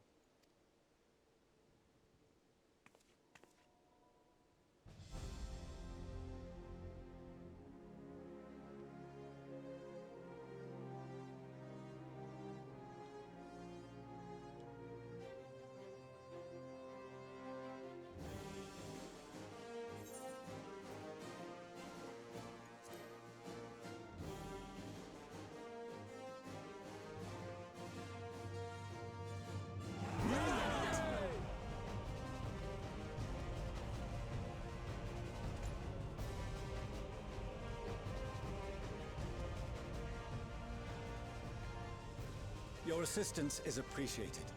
Now, in an orderly fashion, if you please. I mean, can you convince even half of these people to be orderly?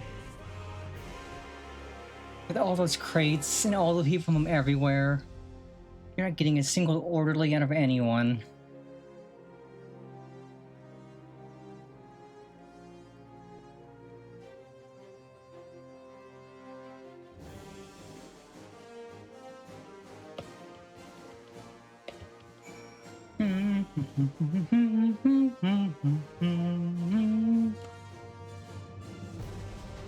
That was such a good cutscene.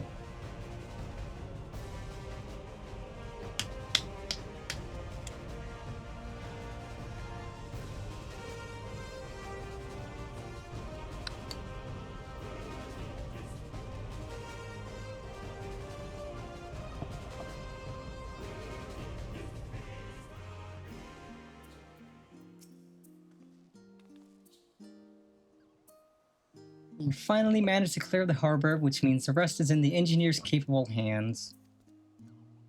Meanwhile, Father has issued to us an invitation.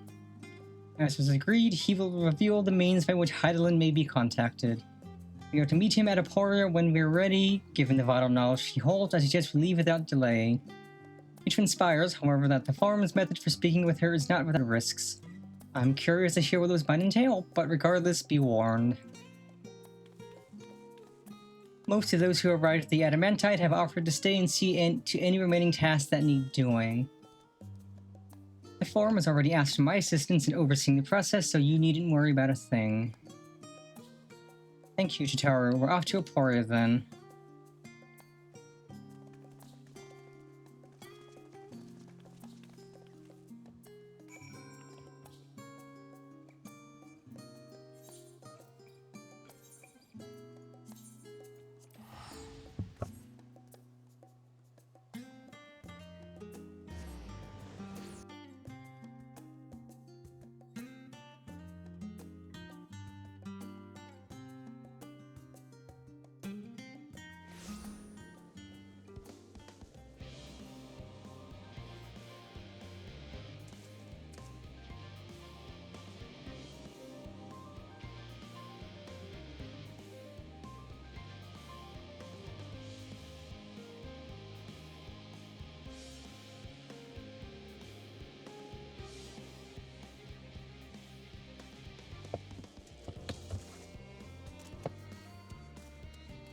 Man, I would love for Rain here. Rain would feel so good. Fan of her. I've already shown the others inside. You will want to speak with Clara Lane. She has the key to the lift and can send you down after me. God, Rain would feel so good here because it's so warm.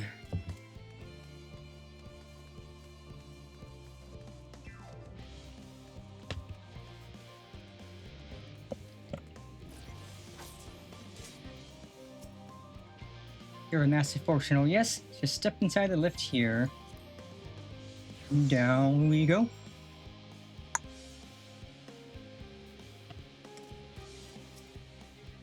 From here, we proceed to the heart of Labyrinthos and its most closely guarded secret, the Thalmazine. It marks the beginning and end of our efforts. Once we delve to seek audience with the star, and once we will embark on our journey to the heavens. This way, if you please. I will gladly keep trekking on through the rain.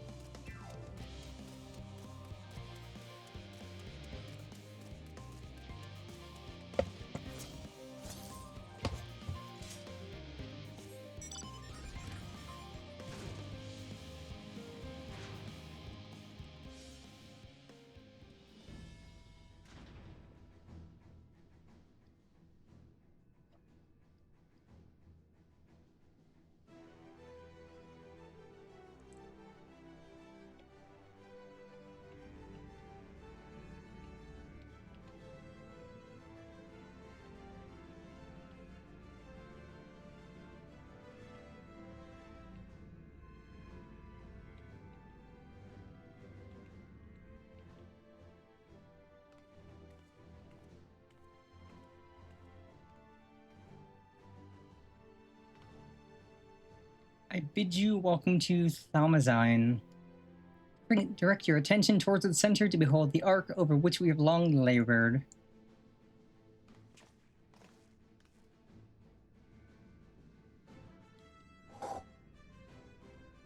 As you could see, it was designed as a medium-sized craft, the better to reduce fuel consumption. Miniaturizing magics have been applied to its interior to ensure that the thrust-to-weight ratio does not place too great a limitation on its freight capacity. The Aether Burner, as you know, has been removed for further modification, but we shall reattach it soon enough. I have received the word that Kokol and several of your allies are working on it with an intense fervor. They are sure to see it done. 'Twas by their expertise that many a prior disaster was averted. If anything, I fear they will not afford us much time for speaking with Hydaelyn ere they finish. Point taken. Let us move on. I must warn you again, however, that even with the benefit of our device, to treat with her is not a simple feat.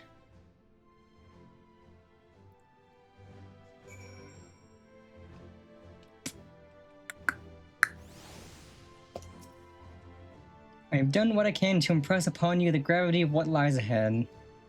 Are you prepared? Absolutely.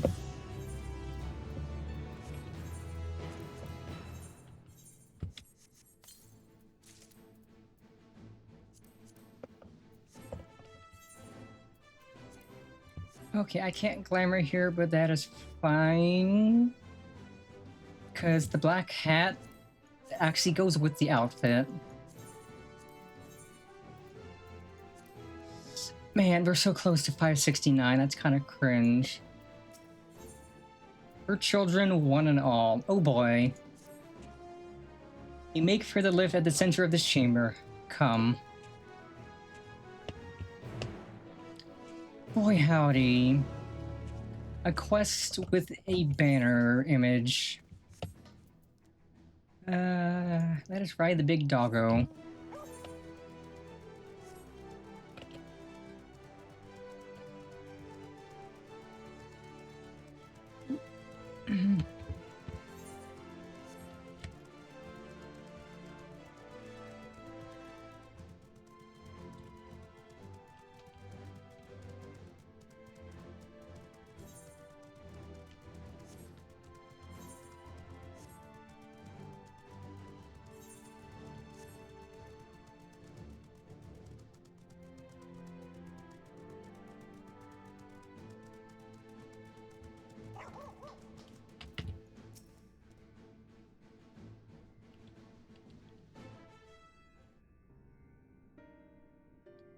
As you all know, alongside our physical world exists an ethereal plane, what we refer to as the ethereal sea. At the heart of the star, the physical and ethereal are one and the same. Thus, the deeper we go, the easier it becomes to pass between said planes. We utilize this principle in constructing the anti-tower, and once more here in Thomazine. No sooner did the Forum decide that an exodus from the star would be necessary than it began work on this facility. Our work culminated in a device that allowed us to peer deeper into the ethereal sea than ever before in search of Heidelin's ever fainter echoes. The Ideoscope. And you communicate with her through this device?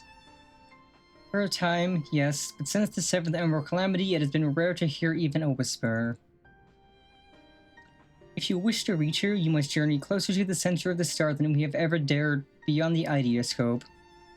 Even so, I make no guarantee that you will find her, nor of your safety, not so deep in the ethereal sea. We understand, but if we are to deliver this world, we have no choice but to try.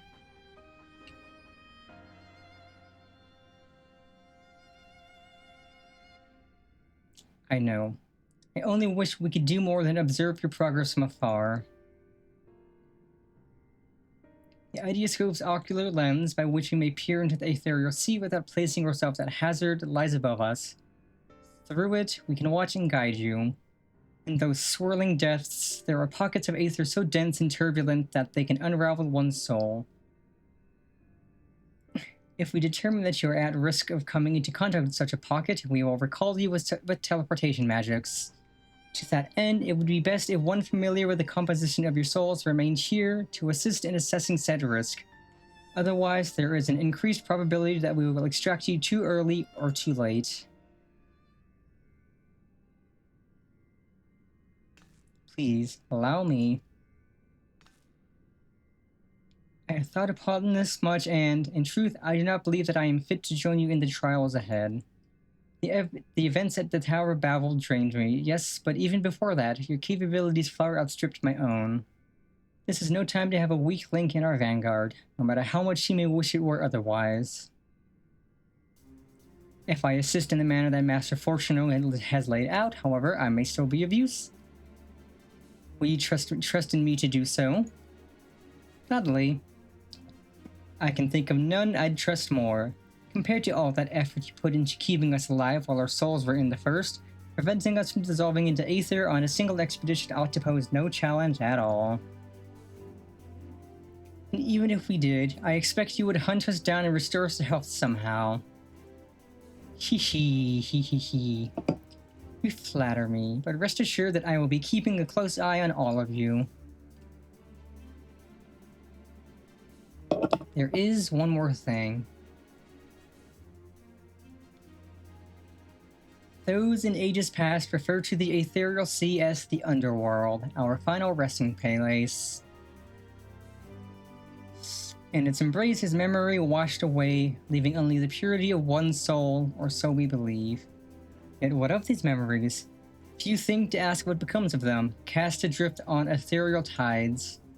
Some theorize that they linger for some time, those associated with strong sentiment in particular. In those depths, memories of the departed may even coalesce around you, for hatred or for love. Thus do I caution you to be wary, but also to have faith. Remember those who did gladly extend a hand to you, that they may lift you up once more.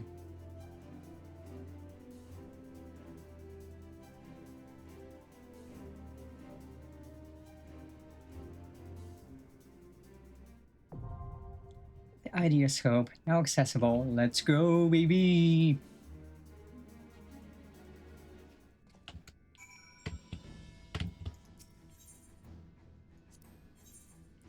Okay, we could do... think we could do...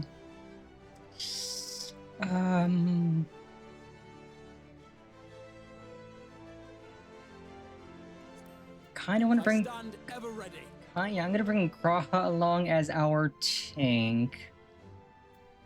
So me, the twins, and Graha. That sounds like a fun party. Item level sync 550, so we're not losing much. Let's go, baby!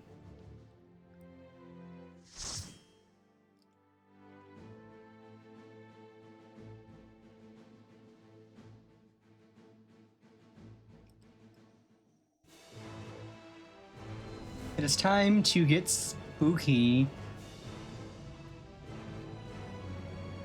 At least I assume it's gonna get spooky.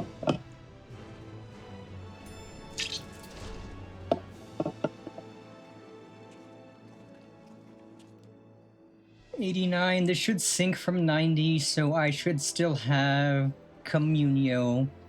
The first dungeon I will get to use it in. I'm excited.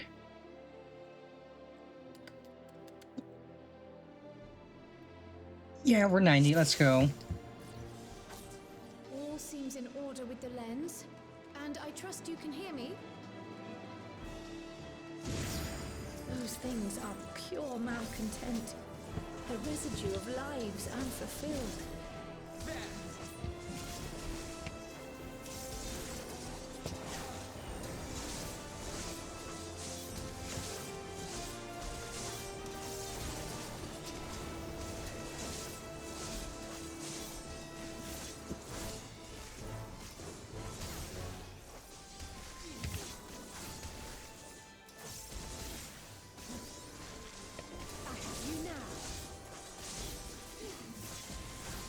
Allow me.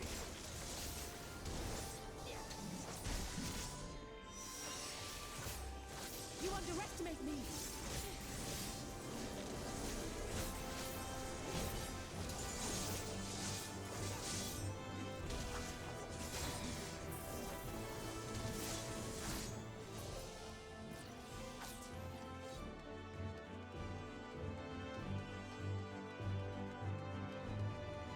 Okay, this is really pretty so far. It kind of looks like we're in space.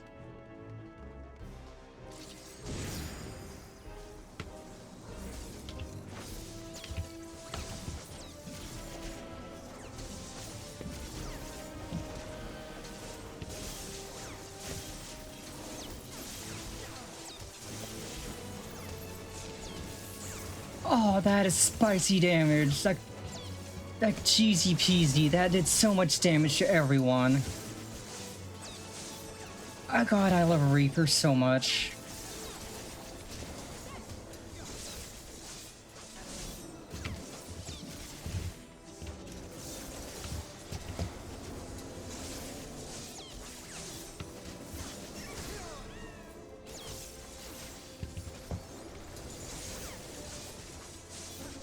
Yeah, we're tearing through these guys, cheesy peasy. Allow me.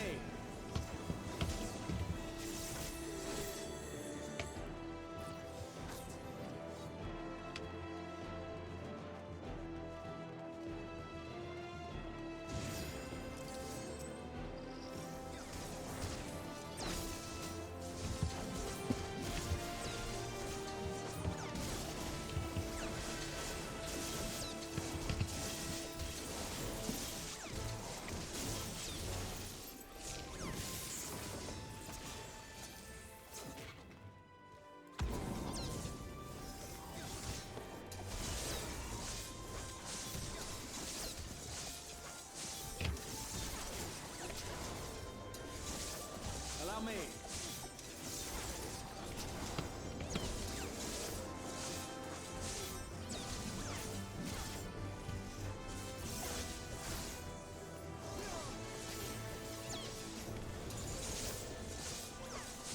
You cannot stop us.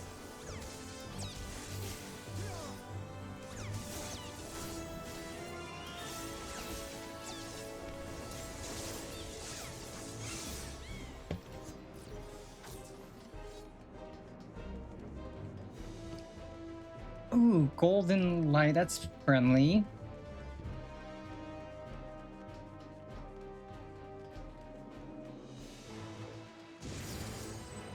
Oh god, you again, you motherfucker. What are you doing here?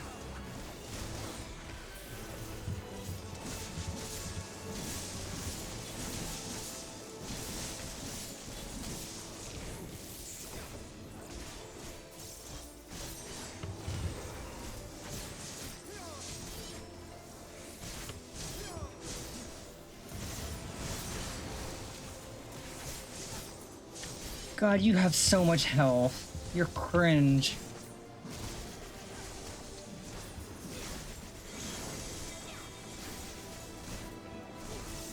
Oh, wait, is that Papalimo?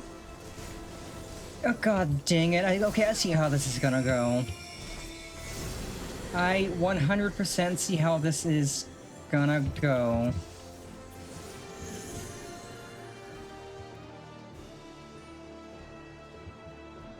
Because I recognize that staff. That's Louisoire's staff that Papalimo had.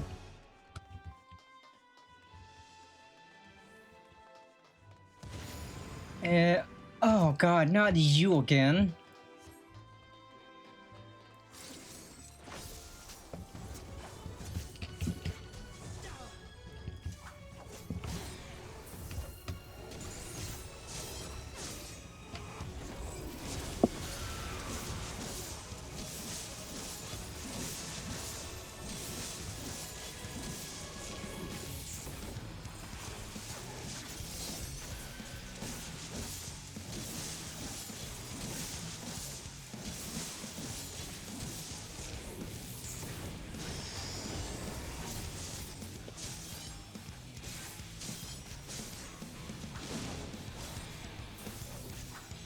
Oh yeah, we're spitting out sick nasty damage.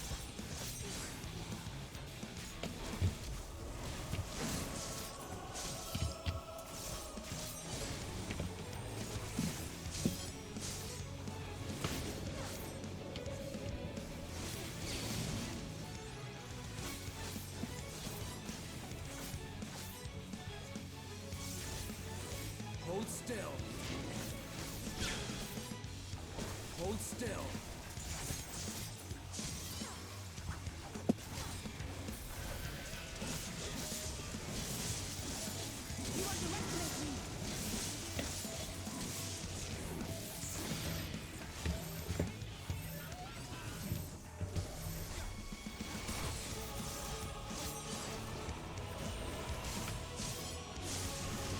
Allow me.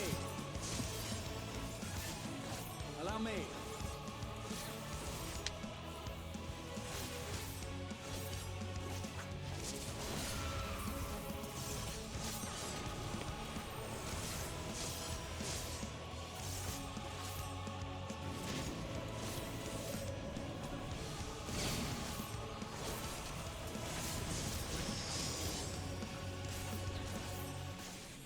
You underestimate me.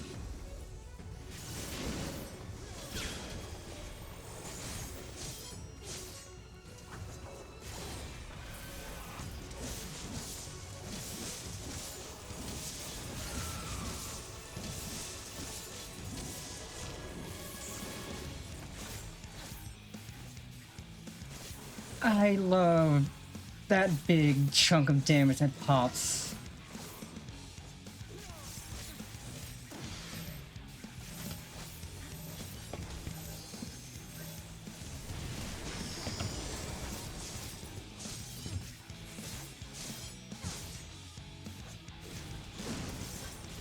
Allow me.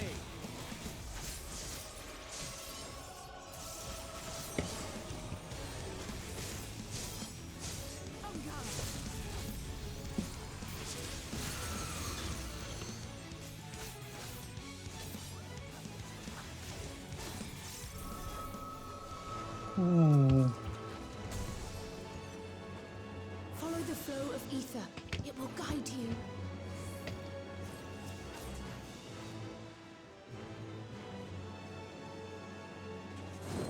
The ether is too dense. Ah, I'm losing you.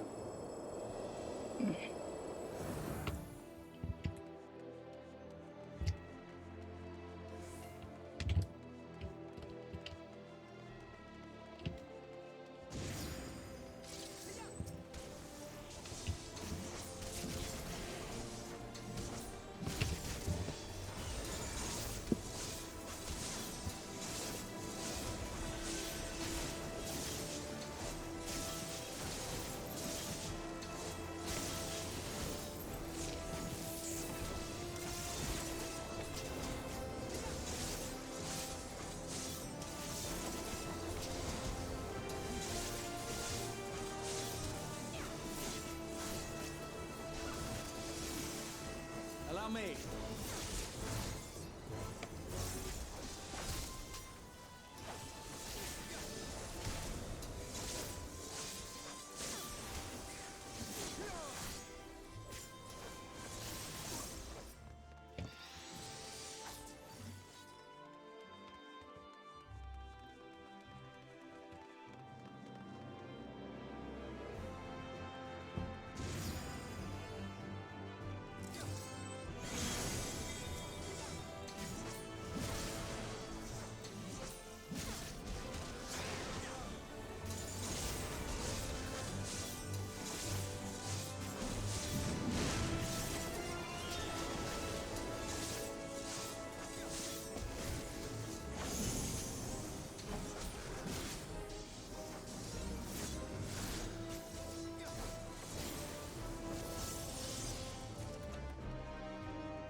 Nah, fuck you, game. Oh god, fuck you, game. That was harsh, font. You can go suck a dick, game.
This chump. This chump again.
Allow me.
Ooh.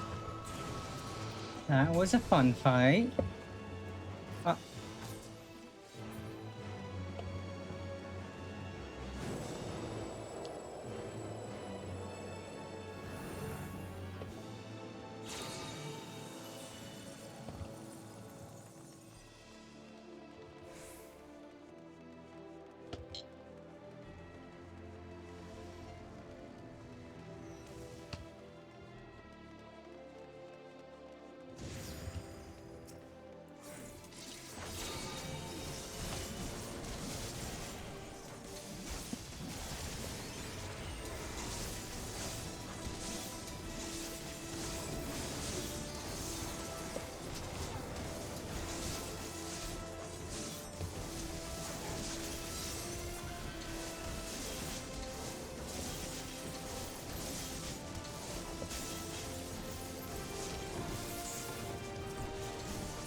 Hold still.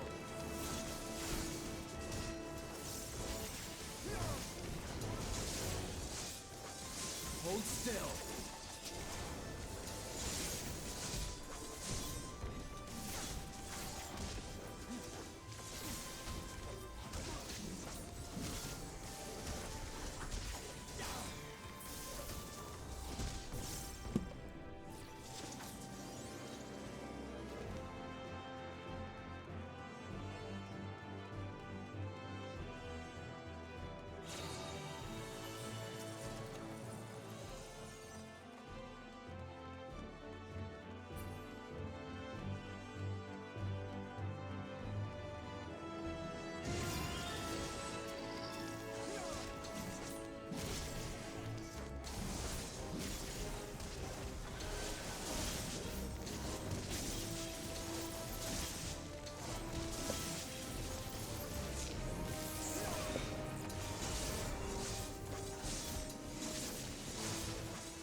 Allow me.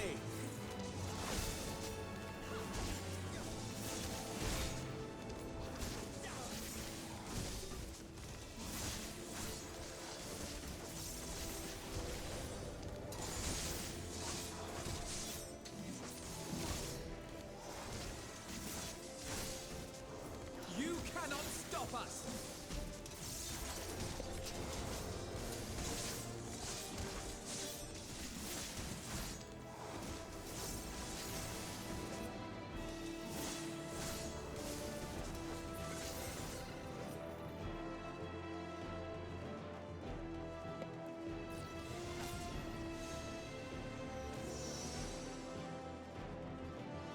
Oh, no. Screw you, game. Screw you. It's freaking Minfilia.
Okay.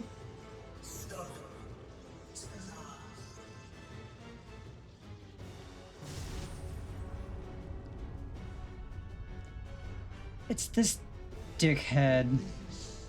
Is as far as you go. Oblivion beckons. I'm more of a Morrowind girl myself.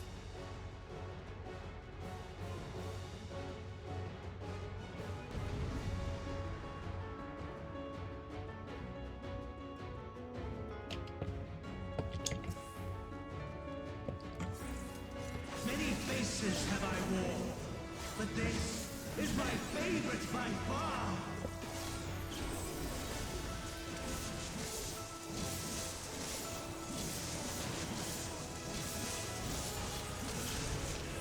You will persist in this folly no longer.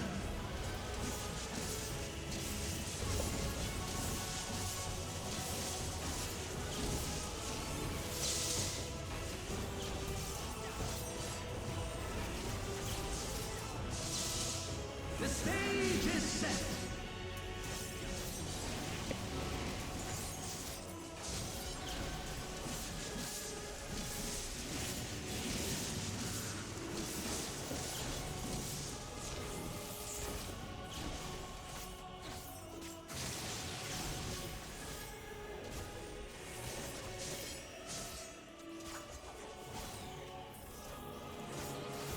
Okay, so it's his right, not ours. Good to know.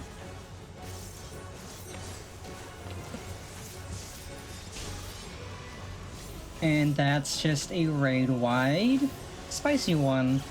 Let the curtains rise for the main attraction.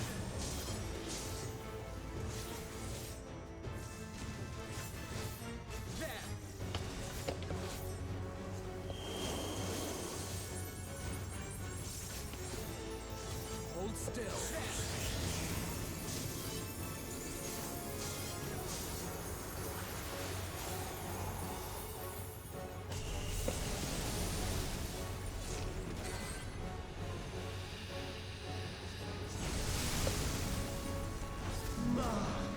What a boorish audience you are!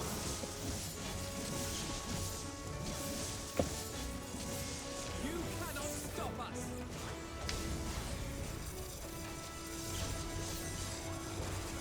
You underestimate me! You underestimate me!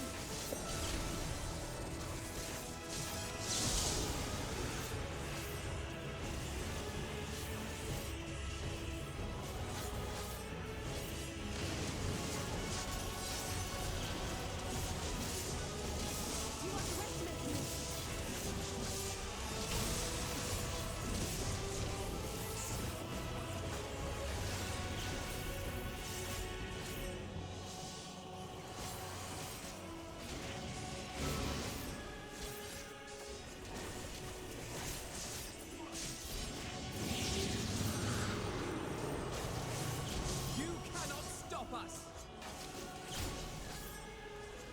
Allow me.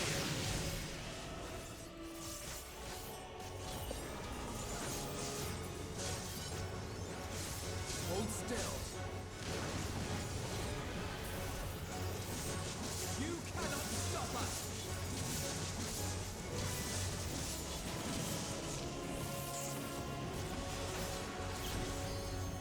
With heart and steel! Okay, I am gonna... Or Alice takes it. Okay, that's fine. Apparently me and Alice had the same idea.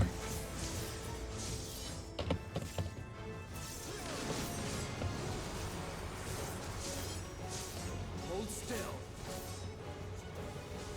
Okay, finally he changes it up.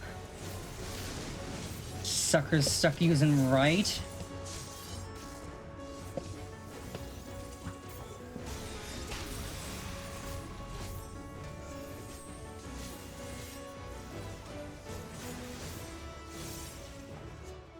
Ooh. Okay, his dumb butt is dead. Again. suppose. Lies. All lies. Your dreams, your hopes, your futures, delusions and lies.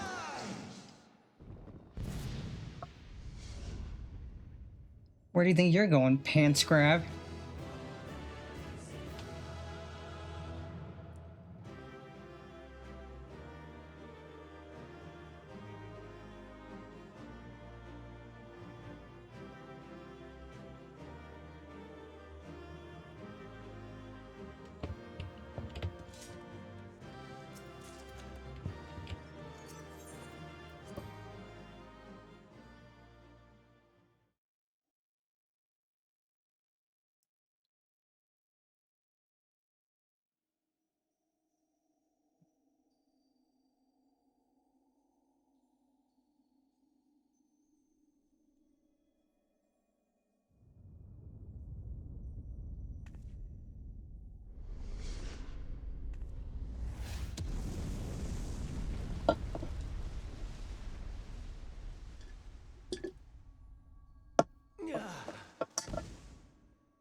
My very essence begins to wane. Sweet, sweet agony.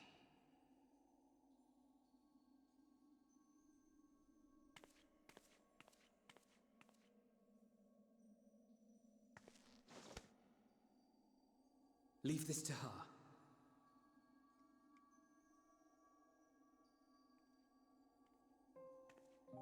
Come to deal the coup de grace. Good. Watching you struggle against the inevitable is bad comedy.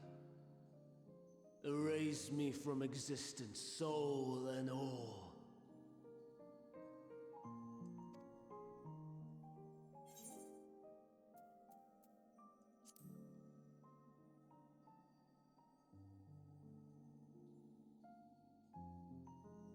How would you know that name?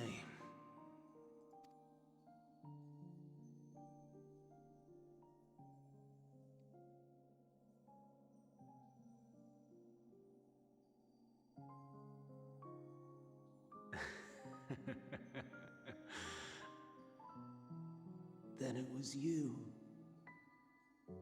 In Elpis. With Emmett Silk.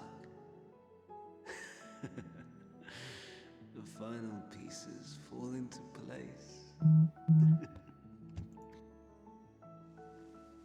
In my halcyon days, as the mortal Ammon, I was haunted by a dream.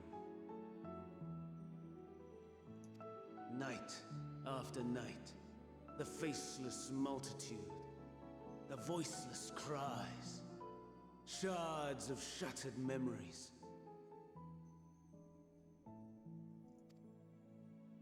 But slowly, the fog began to clear. This was Elpis. And I was Hermes. Recurring though it was, I paid this dream little heed. It was only when I was granted the seat and memories of Fandaniel that I knew these visions to be true.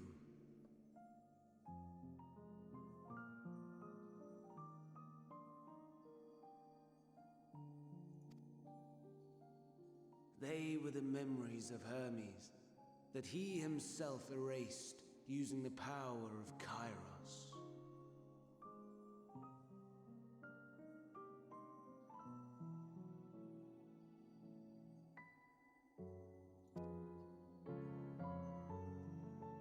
Or so he thought. In his attempt to burn away the events of that fateful day, he succeeded only in searing them more deeply into his soul. My soul. Death failed to expunge them, no matter how many times it came. Rebirth after rebirth, from one Fandaniel to the next. I wonder, is Emet-Selch adrift somewhere in this ethereal sea? In defeat, finally remembering your time together in Elpis? How it must gall him to be entrusted with knowledge of the final days, only to be rendered powerless to act upon it. So many lifetimes dedicated to restoring his beloved Amarok in blissful ignorance. But make no mistake, my life as Hermes is not the reason I invited the world's end. I have lived. I have struggled. I have dredged the very depths of despair. And in the detritus of existence, I found the truth. I served a great ruler, powerful beyond measure. The world his dominion. Yet even he and his vast empire were destined to fall, to become one with oblivion. At the end of life's journey lies only death.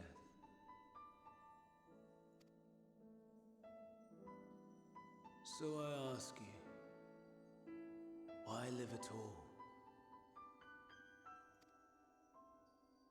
We betray, we torment, we murder. We are wicked, spiteful creatures, without exception. If life is so sacred, so precious, why fill it with such misery? Man wallows in a hell of his own making without purpose or meaning. To live is to suffer, and I would end that suffering by my own hand. It matters not if it flies in the face of all believed right and just. Death is the only solution!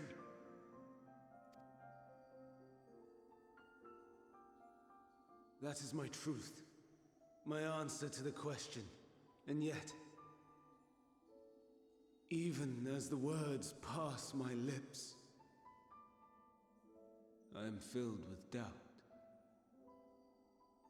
Has my search reached its end?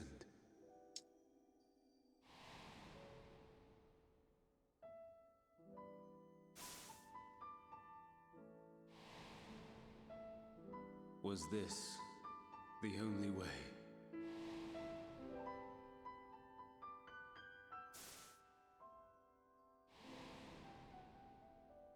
After all these years,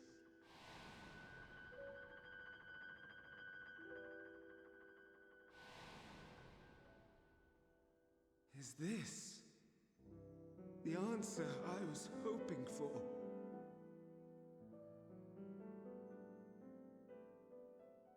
The lamentations of the damned. Oh, great. See your conviction falter at the last. Fandaniel, still clinging to existence, I see. You, who champion death so fervently, unwilling to accept your own, refusing to be purified and swept into the sea of souls. As do I. We prisoners to men, watching as the world turns.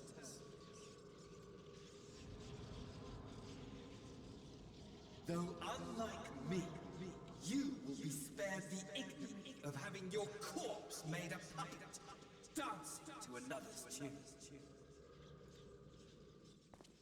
Is that Arcee? How very astute. But let me be clear, I have not come to consort with the likes of you. Nor have I come to bemoan the state of the world following my untimely demise. In fact, I delight in mankind's Honestly, downfall yeah. and the anguish it brings the savior of the savages. If I played some small part in the chaos, chaos, all the better. Not that I was in any position to resist. But to be made accomplice to the betrayal of Lord Xenos. I would die 1,000 deaths to exact my vengeance.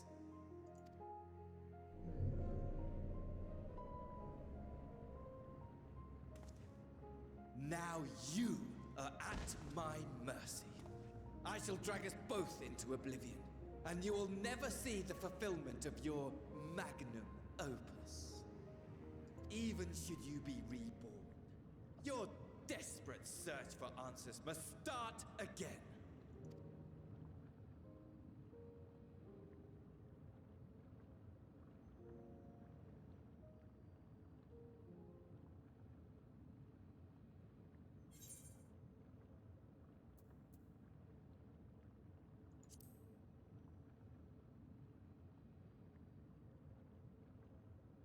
Even here, even now, Rest in piss, fuckboy. you have every right to hate me. For the fool I was, for the monster I became. But I will not beg forgiveness. The tale of Hermes, the man who knew so much, yet understood so little, ends here.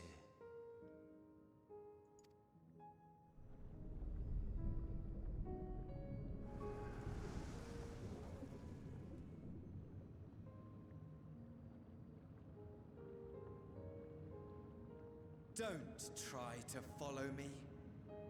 I had more of you people than I could stomach in life. Wasn't gonna follow you anyways, fuckboy. Likewise, I pray we do not meet again. You had better hope not.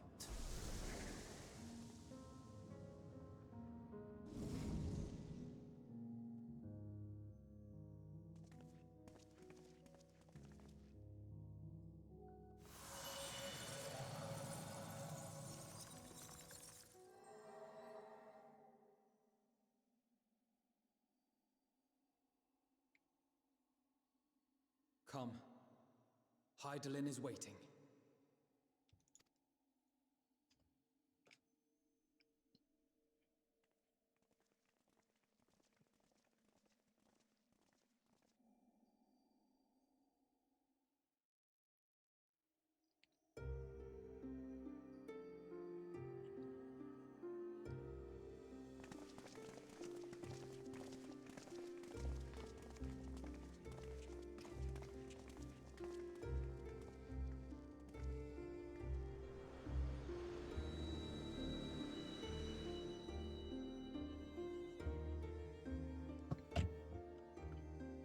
Brave travelers, I welcome you.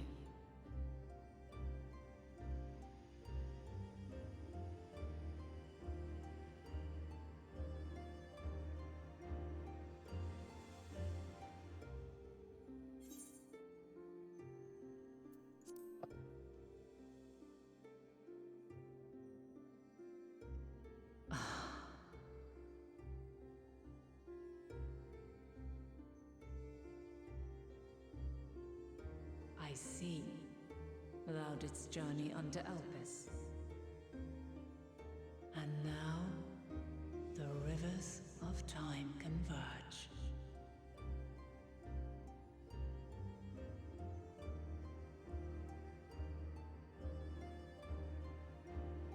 I know why you have come. Yet I would hear you speak your reasons all the same. You created the moon to deliver mankind from the final days. But is that really how it has to end? We do not wish to abandon this world. We want to protect the source and all of its shards. To flee is but one of two paths. The other leadeth to Meteion, far beyond the stars, where she doth chant creation's requiem.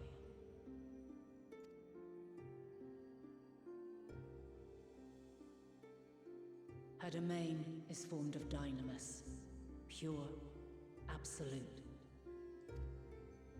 Where emotion and memory govern all, ether will avail you naught. Meteon hath gathered the pain and despair of countless stars, and to go unprepared is to go unto your doom. We'll beat her. We'll win. I swear it. Is what I might have said. Once. After everything I've seen, all the times I've succumbed to my own anger and fear.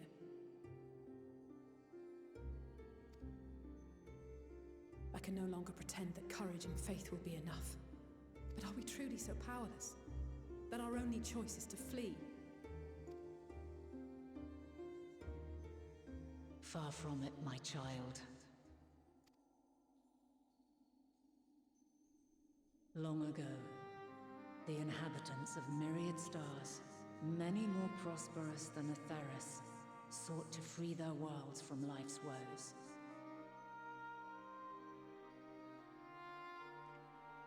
Yeah, same. It's like I get the feeling. Yeah, I do get the feeling that the moon would have a specific destination in mind, not just random star hopping. Despair, and even death itself. But as Meteon reported, every attempt ended in failure. Darkness abideth within every living being, and can never be cast out. Neither reason nor faith can challenge this immutable truth.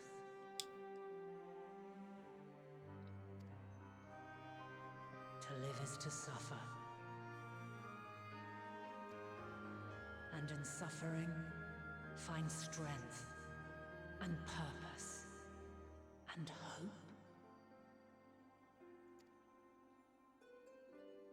As you have done so many times before. Thou dost pursue an impossible dream, yet knowing this, you pursue it nevertheless. And thou hast learned to depend on others as they do thee. Thy yearning for the power to save the powerless hath ever driven thee to greater heights. Thou hast grown strong. Though those closest to thee no longer walketh by thy side, their love remaineth thy guiding light. For duty's sake, thou hast been bound by truths unutterable time and time again. Yet thy heart hath never wavered, as thy companions will attest. In thy pursuit of mysteries great, all thou believest is brought into question. Undaunted, thy thirst for knowledge remaineth unquenched. The fires of hatred that once burned in thy heart burneth no more.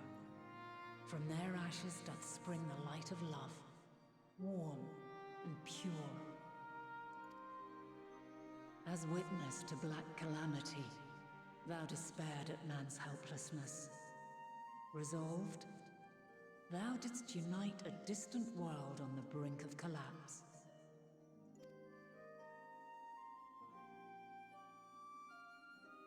And thou, my champion, when all did seem lost, thou never abandoned hope.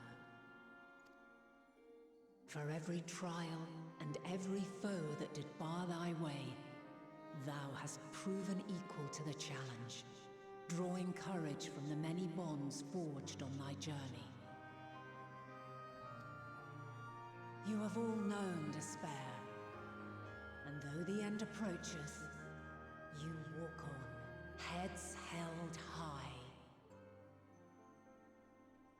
Therein lieth your power, the strength to silence the song of oblivion.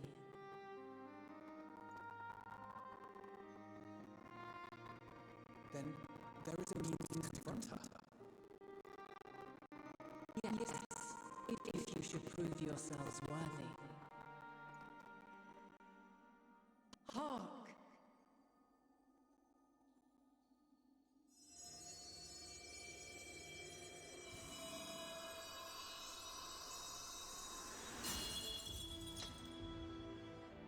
Nigh impossible is it to send mortals to the edge of the universe.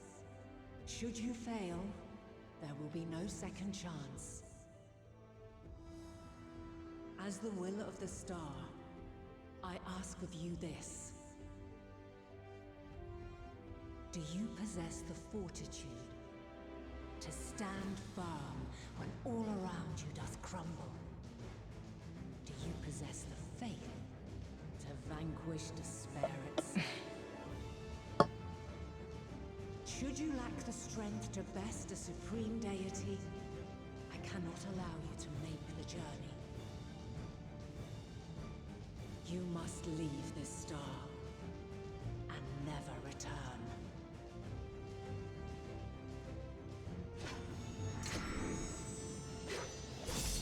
Prepare yourselves.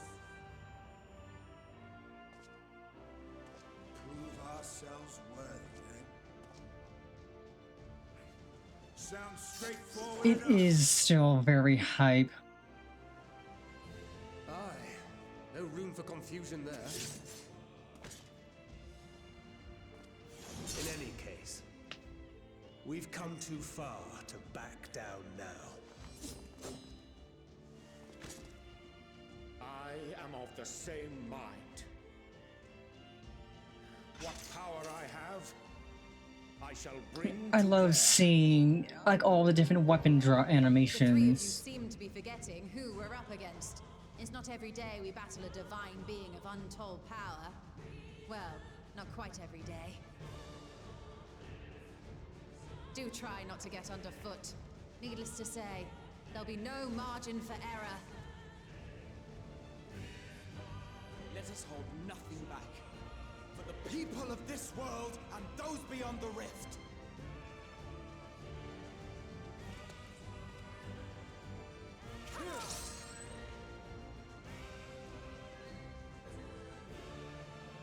Alas, the question I posed to thee in Elpis hath remained unanswered these long years. I would hear thy response, warrior of light. Shouldst thou emerge victorious?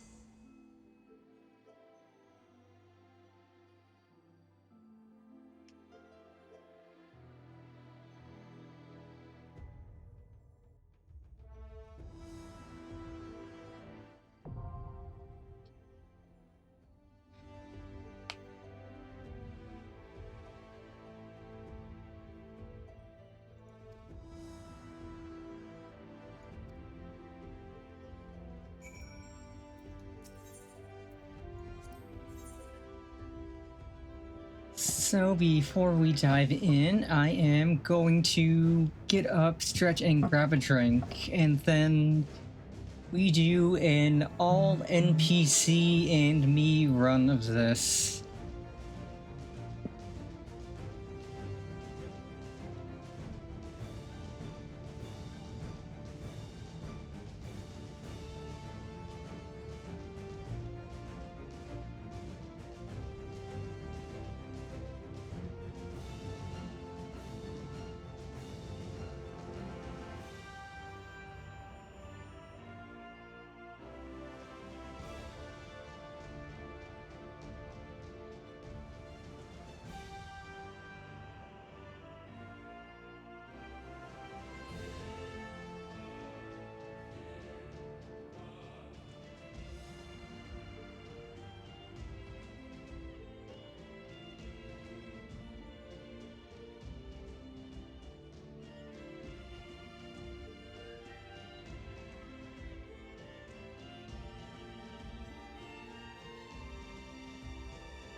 Satisfying can open.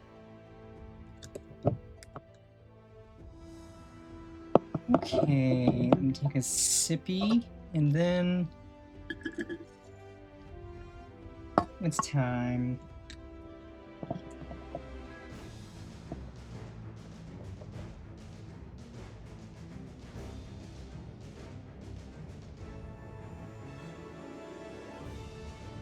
And looks like food is ready, so I will grab food real quick and then we go.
And it is time.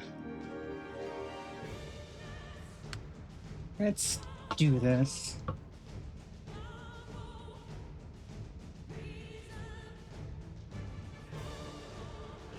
The Mother Crystal.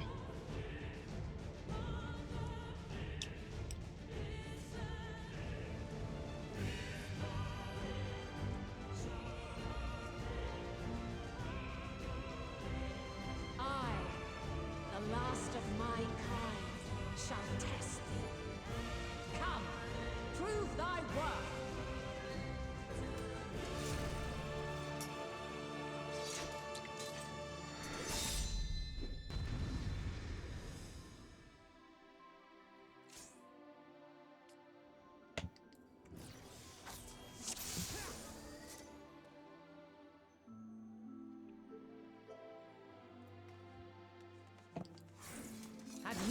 strength of will to alter man's fate?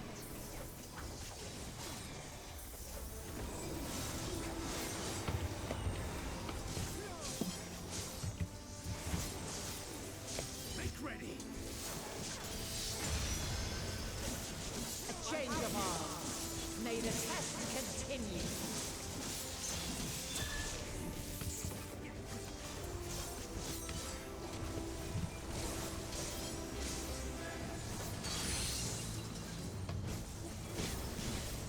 We're near or far. You underestimate me. Hold still. And now this. Be gone. Be gone.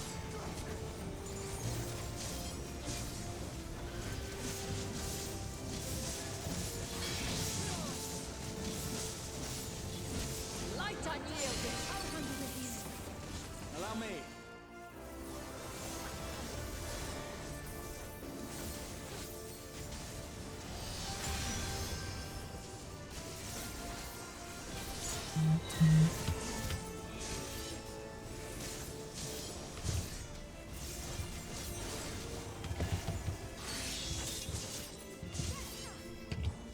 By blade. Okay, that one's directional.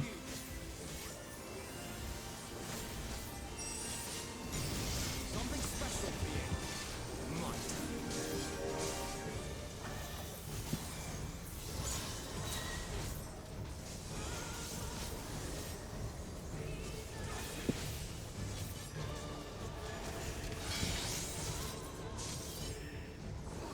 Light unyielding.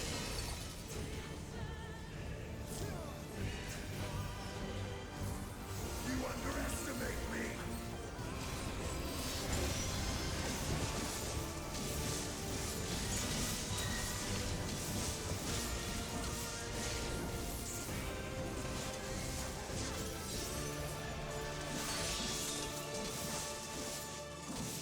By blade.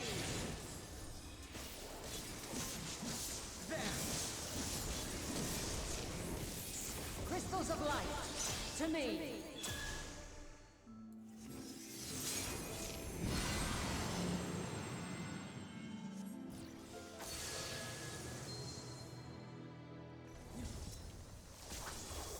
Here.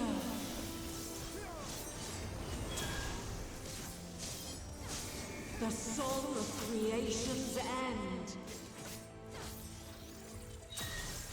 Feel.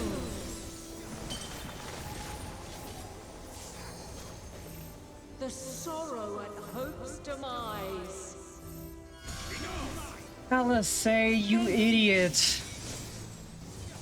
Oh my god, Alice, you absolute idiot. What did you do? Find your way in the darkness. You don't leap away from everyone. When you have a stack marker on you, you fool. Like, jeezy peasy, that was the stupidest thing I've ever seen you do.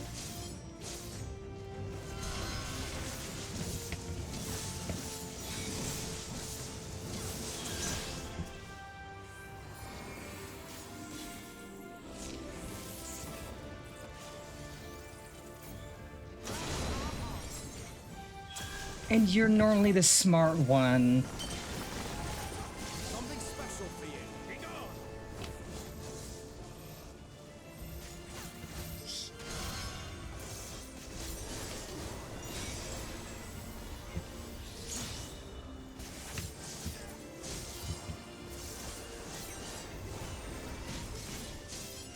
Follow your light. Well, we barely made that. Or fly, my children, and never look back.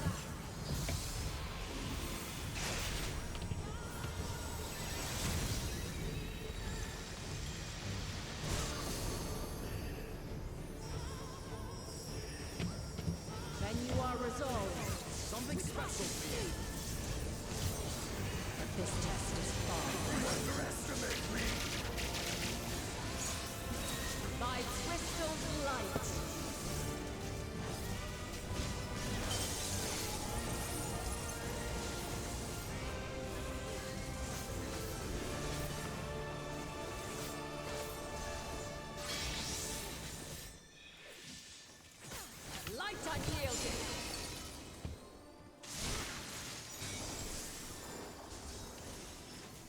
Ah, ha, ha, ha. Refulgence eternal. You cannot stop us! You underestimate me.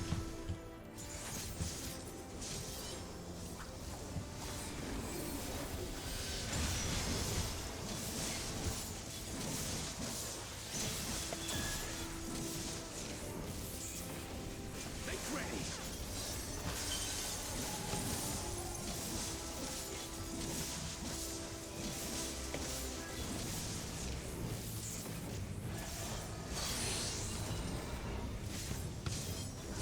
We're near or far.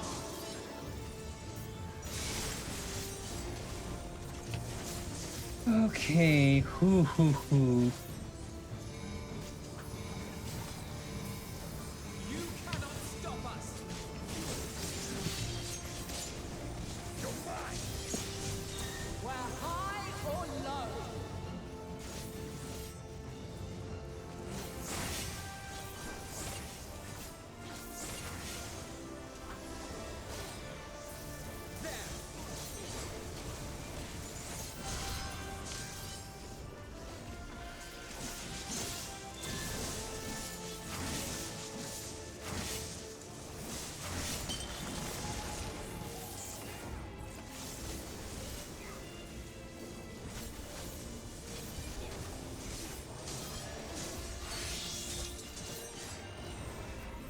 By blade.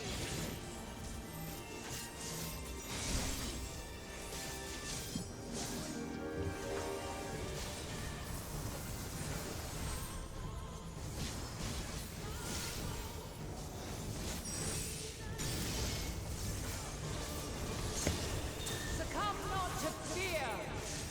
There!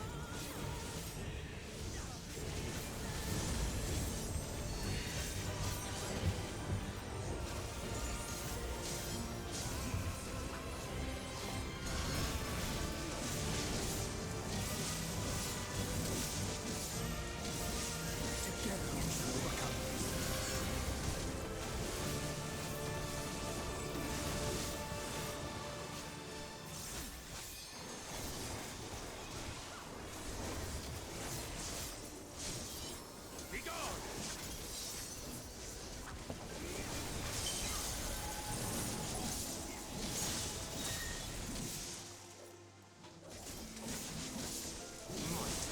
You cannot stop us!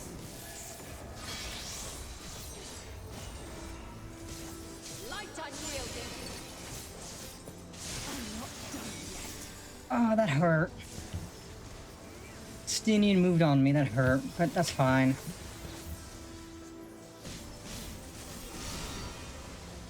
You cannot stop us! Be gone!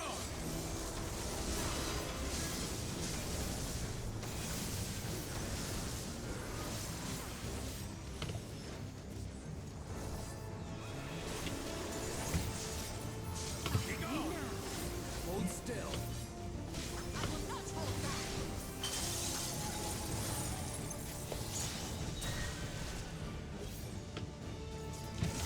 You're mine!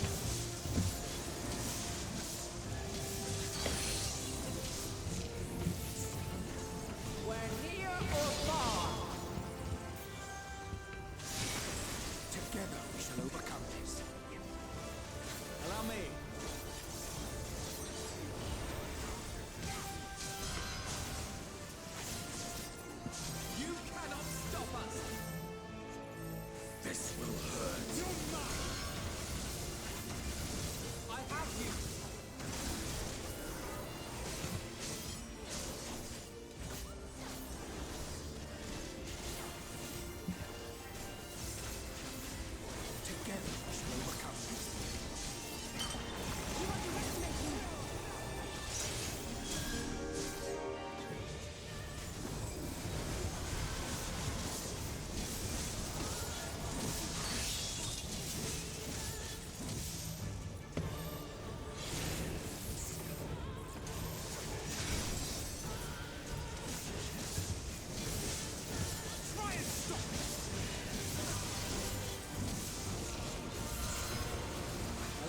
Ooh.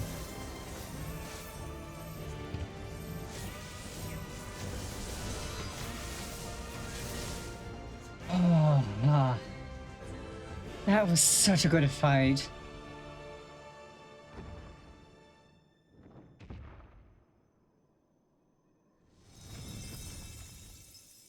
Oh. At last, man has the strength to.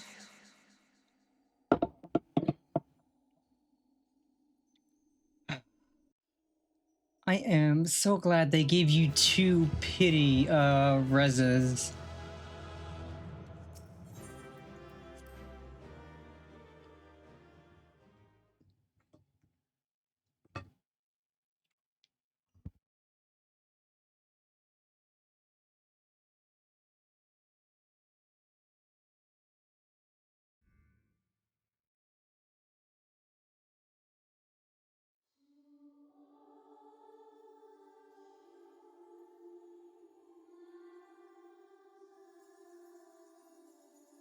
No, this can't be happening.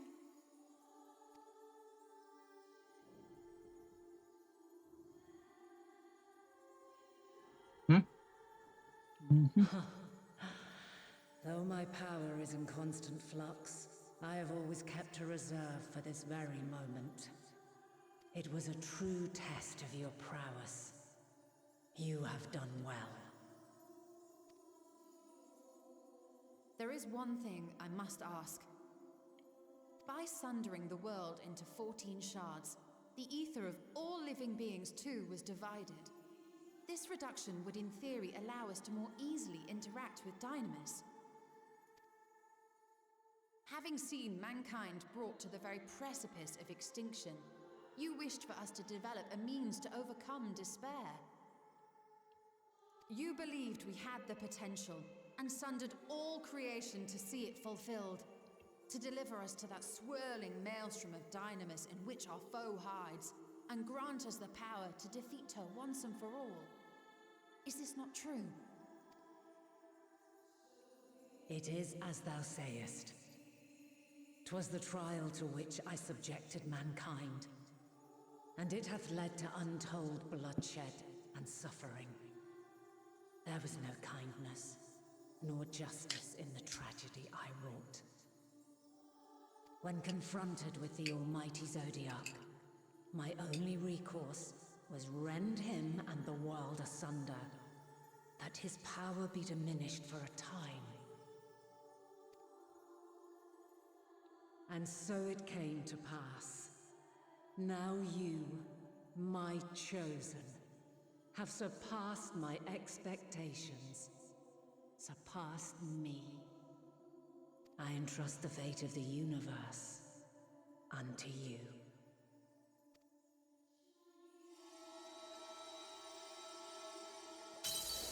This crystal contains the memory of Meteion's passage through the stars. Deliver it unto the Loporrits. They will guide you to her.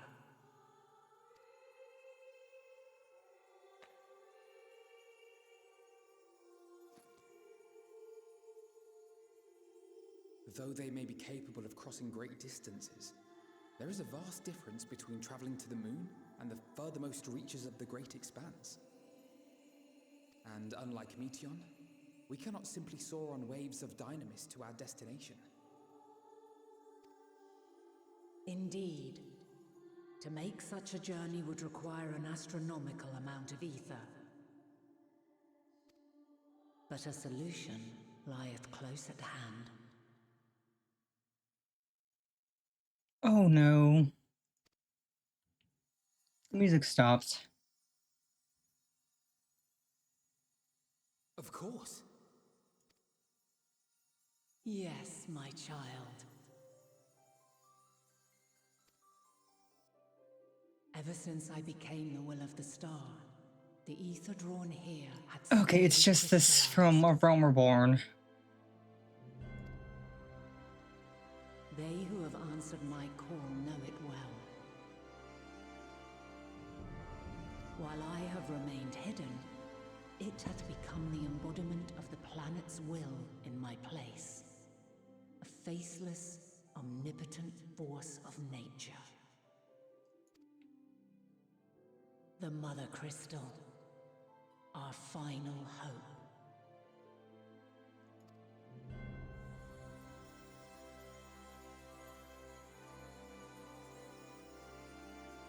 Alas, I can do no more. The fulfillment of this task doth fall to you, my chosen. Now, heed these words. Darkness and light, despair and hope. As goeth one, so goeth the other. Become light, become hope.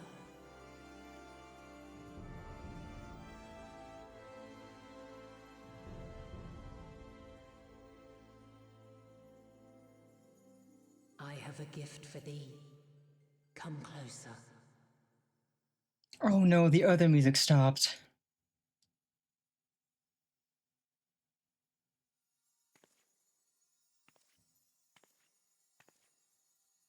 Long have I searched for a means to safeguard the Fuck future me. of the star. Though I knew failure after failure, by recalling thy tales and my promise to thee, I found the strength to carry on.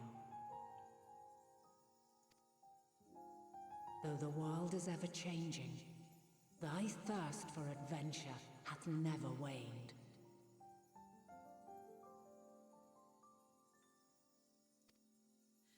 Thine unshakable resolve never ceases to amaze, to inspire.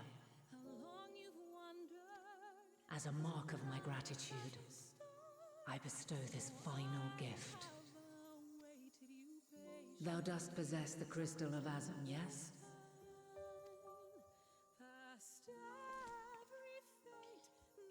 As Hydaelyn, I reside over the forces of stasis, tranquility, peace. The laws which impart stability to existence itself. I will weave this self-same power into the crystal, granting thee mastery over matter, to give form to the formless. Use it wisely, or it will not last indefinitely. As thou hast seen on thy journey through the ethereal sea, souls are drawn to thee. Mayhap this trait will prove to be a boon rather than a hindrance.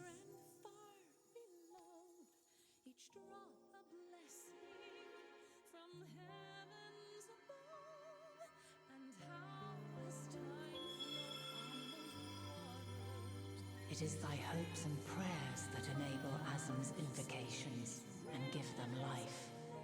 So keep them close. But pray, remember this. When the way forward is hidden, even from the mind's eye, look not to the invocation, but within yourself. These were the words of the crystal's original bearer.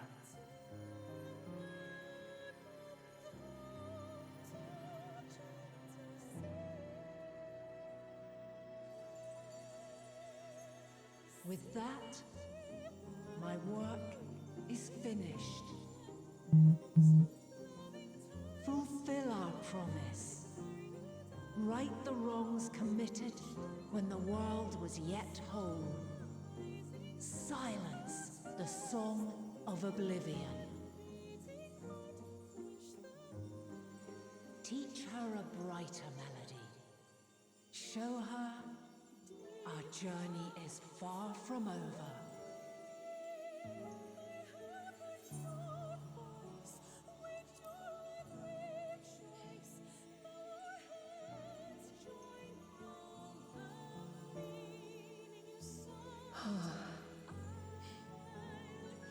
Of this, I have no doubt, for yours is a light brilliant beyond measure.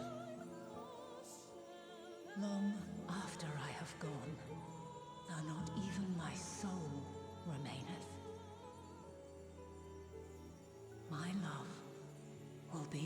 forever, my dearest children.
I am glad to see you well.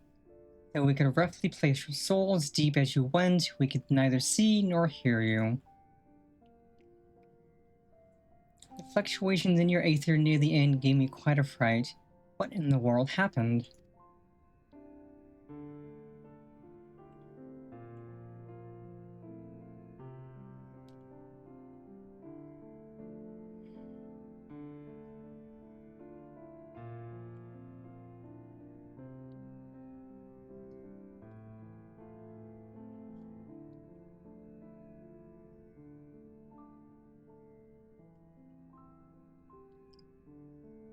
You mean to say Hydaelyn is... No, there's no time to feel our feelings. We must carry out Hydaelyn's will without delay. You'll find Meteion if it's the last thing we do. If you wouldn't mind handing over the crystal, that is, the fancy navigatory one.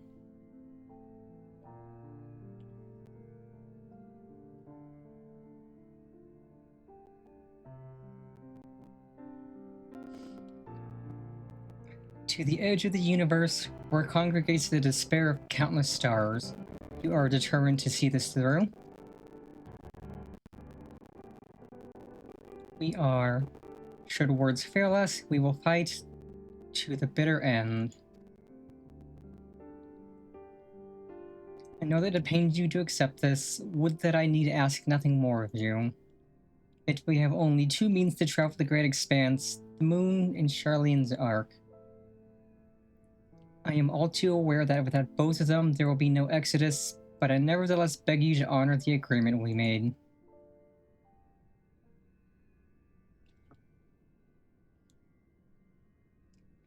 The Forum's decision will be honored.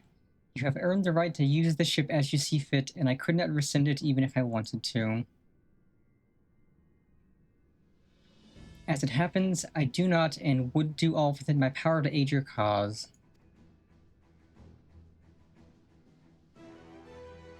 That's settled. Might I suggest you rest a while? Proving oneself to Hydaelyn is never easy, and despite our unparalleled genius, we will need a day to make the necessary calculations. We may as well take advantage of it. You can chart a course through the sea of stars in a single day? Ye gods.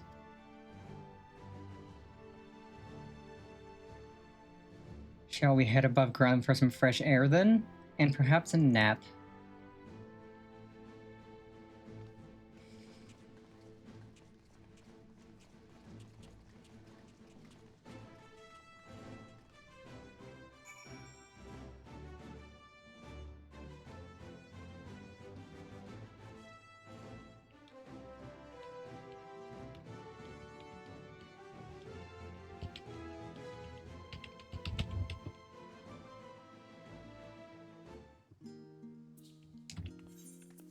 Oh, we're here, okay.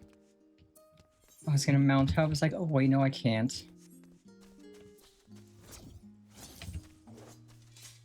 I think we get artifact armor soon. Anywho, I think we have 1 or 2 more quests until we would head to the final zone. So we will do those, and once we're at the point where we would depart, then that'll be next stream. And boy howdy, next stream is going to be a long one. Because we're going to do the rest of Endwalker next stream. All of it.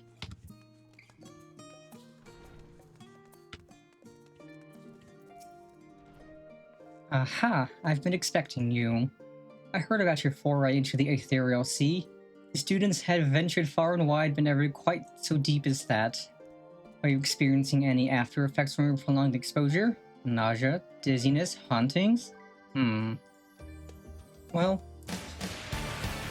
have a pleasant sleep, and if you do experience any unusual phenomena, please let me know. I shall add it to our records. Howdy, howdy, Melody. Welcome, welcome. Thank you for the raid. Welcome, raiders. Those of you who do not know me, I am Penny. I am everyone's big sister, whether they like it or not. I love to live to love, and love you all. What were we up to today?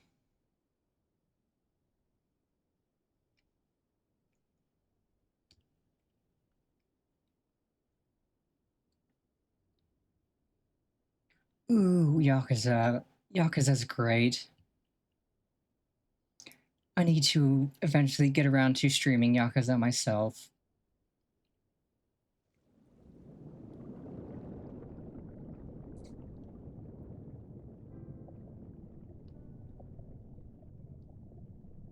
And Yakuza 0 specifically is a great game.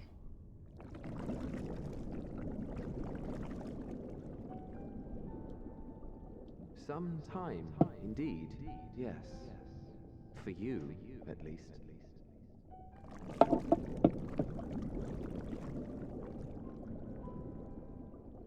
Believe me. I am glad. My next Friday game after Life is Strange is going to be Nier Automata, so I could probably do Yakuza after Nier. Well, well. Yakuza would be fun. You too. And I'm glad you're having a blast. So we remain to watch and wonder.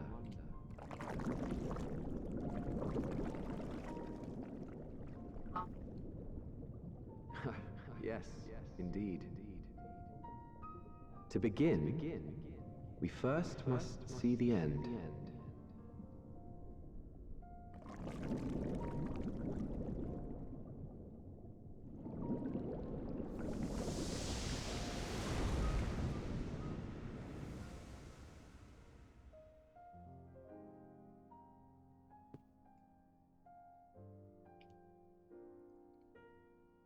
We are getting close to the end of where we're at in this expansion ourselves. Next Sunday's Final Fantasy XIV stream will be the end of the main expansion. And boy howdy has it been a lot of content.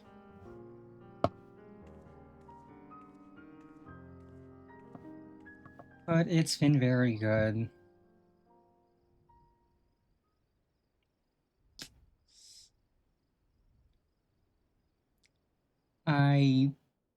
If you like MMOs, I would recommend this, but it's a lot of stuff to do.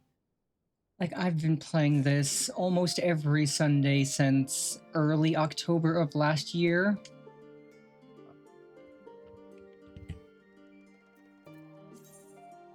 So it's almost been a year of playing this.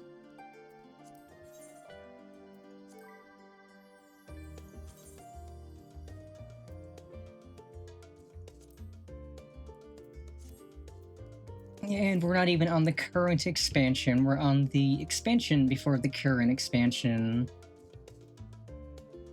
Which, I think this is our 43rd stream of the game. Which is a lot of streams for a single game.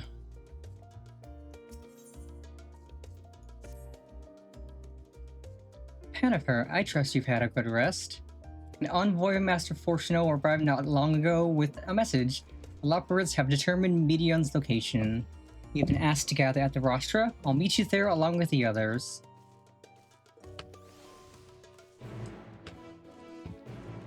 And like most of my streams of this game have been over 5 hours long. I think at least a third of them have been 8 or 9 hour streams. So it's like eventually I need to get around to putting the numbers into a time calculator and determining how much time I've spent specifically doing this.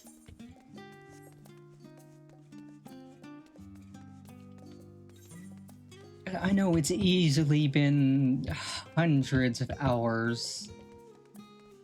Like, if we averaged 42 streams at, say, 7 hours, that's 4, 8, 12, 16, 20, 20. That's like almost 300 hours right there. But I know it's definitely been longer than that at least. I figure next Sunday, after I finish this main expansion, I could calculate how much time I've spent doing the story and how long it has taken us to get to this point.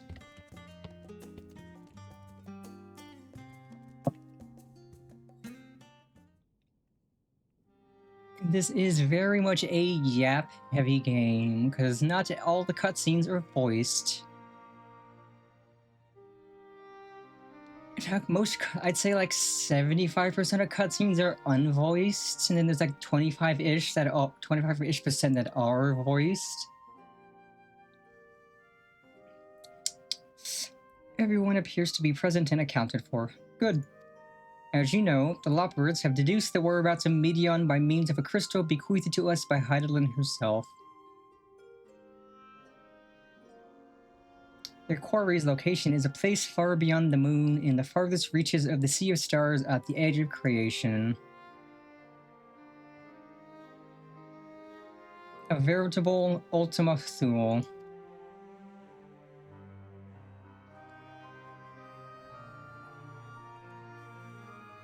Indeed. How then are we to reach it? An excellent question. Luckily for you, I have an equally excellent answer. In theory, with its advanced propulsion systems, the moon is capable of delivering you to Ultima Thule, but the myriad other facilities housed within would greatly impede travel through the Sea of Stars. Even the Mother Crystal may not possess enough aether, enough to bear so massive a vessel to our destination and back. However, if we integrate our Hyper Hopper into your Aether Burner, we should be able to fire things up and jump our way to the end of the universe in no time. Father, does this mean...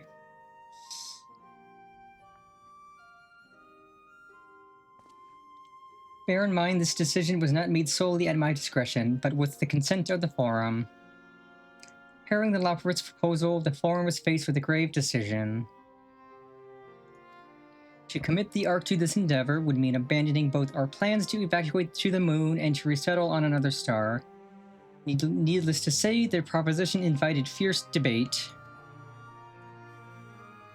In the end, however, the Forum was swayed by the simple fact that Hydaelyn believed you possessed of the strength needed to overcome this crisis. The Great Exodus was, after all, a plan of Hydaelyn's own making. Therefore, if in the 11th hour she would proffer another means by which we may seek salvation, we would be fools to dismiss it out of hand.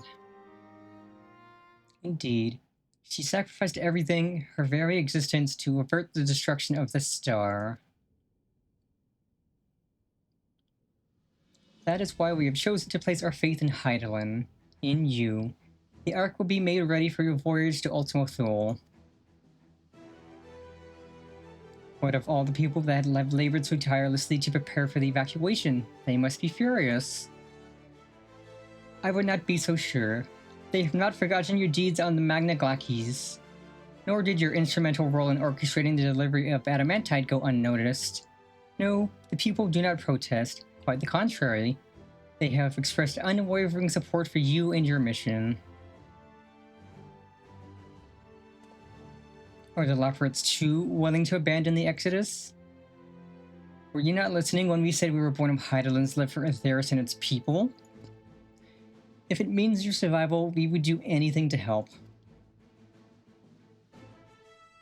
And you will most certainly have need of our expertise where you're going. There's no guarantee Ultima Thule is a place that supports life, and otherwise vexing problem our know-how can remedy. Besides, Hydaelyn chose us to lead the way to Medion. Why else would she give you a crystal only we can decipher?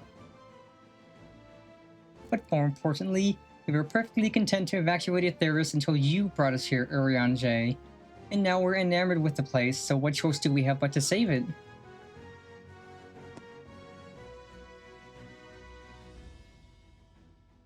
Of course, none of this is possible without you and the Scions, so I must ask, are you certain you wish to do this?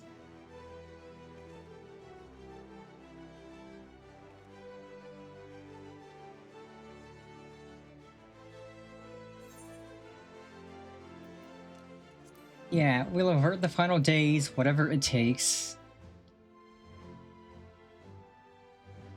And I'm down to travel to the edge of existence itself on an adventure.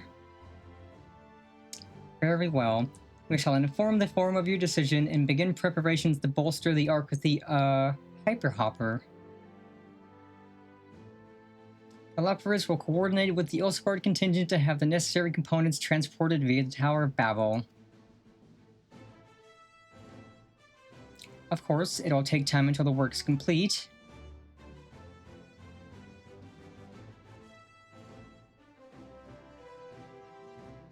For now, pray take your ease. It would seem there is naught to do but rest and prepare, shall we?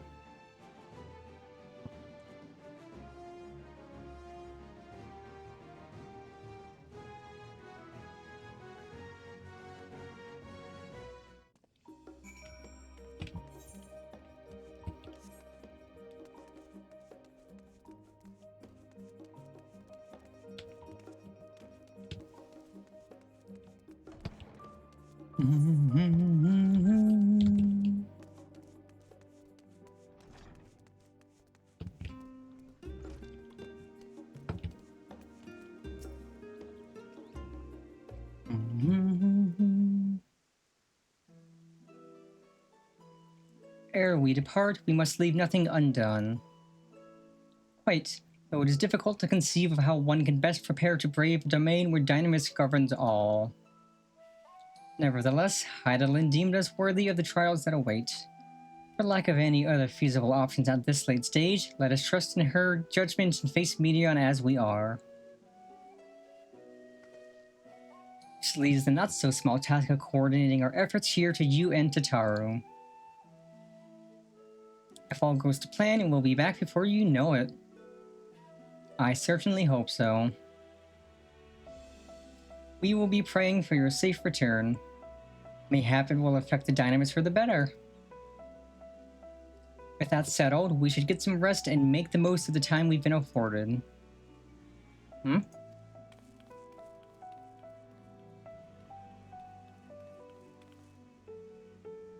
meeting's over, is it? You were in there for so long, I started to worry. What did they have to say?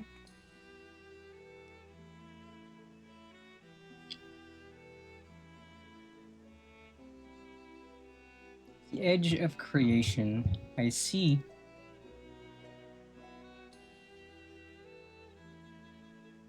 Rest assured, everything will remain in order until you return, and you will return. Actually, Panifer, could I borrow you for a moment? Looks like your plans for the interim are decided. When the two of you have finished, let us meet back at the Baldesion Annex, alright?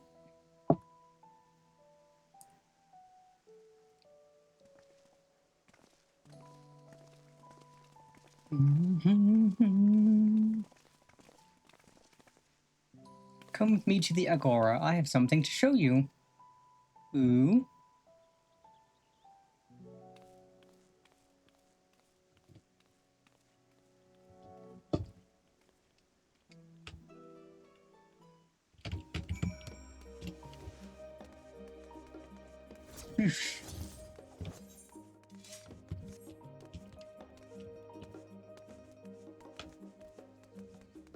Welcome,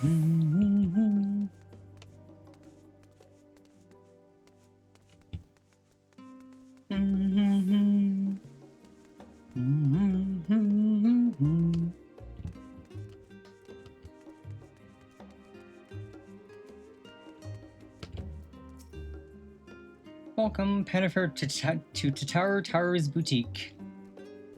I have always done my best to provide the Scions with fashionable attire, but in your case specifically, I make an extra effort to strive for the most functional yet stylish clothing one could ask for. Not that I'm playing favorites, but you are the Warrior of Light. Faced with this unprecedented crisis, I knew you would need an ensemble unlike anything I've created before, and that I wouldn't be able to do it alone. And so, after enlisting the aid of the world's finest artisans, I have finally completed my career-defining masterpiece. But then inspiration struck and I saw a golden opportunity just begging to be seized. With the help of some Thavnarian refugees, I decided to set up shop here in Sharlayan. Of course, I would never charge you for any of our works. Perish the thought. Barsad, how are things coming along? Everything is in order, Mistress Tataru. We'll be ready to open shortly. Which is why I brought you here to be our very first patron. Would you mind waiting here a moment longer?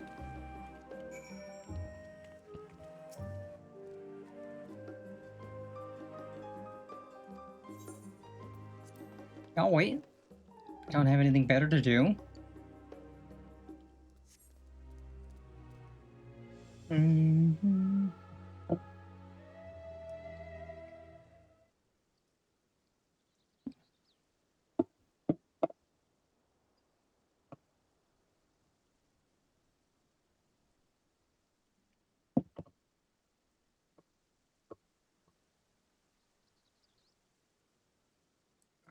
I did not expect to find you here.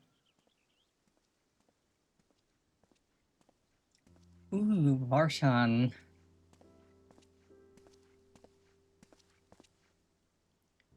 I imagine Nidhana would also wish to offer her regards. Alas, after delivering our dragon scales to the engineers, she remained to assist with their work on the Aether Burner. This simulacrum too will stay in Sharlayan while I oversee matters in Radzat-Han. It is a rather convenient means to keep abreast of developments pertaining to the final days or anything else. It also allows me, after a fashion, to watch over my people in this distant land. Varshan, I was hoping you'd stop by. I can't thank you enough for allowing your artisans to work with me here at the boutique. Please, it is I who should be thanking you. This establishment has restored a sense of normalcy to their lives. You have blessed them with newfound purpose and a means by which to support themselves in these troubled times. What's more, when they at last return home to Radzat-Han, the experience and knowledge they have gained in your employ will no doubt prove a boon to the artistry and commerce of our land. In fact, I came here to see how your new employees are settling in, and to express my gratitude for granting them this opportunity. It's an opportunity for me as well, believe you me. Your artisans have taught me so much about Thavnarian craftsmanship. Their resourcefulness and ingenuity are nothing short of inspiring. I can't wait to see what kinds of wonders we come up with. I pray you every success in your endeavors, Mistress Tataru. Before coming here, I heard word of the forum's decision, of what will soon be attempted. It was only then that I finally understood why my father called the star the last bastion of hope. Indeed, it was the last bastion, for the flame of every other star he encountered had likely been extinguished. In the boundless dark, light or brimming life must have been blinding in its splendor. You journey unto the heavens to protect that light. May the scales of my kin serve you well. I have faith you will prevail and restore peace and tranquility to the star.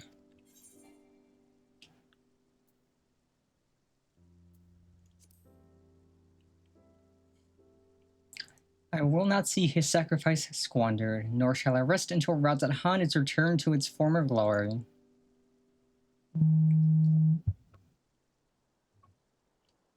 Forgive me, but I must take my leave.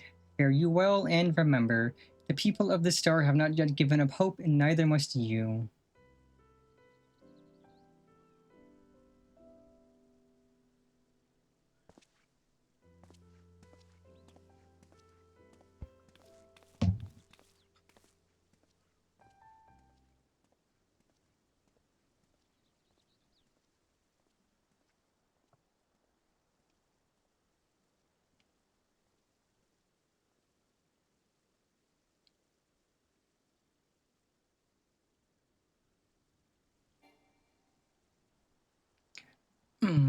Where must I go to get a meal with some flavor in this wasteland of taste?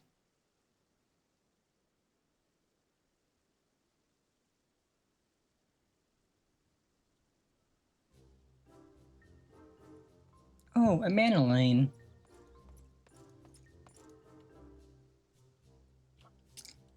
Jennifer, old girl, whatever are you doing here? Things and stuff. A new boutique, you say?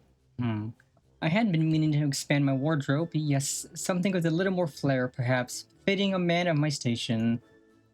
Though I have nowhere to flaunt said raiments, so long as my confinement continues indefinitely. The young Lord Fortomp insists that, so long as there is work to be done, no matter how trivial, I must abide here in Sharlayan. Thus do I toil, though every fiber of my being rails against it. Why, I've even suffered the company of that brute Sicard to see supplies transported in a timely fashion. Yet he was the one granted leave this morning to participate in some supposed covert operation. So I suffer, instead, for his otherwise welcome absence, now burdened with extra busy work, and without Honora here, there is no one to prepare my meals. I came here in the hopes of finding a nice cafe, perhaps. Alas, the Sharlayan delicacies I've sampled were lacking in every respect.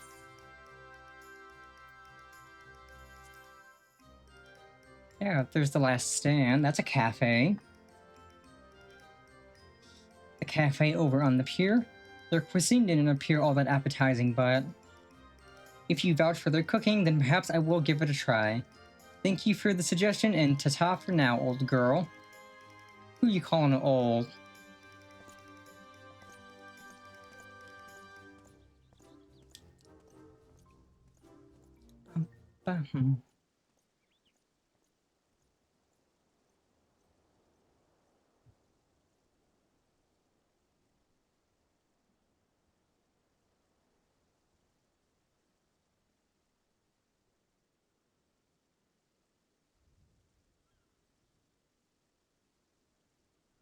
Well, well, is that Pennifer and Tatara I spy? Oh, Hancock. Ayo.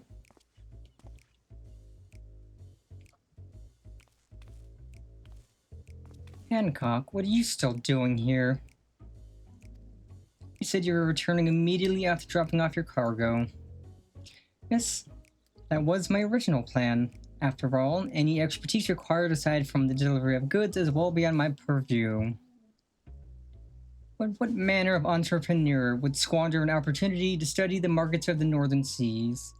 Worry not, I will return straightways to Kugane once I have finished. Of course you would find a way to turn this crisis to your advantage. She wounds me, the industrious woman running a new boutique. I am not blind to the travails of those who fight on the front lines to deliver us from ruin. Indeed, I have every confidence they will succeed, and I would make myself and my business ready for their return. If you believe in them so devoutly, then why not put your money where your mouth is? Fair enough, Tataru, fair enough. There is not more I can do to help ready the Ark and her heroes for their maiden voyage, but on your return, I shall host a grand celebration in your honor at the Bokairo Inn. Accommodations are quite costly given the reputation of the establishment, but the East Eldendar Trading Company would be honored to foot the bill. I mean, lemon cakes sound good. Oh ho, a woman of tart tastes, I see. Yes, there will be lemon cakes and much, much more. The finest delicacies the world and Lord Lolorito have to offer.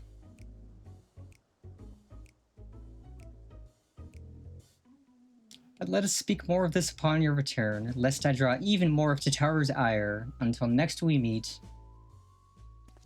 Tataru doesn't seem amused.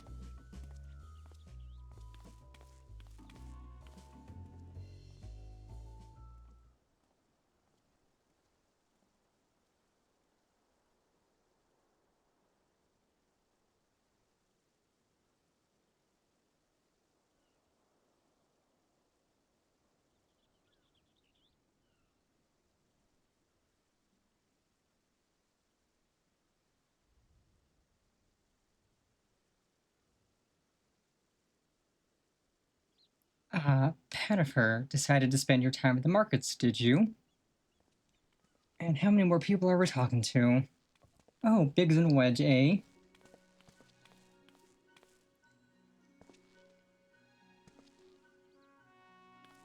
Tataru. Biggs, Wedge, I take it work on the Ark proceeds apace. It does indeed. Collaborating with the greatest minds of Charlene and Radz-at-Han has been a rewarding experience. And that's to say nothing of what we've learned from the Laparates. The Ark is unlike anything we've ever had the pleasure to work on. Even Nero was rendered speechless on more than one occasion.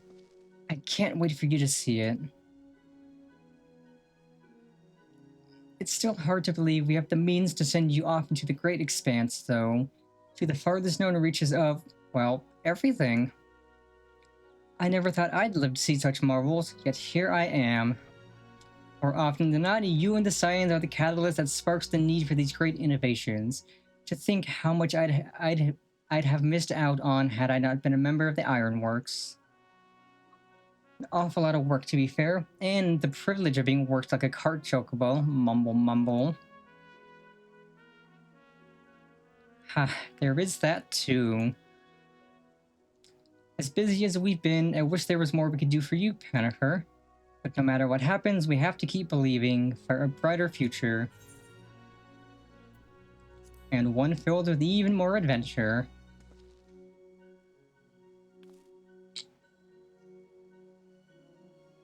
When you head back, would you tell the engineers I'll be along shortly with refreshments? That's very kind of you, Tataru. They'll be glad to hear it. And on that note, Wedge and I should get going. Still a few more supplies to gather before we return.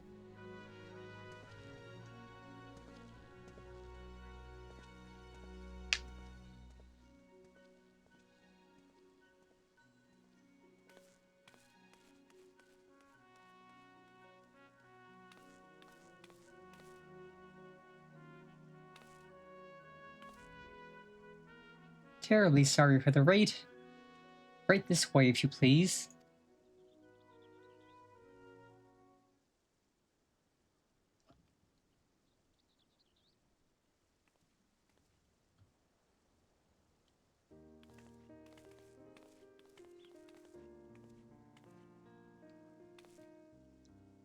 Right. I don't believe the two you have been formally introduced. This is Varsarud from Palakistan.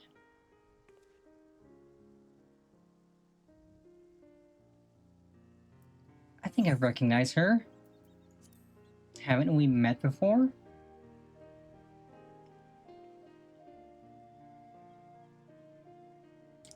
Yes, it was you who helped us at Purusa, and again when crossing the ice fields, was it not? I doubt we exchanged little more than glances then, but it is kind of you to remember me. Thanks to Mistress Tataru, I and many of my friends have found gainful employment in this foreign land. It is only natural to feel fear in the face of calamity. In such times, you must look to one another for strength and succor. I know not whether we will come to call this place home or return to Thavnair, but we are here today and are glad to have contributed to the cause.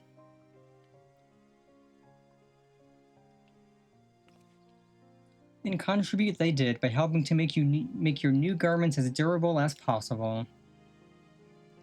We put our hearts and souls into them, and I have every confidence they'll keep you safe in the battle to come.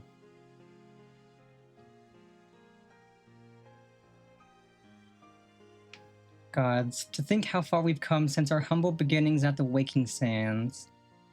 From the rising stones to the falling snows, and even a certain insufferable someone's Ruby Bazaar, we were always fortunate to find friends along the way. Even when you were swept away to the first, G'raha Tia was there to grant you sanctuary. I'll never forget the relief I felt when you all returned to us. I thought my heart would burst.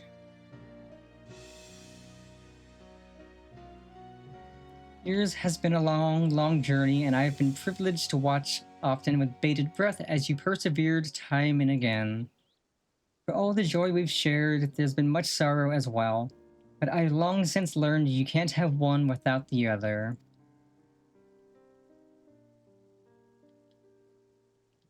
Which is why I promise to send you off to the Sea of Stars with a smile.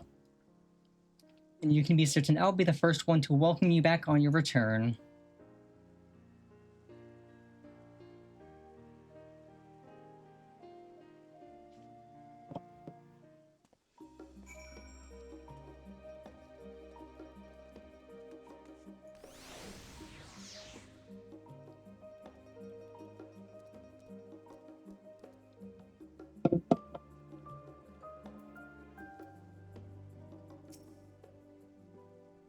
In addition to your new ensemble, we have raiments and weaponry for every need, so please feel free to browse our stock. Let's go, new weapons, new gear.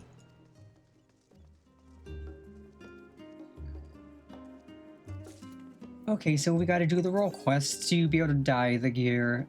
Physical. Oh, you can just pick up everything immediately. I will claim the Death Sickle. I will claim the Reaper's Chapeau.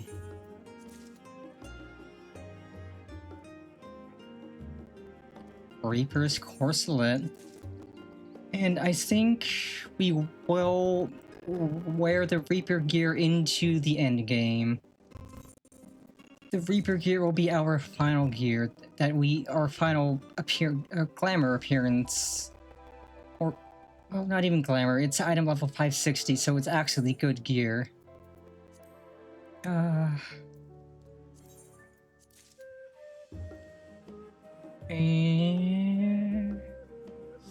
oh, they even have stuff for the new job, like Viper.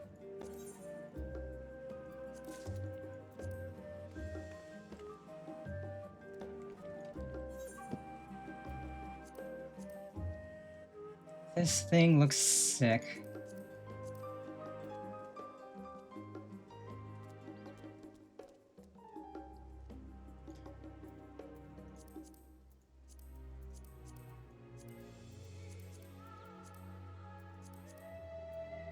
Oh man, we look so good. I think off stream I'll do the role quests. Maybe, yeah, I'll do them off stream, but I'll record them as a video to upload later.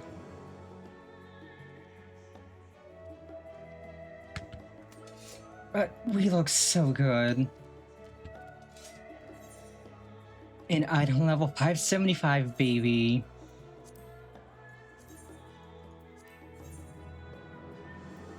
Yeah, the Reaper mask with the glasses is such a sick looking appearance.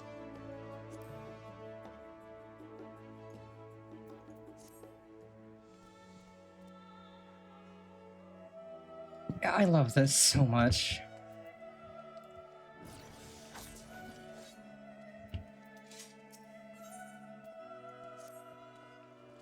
I realize you still got lots to do before you depart, so I won't keep you any longer. I do hope you can find a moment for yourself and that the others can as well. They said they were returning to the Baldestian Annex, though I doubt they stayed for long. If you decide to go looking for them, I'd suggest speaking with Cryo first. I'm sure they would have told her their plans.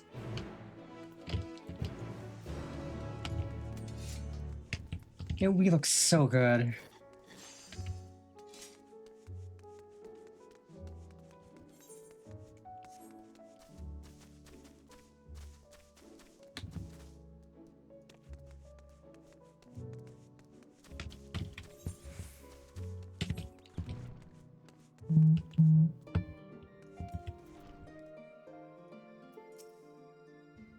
You're back. I take it you received your gift from Tataru.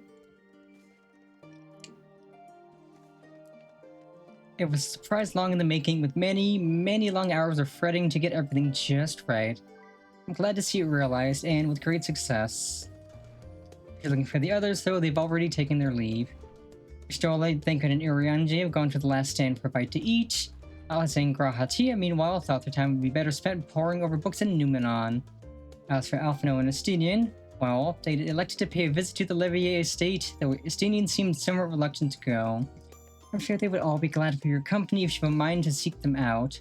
Should you be feeling peckish, I'd suggest heading to the last stand before your stroll and the others finish eating. But above all else, it would be foolish to run headlong into battle if fatigued a mess, so do remember to get a good night's sleep. So I think this will be our last quest before or at least for today. Because I think after this is just going to be new zone, rest of the expansion.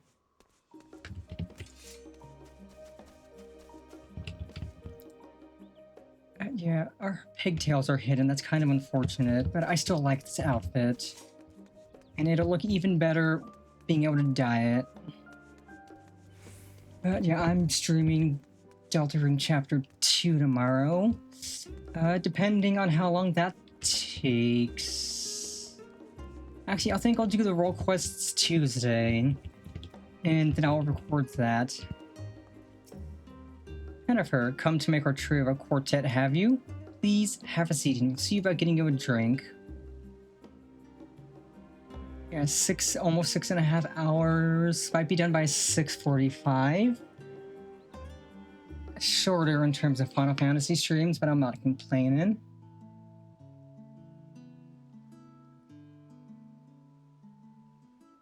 Your business with Tataru was finished. Oh good, a voice cutscene. I can actually eat some dinner.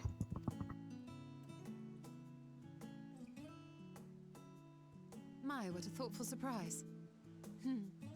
Whatever would we do without her? Indeed. And she's right, you know.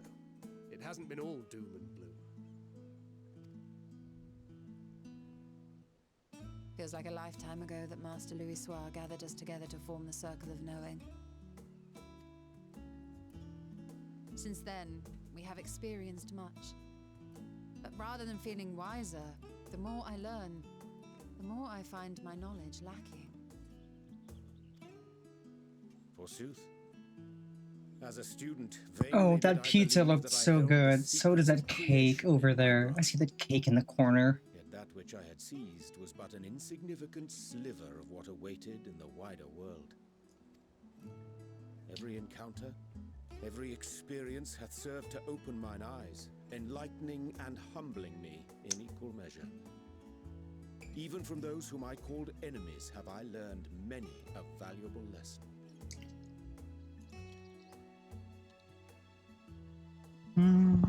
What will we learn at the edge of the universe, I wonder?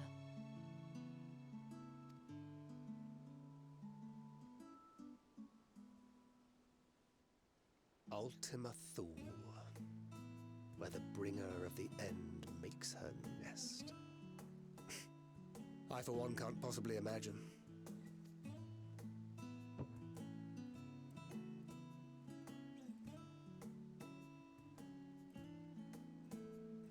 But whatever awaits us there, we will survive.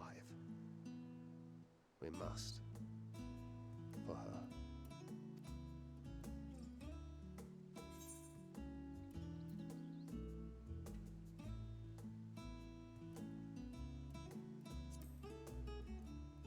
Let's be teasing. We can be in high spirits. Oh, ye of little faith. I know better than to leave home without ample supplies, thank you very much. Didn't pick up the gunblade yesterday. And to think I used to prefer fighting from the shadows. Gods, I really have changed.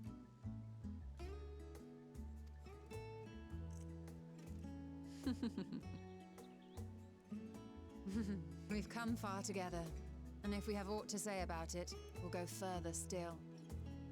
Aye, we will avert this calamity and return home. Man, pizza and fried chicken, that sounds so good. In preparation for which, we must give thought to what we hope to achieve after the proverbial dust has settled. What with the primals and Ascians all but dealt with, I suppose we'll need to look for new hobbies. In all seriousness, though, in uniting to overcome a common foe, the disparate peoples of the world have found a way forward together. It's a truly gratifying sight to see. Indeed. Though it was many years in the making, we have successfully set in motion the gears of fundamental change. With this, we have fulfilled our humble role as a symbol of hope. And I dare say it is time to bow out. After all, there is no shortage of hands to bear the torch in our stead.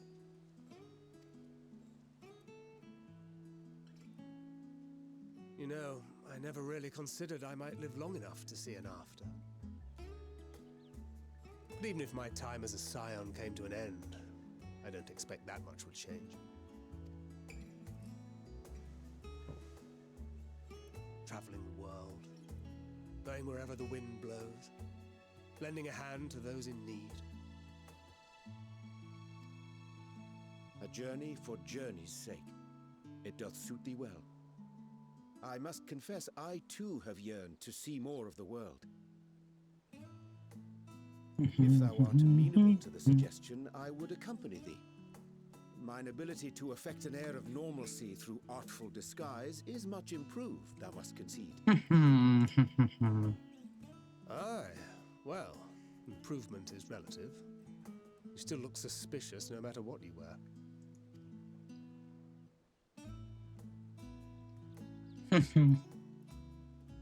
What of you, Y'shtola? Any grand plans? Why, continue my quest for knowledge, naturally. To begin with, I wish to know the state of the reflections, to which end I must find a means to travel between worlds. 'Tis the least I must do if I am to keep my promise.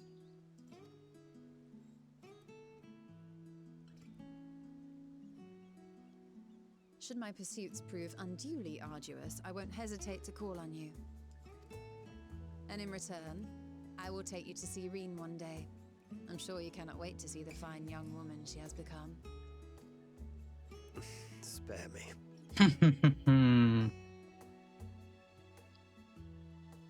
And what of thee? What wouldst thou pursue at duty's end?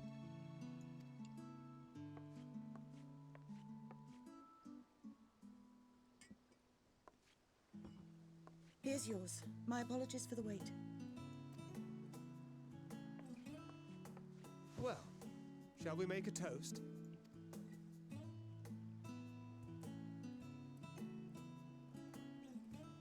To victory.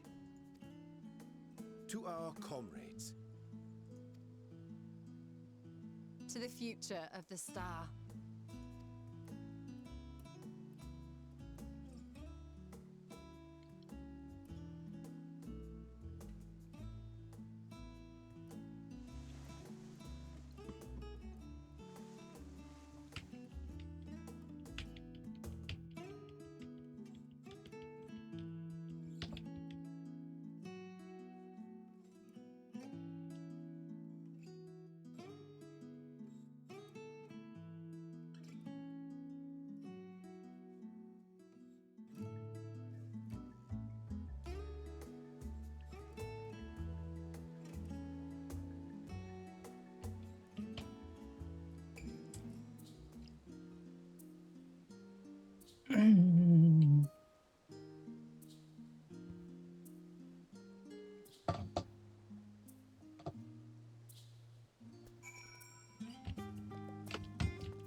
Leaving so soon? I suppose it's for the best, if you'd rather not explore the bottom of a bottle at Urianger. I dare say the others would welcome your company as well if you can find them, that is. In any case, as long as you make the most of your time, then that is all that matters. Okay. Okay, Alice is up there and Alphen was over there. I will hide that for now so that we can actually see our face in the cutscenes.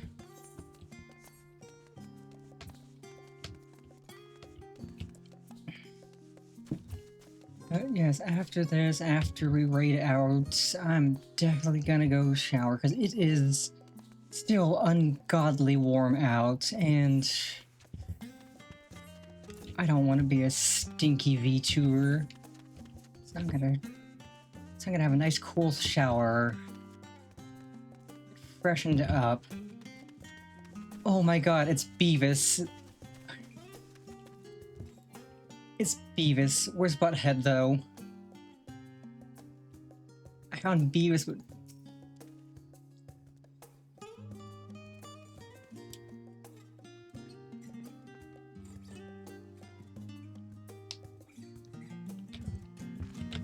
I mean, I suppose they could get away with naming a character Beavis, but there's no way they could get away with naming a character Butthead, no matter how funny it would be.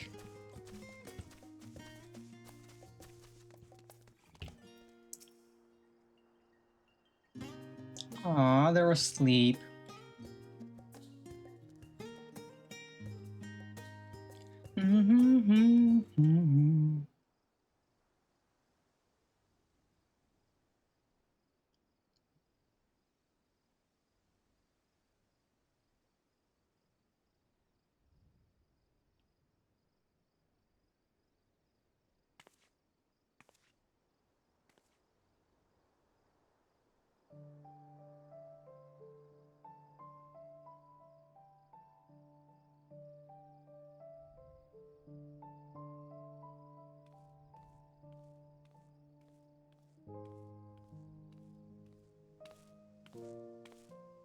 Oh.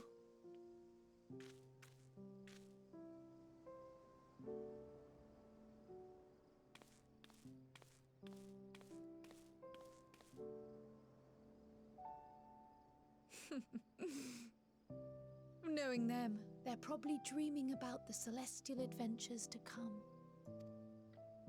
Just as well. They've been running themselves ragged of late. Unlike you and the others, I'm a few steps removed from the danger and excitement. The things you all get up to never fail to impress me. But by the same token, I can't help but worry. Not only for your safety, but for your happiness. After everything you've sacrificed, you earned it 1,000 times over.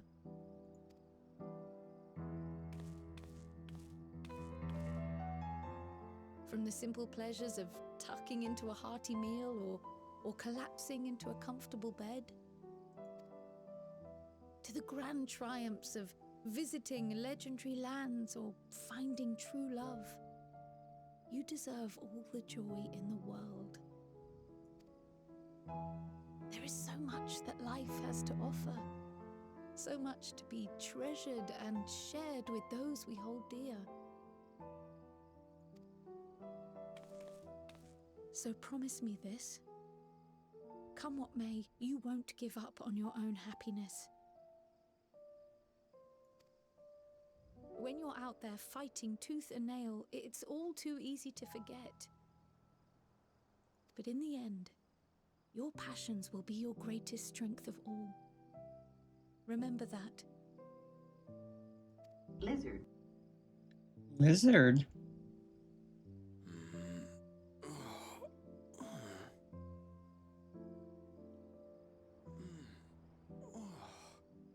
This feels familiar. Well, 'tis good to be...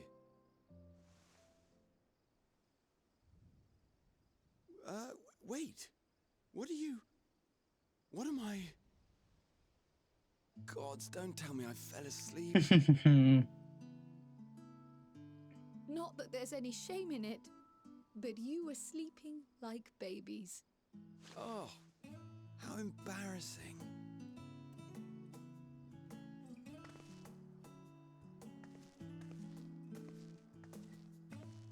Not a word to anyone. Understood? Not one word.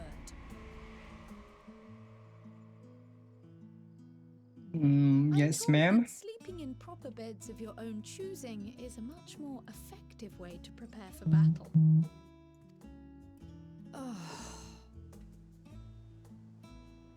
So, what were the two of you doing here?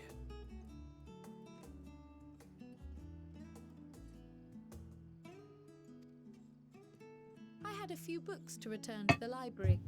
Thought I'd take care of it while I could. And you?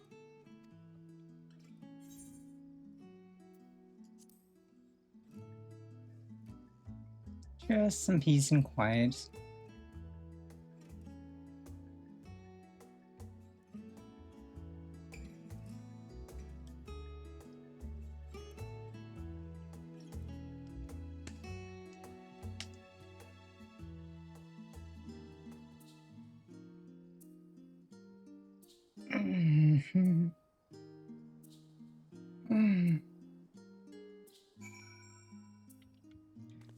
Okay, onwards to Alphino, and I'm gonna teleport there. They are quite a bit away.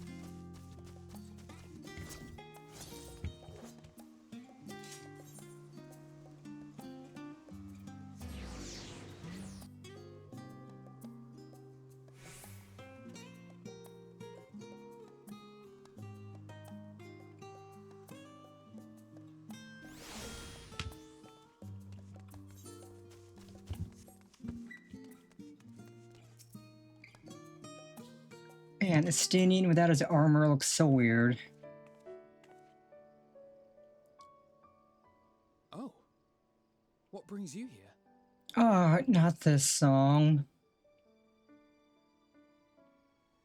Why is it always this song? Ah, so you were worried that the Levier household might again be gripped by turmoil.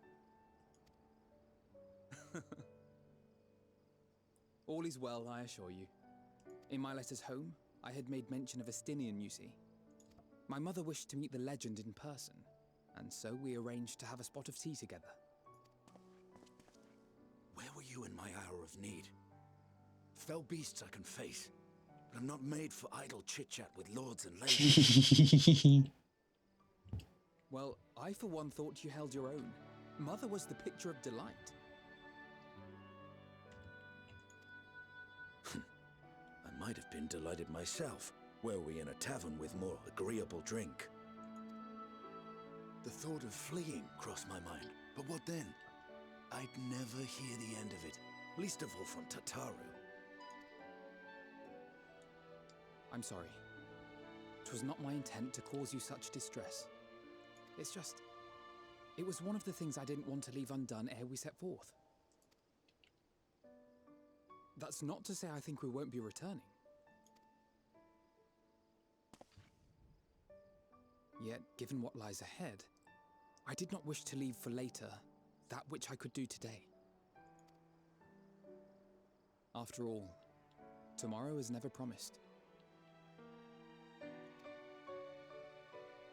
It's fine. Not like I had better things to do.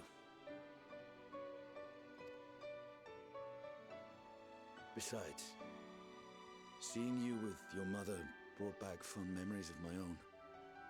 Be we rich or poor, family is family.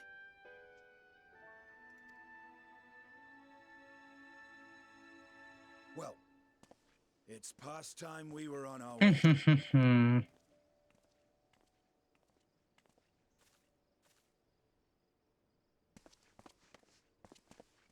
Wait!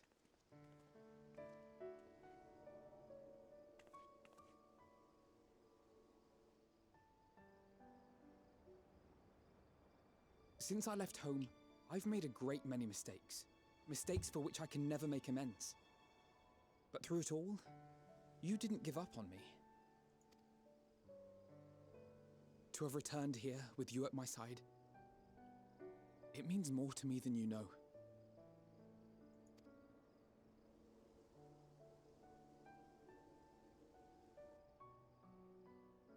Thank you. From the bottom of my heart.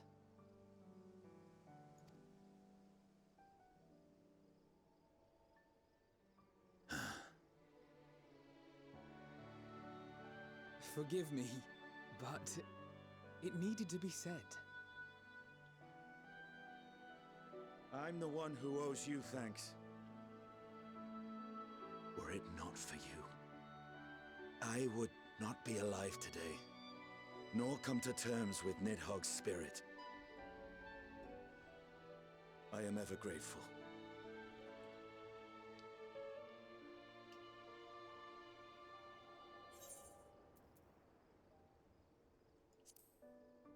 Lizard. Lizard?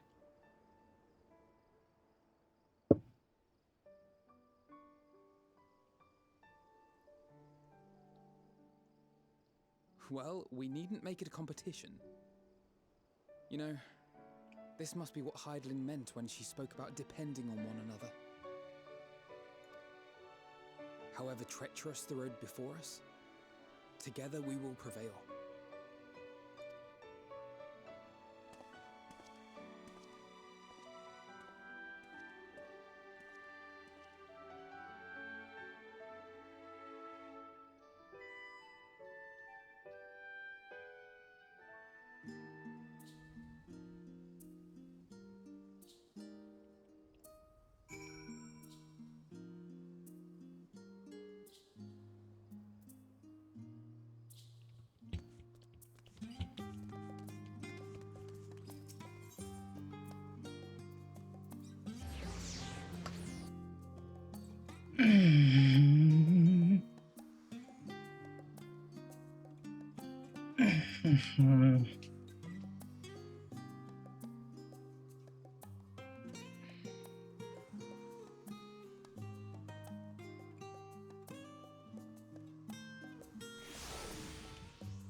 Welcome back, Pannifer.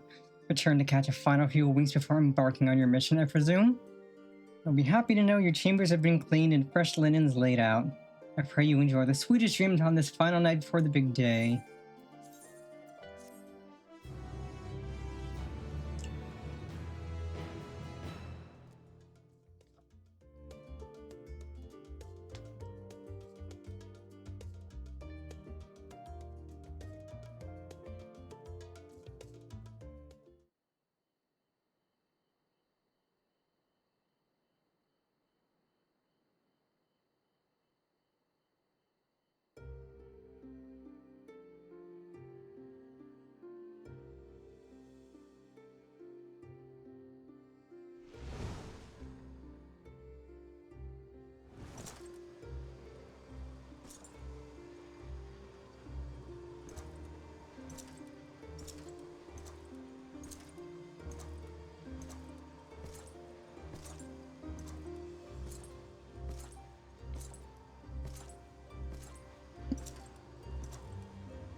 Never get what you want.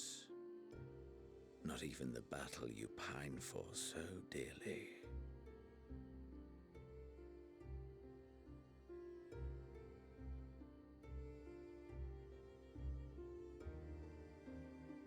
In that transcendent moment, what was it that I sought in you?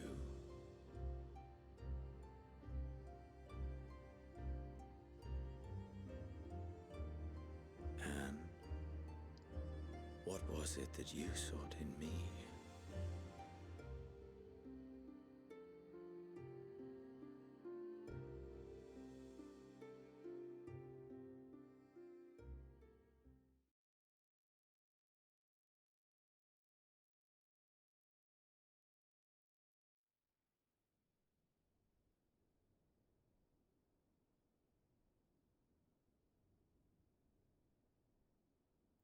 Thus it dawns the day of reckoning.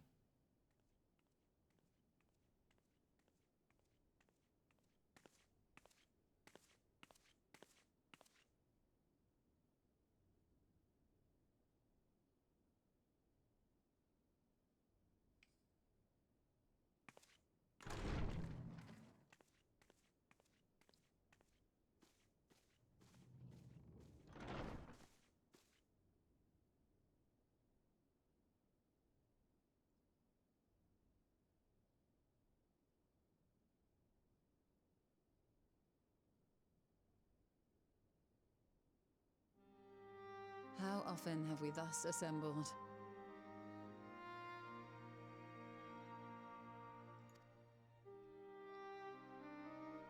To combine our knowledge and seek solutions to the problems before us. Back at the Waking Sands, it was all we could do to address the most minor of troubles. Who could have realized what we'd find when we began to look to the sources of the realm's woes? It is indeed. A lot of these characters are in the Final Fantasy Magic the Gathering deck. At the Rising Stones, we made great strides and shared many moments. From the joyous to the sorrowful.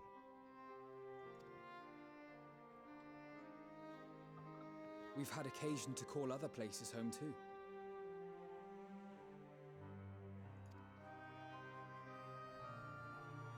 Be it Ishgard or Kugane, we were fortunate to find sanctuary wherein we might take stock and continue our fight.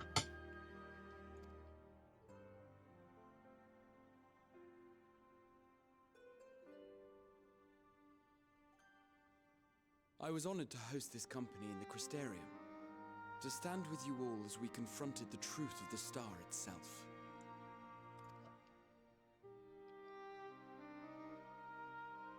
And now from this place, we go to fight the most important battle of all.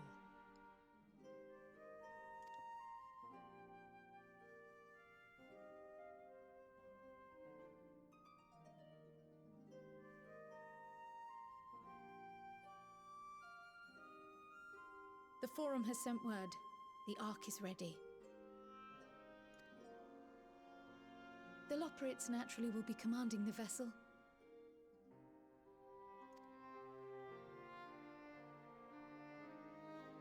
They will see the 8 of you to Ultima Thule.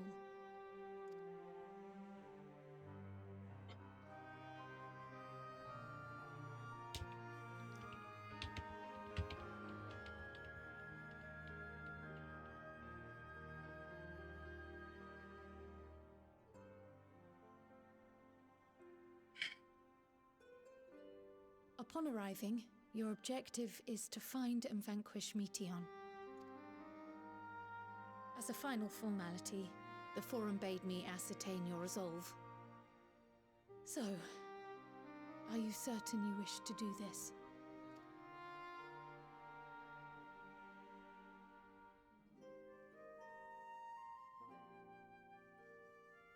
We are.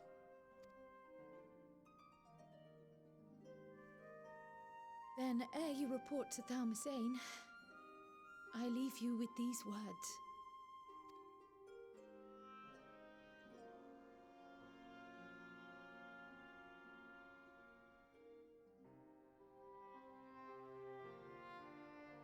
You must triumph.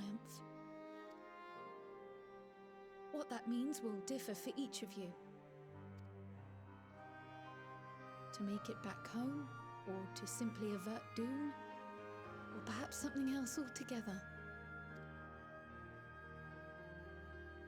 Yet whatever it is that drives you, I have faith in its power to see you through. So please, triumph.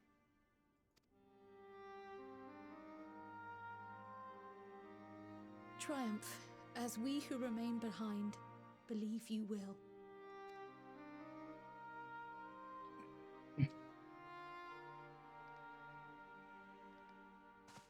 Let us be off then.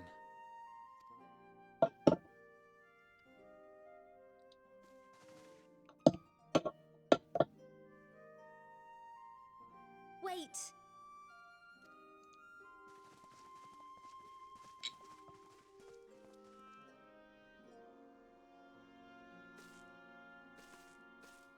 Both Kryl and I will be there to see you off, but as your receptionist, I feel I need to say this here.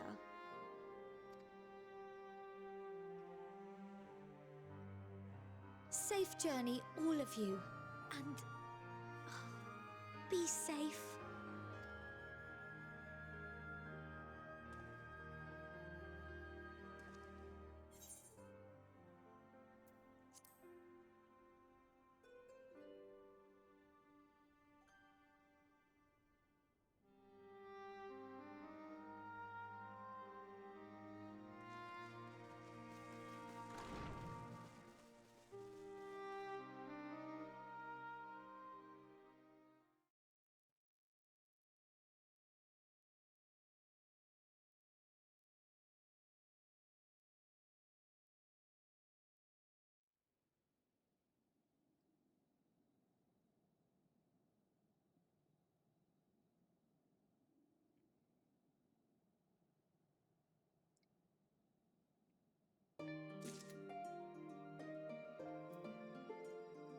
And with that, that is stream for today.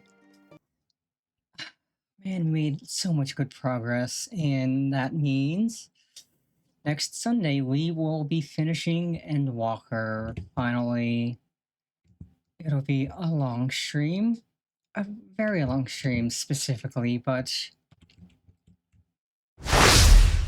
it'll be a good one. So for now, let us find somebody to raid out to. Let us see who is vibing on Twitch and having fun. Twitch.tv.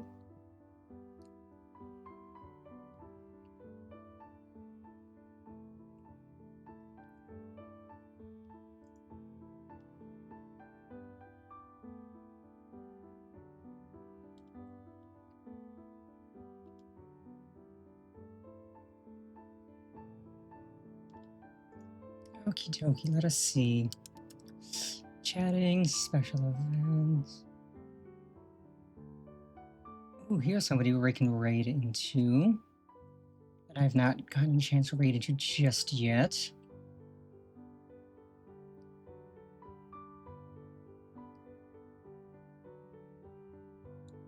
Let's see if loading this will make OBS blip. Doesn't.